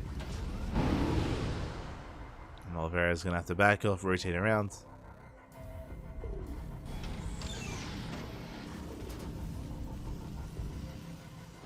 Making sure that he himself is okay with the base count. And he wasn't able to deny the fourth. He's coming in with a drop though. Forces a quick on siege. Very nice moves there from Maru. Otherwise, he would have been forced to kill his own tanks. Quick on sieges from the Terran. As Oliveira, he is not just on 4, he's now getting a 5th base. Scan reveals the 4th base of Oliveira to Maru.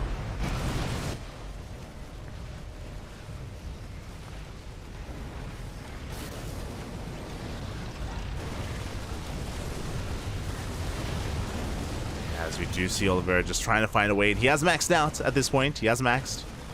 Now, just because he maxed out, just because he's ahead in supply, doesn't mean that he can roll over Maru. That's not at all. As the Hellbat drop is coming. What is this? Heart of the Swarm? The Hellbat drops, they're coming. But yeah, the soup does lie at times, and Mech is the more efficient army. Takes longer to max out, but at this point, the army supplies are pretty comparable. As one of the Hellbats does go down.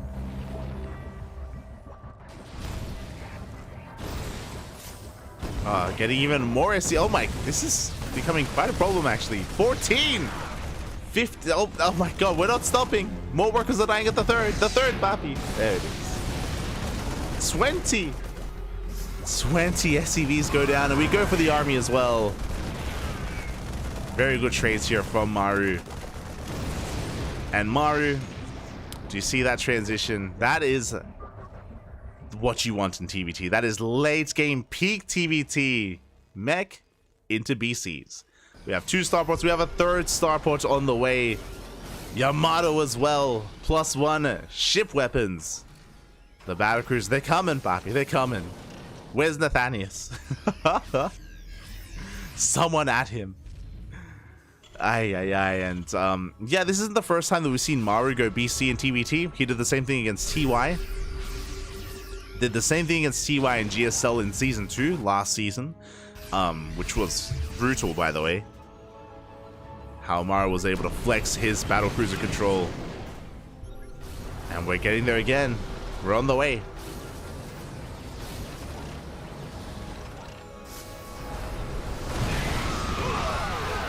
Here we go, as we try to push into a tank line, not like this. We do break in on the right hand side though. We do get 2, 3, 4 tanks. The Marauders putting in a lot of work, and where are the Vikings? We needed some support. Every single tank goes down. We needed Hellbats, Vikings, anything to just stand in between the Bio Army and the tanks, and there was nothing. The tanks, they exposed themselves. Oliveira taking a good trade. But the battle cruisers, they have arrived. They're getting across the map. Taking down some tanks for free. And this should force Vikings out of Oliveira. There we go. Vikings and Thors on the way.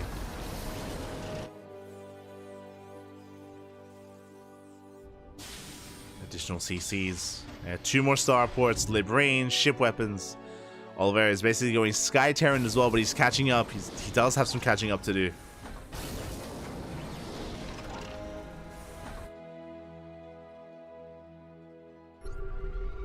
As Maru's moving out, as he moves out, Oliveira, he's looking to hit this 4th. This is a downside of Mech. Mech, a very immobile composition. Oh my god, those planetary, oh my god! The planetary cleans it up. Jeez, that was 16 Marines and foot marauders from one planetary. That was crazy. Each like planetary auto attack was like a tank volley. That was wild. And here we go. The BCs, they pushing forward. The Yamato down the Thors. Oliveira just losing so much supply there in that previous fight. He is falling behind. Oliveira just trying to rebuild, but he's on the back foot as Maru is chasing him down. And the Vikings going ham. The BC's pushing forward. The Yamato's going up. And GG is going to get called as Maru snowballs out of control, and he takes the series 2-0. GG. GG, well played. A strong performance there from Maru. Again, there was some moments for Oliveira, like when he cleaned up all those tanks earlier. I was surprised that Oliveira's economy wasn't really where it needed to be able to afford some of those losses, to be able to rebuild and remax immediately, and he was just caught completely off guard by those BCs. He was trying to go mass Viking into Liberators, but alas, that was not enough, not in time. GG gets called, and Maru takes a 2-0. GG, well played. And with that onside, they only need one more Unomas to take it all. One more game. And up next, we have Ryung versus Hero. And even though on paper, Hero is the favorite player, Ryung has beaten Hero before. That has occurred. I think it was in Kung Fu Cup. I think it was in Kung Fu Cup a couple of months ago, where Ryung popped off and he just went to town on so many different Protoss players from Europe and from Korea. So Ryung, he has been... As we're getting into game 1 and spawning in the top left-hand corner of side Delta, we have for onside, it is Ryung. Oh, the Tuna Terran Bat. And in the bottom right, we have for CranKy Z Gaming, it is Hero.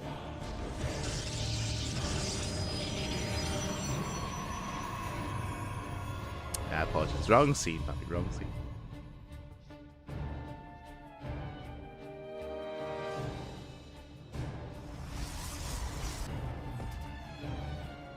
As we're getting into our next best of series, Ryung immediately going to be sending his SCV across the map. Let's go. Oh my god. Okay, so I believe this is for an eBay block, if I'm not mistaken. We'll see the trajectory of this SCV, but it does avoid the main attack path. The goal here is to avoid the probe scout. Going to be coming in towards that natural. And if Hero does spot this eBay a little bit too late, then we will be forcing the unnatural natural, and that will create an opportunity here for Ryung. And there it is. The eBay is thrown down. There is no probe to scout. There is no DPS on this SCV, and the natural is going to be denied. Oh my, wait, what? Okay. Did you see that? He had a third gateway queued up for a moment, and I was in shock. I was like, wait, what is going on right now? Like, a 3-gate opener is not a thing. It is going to be a 2-gate opener instead, which is still quite aggressive. 2-gate opener, eBay is thrown down. A Hero has to expand elsewhere. Let's go.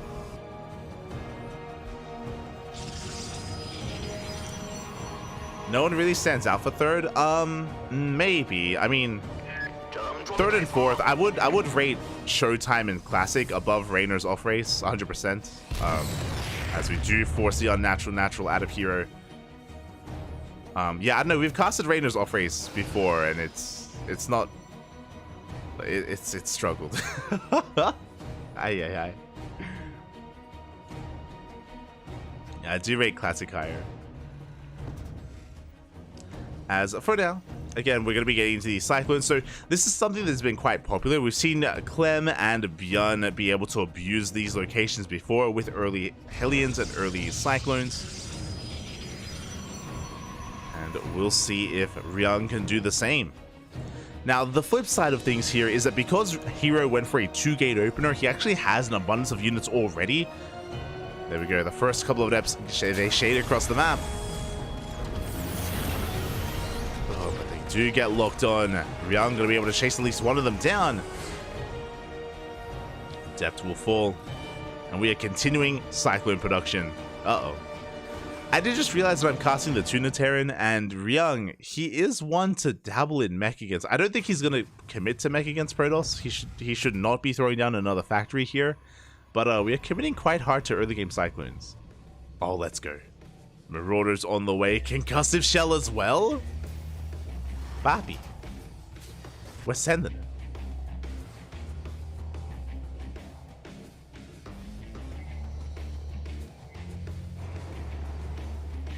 As we do end up canceling Concussive Shell in the end. CC on the way. As we are continuing to make more Cyclones. Okay. Alright, Ryung. Show us what you got. Adept's going to be threading a shade towards the main base. The wall is a wall, thankfully. We do not commit. There it is. Concussive Shell starting back up here for Ryung. As he is looking to chase down these Adepts. From the initial wave of Cyclones, looks like we are going into Hellions. Oh no! Okay, we're good, we're good. For a moment there, I thought that we had the production tab, and I saw a second factory. I was like, no shot. But that was just the building tab. It's okay. It's all good. As Hero is just trying to set up his natural base. Once again, boys are being pulled here to repair. Oh my god. Essentially a one base all in here out of Ryung. Very committed. But this is so disjointed. Again, Hero, he's going for his own push. The armies, they will clash. We get another warp in of Stalkers. The Cyclones are being focused down one after the other. Yeah, and Hero, he's just shutting this down. Oh, it's not even close here. It's only a single Cyclone survives, and Hero, he can just keep on pushing. Ryung, clenching his teeth on cams. Not looking too good. As we will not be able to mine from the natural base. Yeah, this is just snowballed out of control. Hero, upon being forced to expand in an awkward location, he just commits to his own aggression, and they do have 2 more Cyclones. The boys are being pulled. Good juggling, though, out of here, preserving those Stalkers. Barely, oh my god, barely keeping them alive. As they are all deep in the red. Really good juggling here out of Hero. Finally, some of them are going down. Finally, some of them do fall. We take down the last 2 Cyclones. And again, with good enough control, Hero should be able to clean this up. We do have 2 more Cyclones coming out. Up. But Ryung, he's lost 21 SCVs. He's down to 15. Hero may not have the best saturation, but it's good enough, Papi. It's good enough. As he warps in another wave of Stalkers. Ryung barely trying to hold on here. Loses control of the natural base once again. And Hero doesn't waste time at the natural. He just dives into the main. Getting more workers.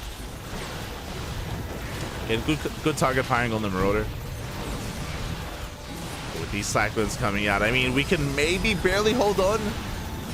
No. Yeah, the juggling does break the lock-ons in the end. These Stalkers are so low. But there's only 3 SCVs left. GG gets called, and Hero will take game. I believe he needs 1 game here to win it all for his team. And he's done it before. Ryung, he has. Whatever happened to Zhao? Military? Yeah. Zhao, he did announce his retirement. Is going to the military. But here we go. In the top left-hand corner of Hard Lead, we have Ryung for onside. And in the bottom right, we have, for CranKy Gaming, Hero. There's a lot of cats in that room.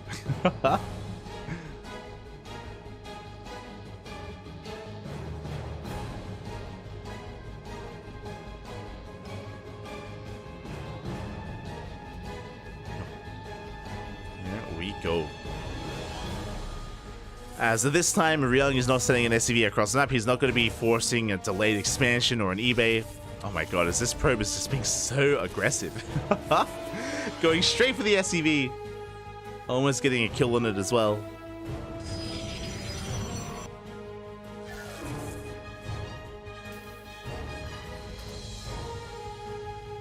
As Ryung is going to do his best here to preserve that SCV. Even repairs. So some more lost mine time out of Ryung. It's a really chaotic early game as he goes for a gate expand. Sorry, a Rax expand. So economic opener out of Ryung. And Hero's just being as annoying as possible. So it should be a Rax into that CC on the low ground.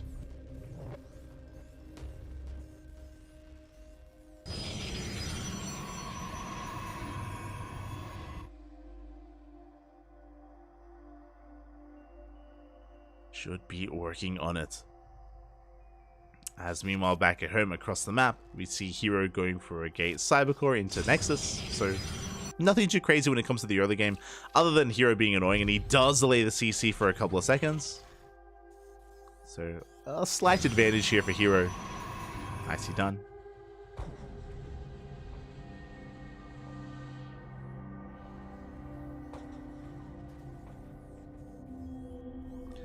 As Hero dips back in once again. Meanwhile, we're still just kind of keeping an eye on what kind of opener we want to go for. There's potential for Ryung to go into something like a 3 Rax if he so chose to, especially on hard lead. This is where I have to reiterate once again that hard lead does have a very short rush distance by ground. All-ins and big timing attacks can work very well on a map like this.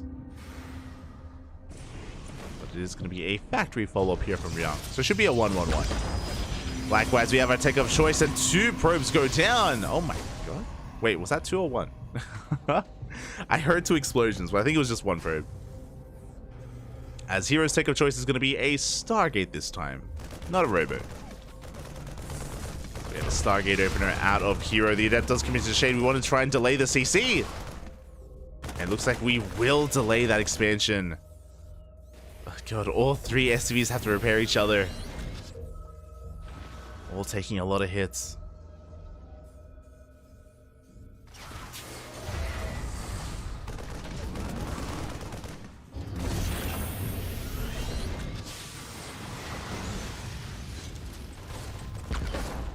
That's fine, the CC will finish.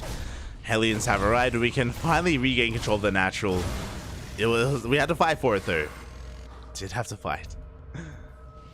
And we're getting into a mine drop, so a pretty standard opener here. I mean, Ryung, he did scout the Stargate, he's aware of it. Medevacs on the way, so a bold move here to scout the Stargate but commit to a mine drop anyway. And it's Hero, so of course it isn't Phoenix's, it is going to be an Oracle first. This is a trademark move out of Hero to go Oracle Adept in PvT. He is renowned for just pulling apart his opponents and getting an insane amount of economic damage done, regardless of who it happens to be. Okay, we do have Marines in position in the natural though. They are in position. Likewise, a Widow Mine into the main base, but not quite within range. This Hero does dip out. Oof. Nicely placed there. 1 Hero will fall. Like that. Production team. They were really hoping for a reaction shot there, but calm down, production team. Calm down.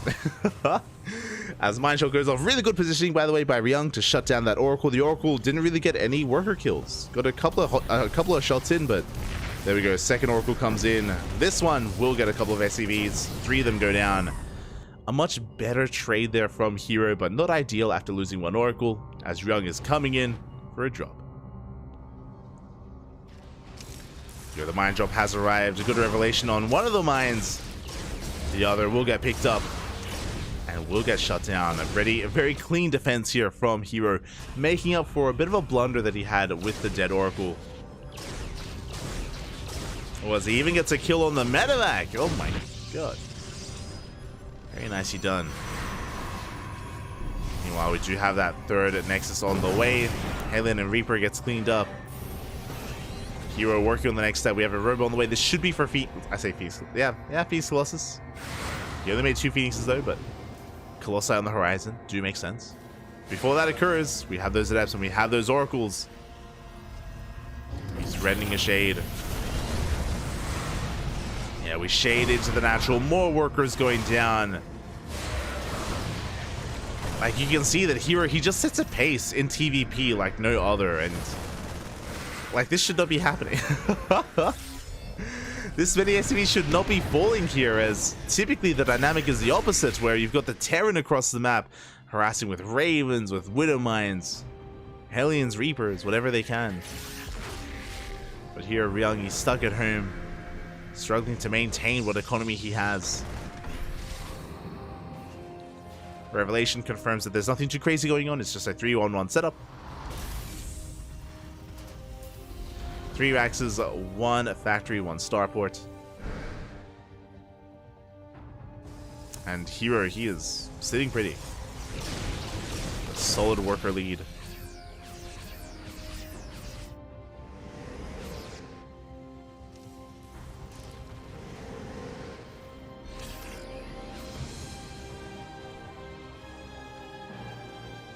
You have to be careful. There are those widow mines in position.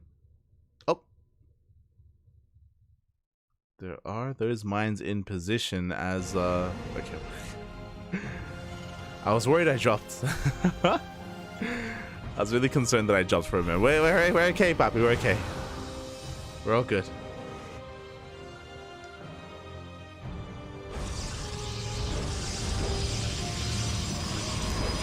Here we go. We have gateways being thrown down. A bit of a gateway explosion as well. Ooh. Hopefully everything is okay. But yeah, we're actually not going into Colossi. I scratched that. We did have a robot earlier, but there was no robotic spade. We're going to charge instead. So Phoenix charge odds here from Hero. He's going to be slowing down the army. He needs to. His gateways are still not done. Ryung, he's sending everything across the map. Again, he's down almost 20 workers, but Ryung, he is up in army supply. He has a chance. He has an opportunity. He can push out. He can potentially break the defenses of Hero. But as time goes on, we get another warp in and another warp in, and Ryung, he rotates around. And at this point, I do think that Hero, he has been able to muster up a large enough army.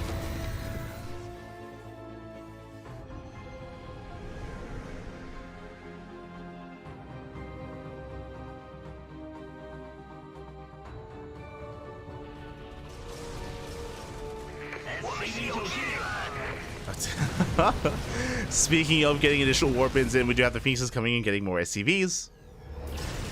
Oof. Yeah, it looks like we don't have W6 game hearts.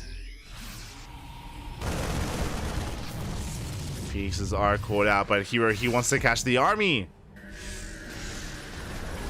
And he's going right for it. He activates the Guardian Shield.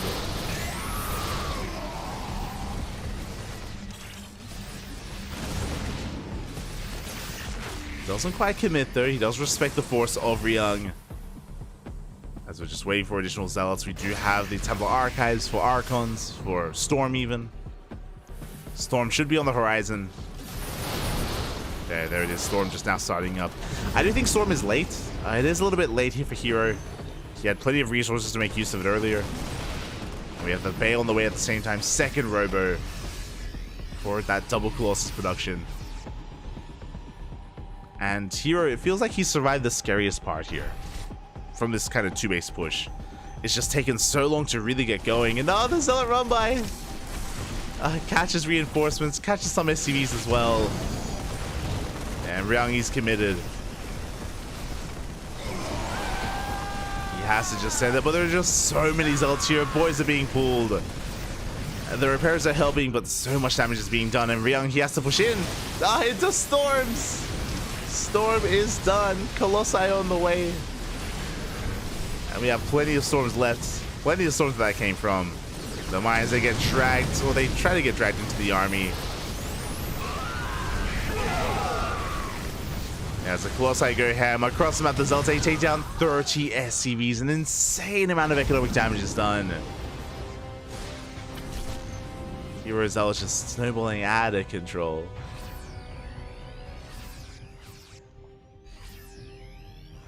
And Ryung, he's running out of steam. He's down to 24 workers. He barely has an economy. He had a window. He had an opportunity earlier, but no longer. That is no longer the case here.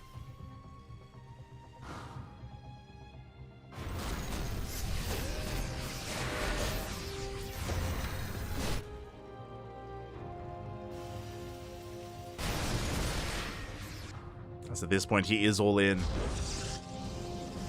As time goes on, now we don't just have Colossi, we have Disruptors as well. Jesus. There we goes off. It is going to be focused up on the storms. Oh my god, the storms are insane. 4 of them do connect. Real, he may have focused down the Disruptor, but I don't think Hero cares. I don't think he minds.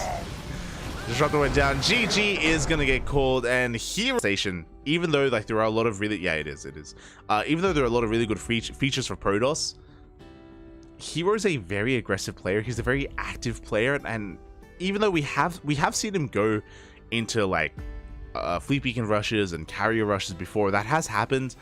I don't know if that's really what he's strongest at, so I don't know if he's going to be the wisest of choices here. I can see Hero being picked, but Dark may be a better option, and I say Dark just because he is so good at adapting to the new maps. And mate, you throw down Dark on Radisson Station, he's going to be so greedy. It's going to get wild, it's going to get crazy.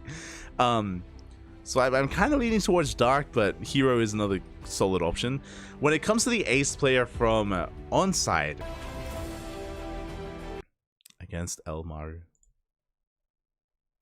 Meanwhile, what is going on?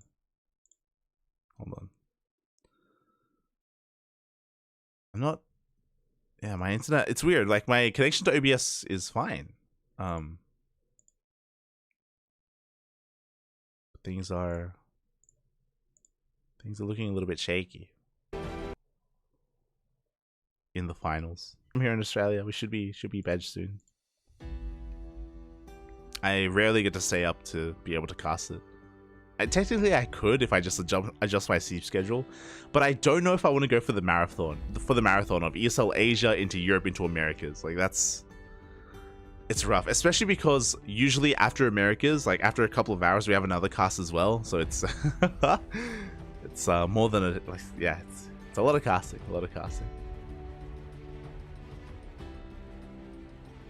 Hello, Ursus. I hope you're taking care.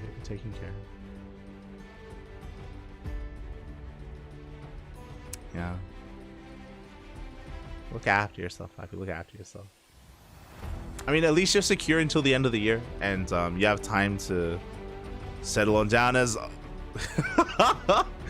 We're getting some mixed signals, Papi. Do you guys see what I'm seeing? Okay, there we go.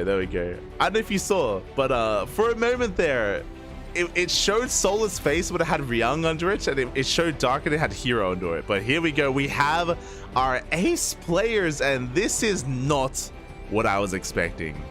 Hold up. We're just going right in and spawning in the bottom of the corner. We have the ace player for Onside Gaming. We have Solar for Onside.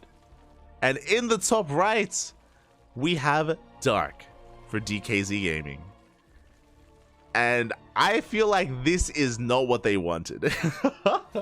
So, a couple of things. One, both teams, they choose their ace players and then they send them to the admins, so they don't know who they're facing until that is revealed, until the lobby is made. So Solar okay.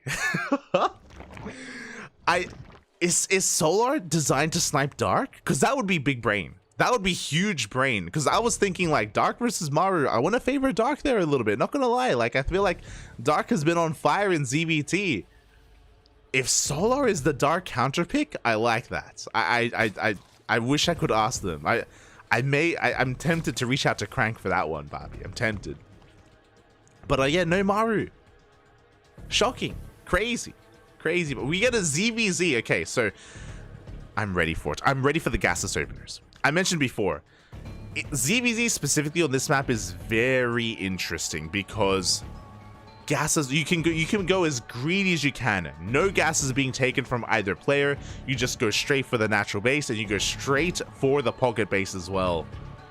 Because you can do so. You can be hyper greedy here, get up to 3 bases, and from here you can either go 2 base roach, or you can, or like a 2 base roach setup, or you can go into mutas. You can go straight into a Spire play as well. I'm really curious because honestly, we don't really get to cast too many ZVZs. I've casted like maybe 3 or 4, bearing in mind that we cast like multiple times a day, every day, ever since the patch, or just like period, ever since the beginning of the year. And yeah, I've rarely been able to cast a ZVZ here, so I'm really curious kind of what direction this is going to take.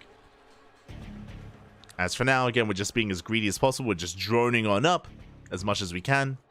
For those wondering, the reason why you can do this is because on Radisson Station you have a pocket base. Not just that, but you also have one ramp leading into all 3 bases, so it's pretty easy to defend and pretty easy to wall off as well. So because of that, you can just be hyper greedy. And eventually when we take our gases, we can get a better read on where we want to take this. If we do want to go roaches, or if we do want to cut corners and go mutas. There are other options, like you can go crazy and try to go into fast hydras, but I feel like that's one step greed too far. I feel like you will be punished if you try to go into hydras. By hydras, I mean hydra into lurker. But here we go. Gases are first being taken by Solar. Fun fact: we saw Serral. I think before this ZVZ, we saw Serral in a ZVZ on this map on Radisson Station. I think it was Serral versus, was it Silky? I think it was Silky, if I'm not mistaken. And Silky won. Serral, he was doing exactly what Dark is doing, hyper greedy, delayed his gases, and then Silky went for a Nidus all in. He went for a Nidus all in and just killed Serral. It was crazy. It was a crazy upset. I think that was last week. That was last week, if I'm not mistaken. Last week or the week before. So that's why I think someone was asking before about like Serral's ELO dropping, and that's a reason for it. Like he has been shown to bleed, especially in the ZVZ matchup.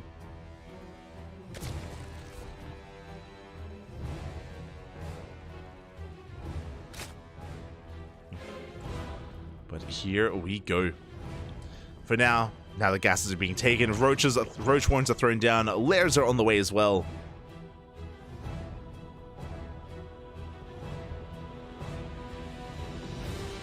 And really, I'm just keeping my eye on the upgrades as well to see if we commit to roaches, if we try to tech up in a different direction.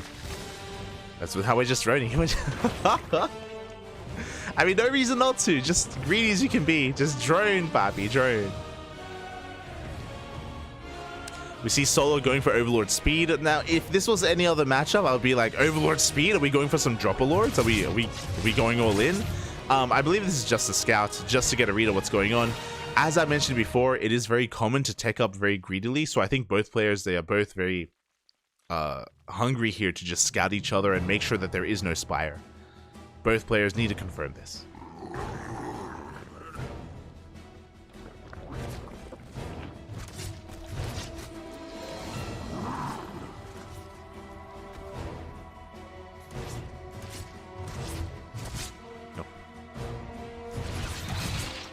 Here we go.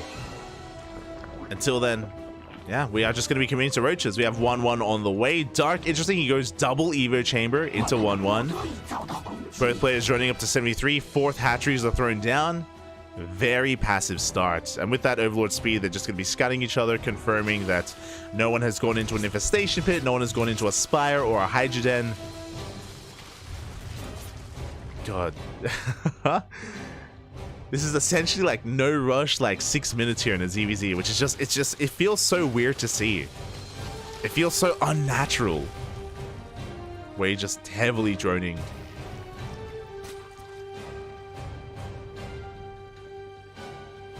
The live chat, Serral called ZVZ. Yeah, I think if you remember correctly, I think the only caster covering this live was Divinesia, right? The Finnish caster. It would make sense if Serral was watching. And here we go. The Dropper Lords are upon us. Solar going to be setting up Dropper Lords to send towards that pocket base. Ravagers have hit the field. Solar just cleaning up whatever he can, denying any kind of vision here from Dark. Oh. The Dropper Lords, they have been spotted. A crucial scout here from Dark. He does see the Dropper Lords coming ahead of time. He's aware. He's getting ready. I mean, both players have been making nothing but roaches. Army supplies are pretty similar. Dark slightly ahead in army supply, but can he keep up with the roach play as we have an infestation pit on the way? Dark, the first to tech up. The first to tech towards that hive. So is Solar. Not too far behind. As there are queens in position, drop lords will not make it in towards that pocket. Likewise, Solar tries to push in towards the fourth as well, but Dark is in position. So far, keeping up with the rotations, not allowing him in. And Dark, he throws down a Hydrogen. He's working towards Lurkers. Meanwhile, Solar, he doubles down on Roaches. He's going for Burrow and Tunneling Claws. So a very different approach. Solar, he's getting ready for the, sorry, Dark is getting ready for the late game. Solar is doubling down here on Roach Rab. There we go. Solar, he does drop those Roaches. He's going to be committing. Where those reinforcements, Dark, he is being overwhelmed. But there we go. The reinforcements do come in. And Dark is forcing Solar back. Good dodge. Initially good dodges on the Biles.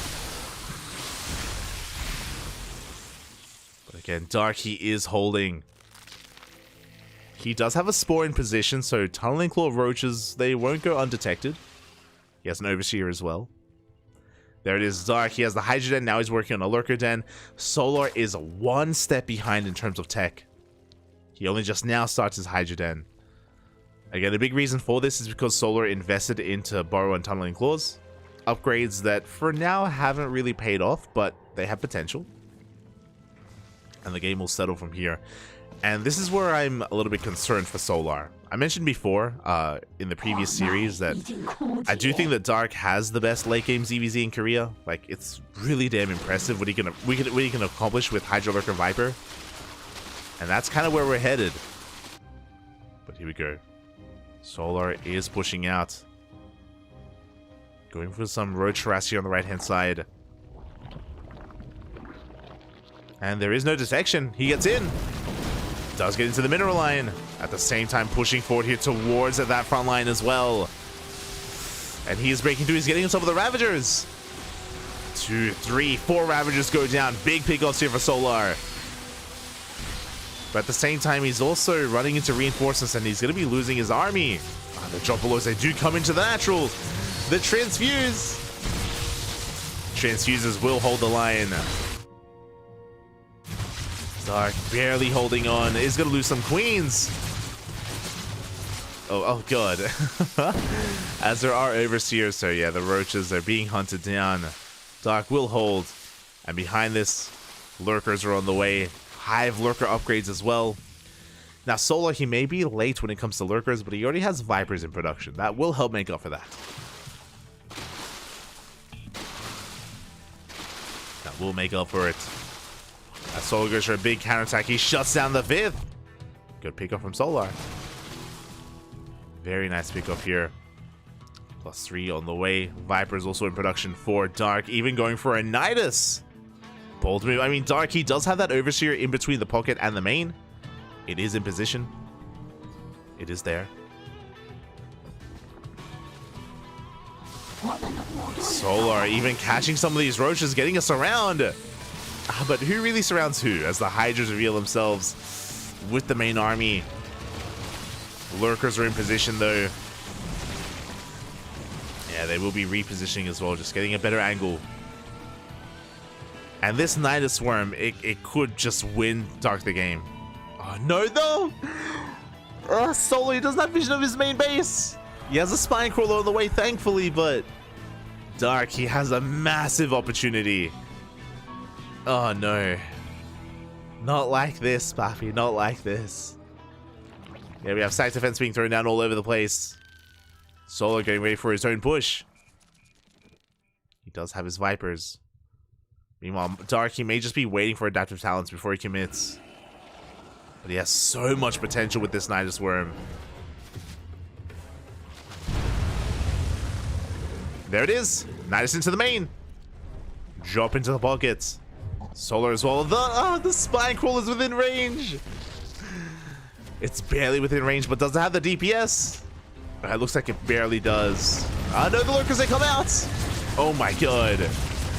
The Lurkers, they do file into the main base. Spine Crawler is going to go down. The Queen's going to have a hard time engaging. And Solar, he brings everything back home. You can see on the minimap, everything turns around. He doesn't commit. Ay.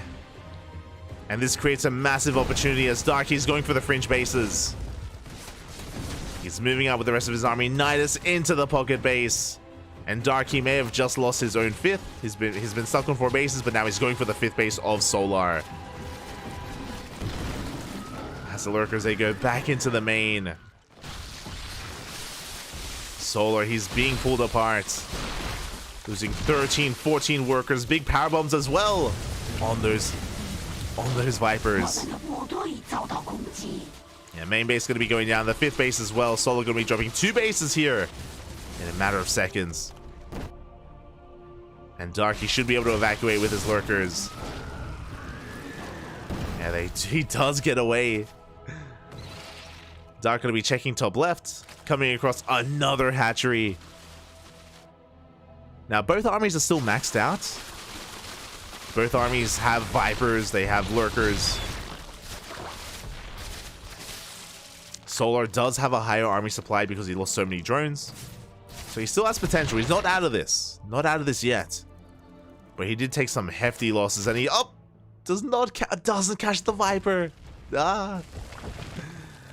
Nidus is on the way once again. Everything from Solar turns around. Ay. The Nidus will complete.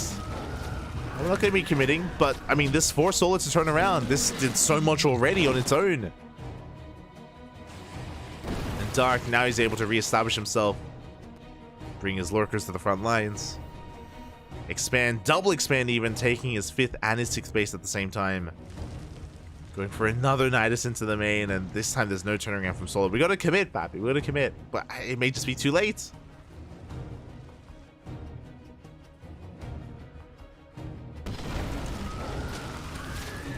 Nidus is going to get cleaned up. Now, this is supply that Solar doesn't have as a part of the fight. That's what's important right now. He has supply dedicated to defending his main base. Power bombs are thrown down. 2 of them even. A lot of damage is dealt to the Vipers of Solar. Oh, they are so low. 1 more power bomb. That's all we need. Look at it. They're all deep in the red. And Dark, he knows it. He goes for it as well.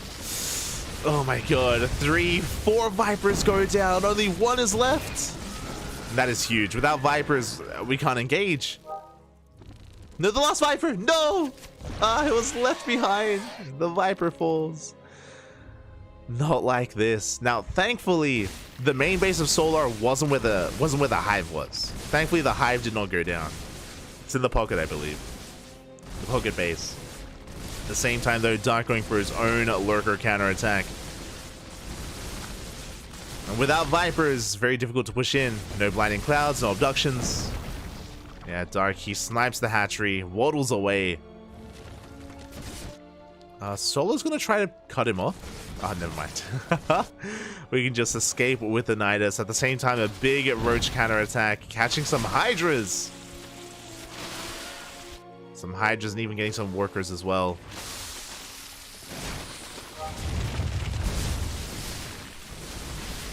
Again, we will be bleeding out some of these roaches, but we want to get rid of them.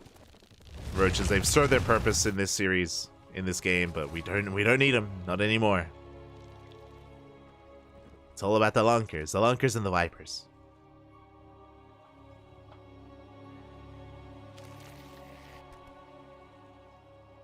And Solar's committing to his own counterattack. He will deny the gold at least, but Dark, he doesn't care about the gold. He's still up 2 bases.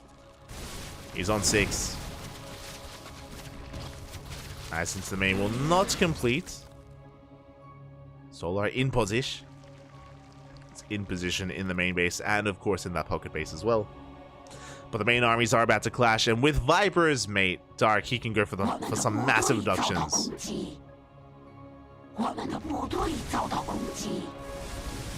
Vipers of Solar pushing on forward as well. Show us the power bombs.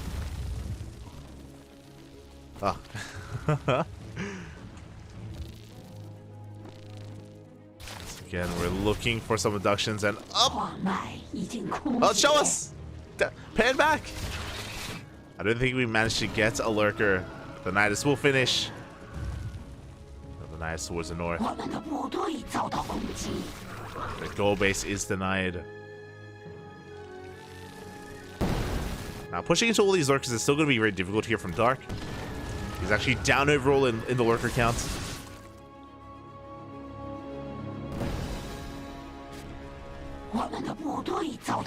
Oh, but there we go. There are those abductions we were talking about. He gets 3 lurkers.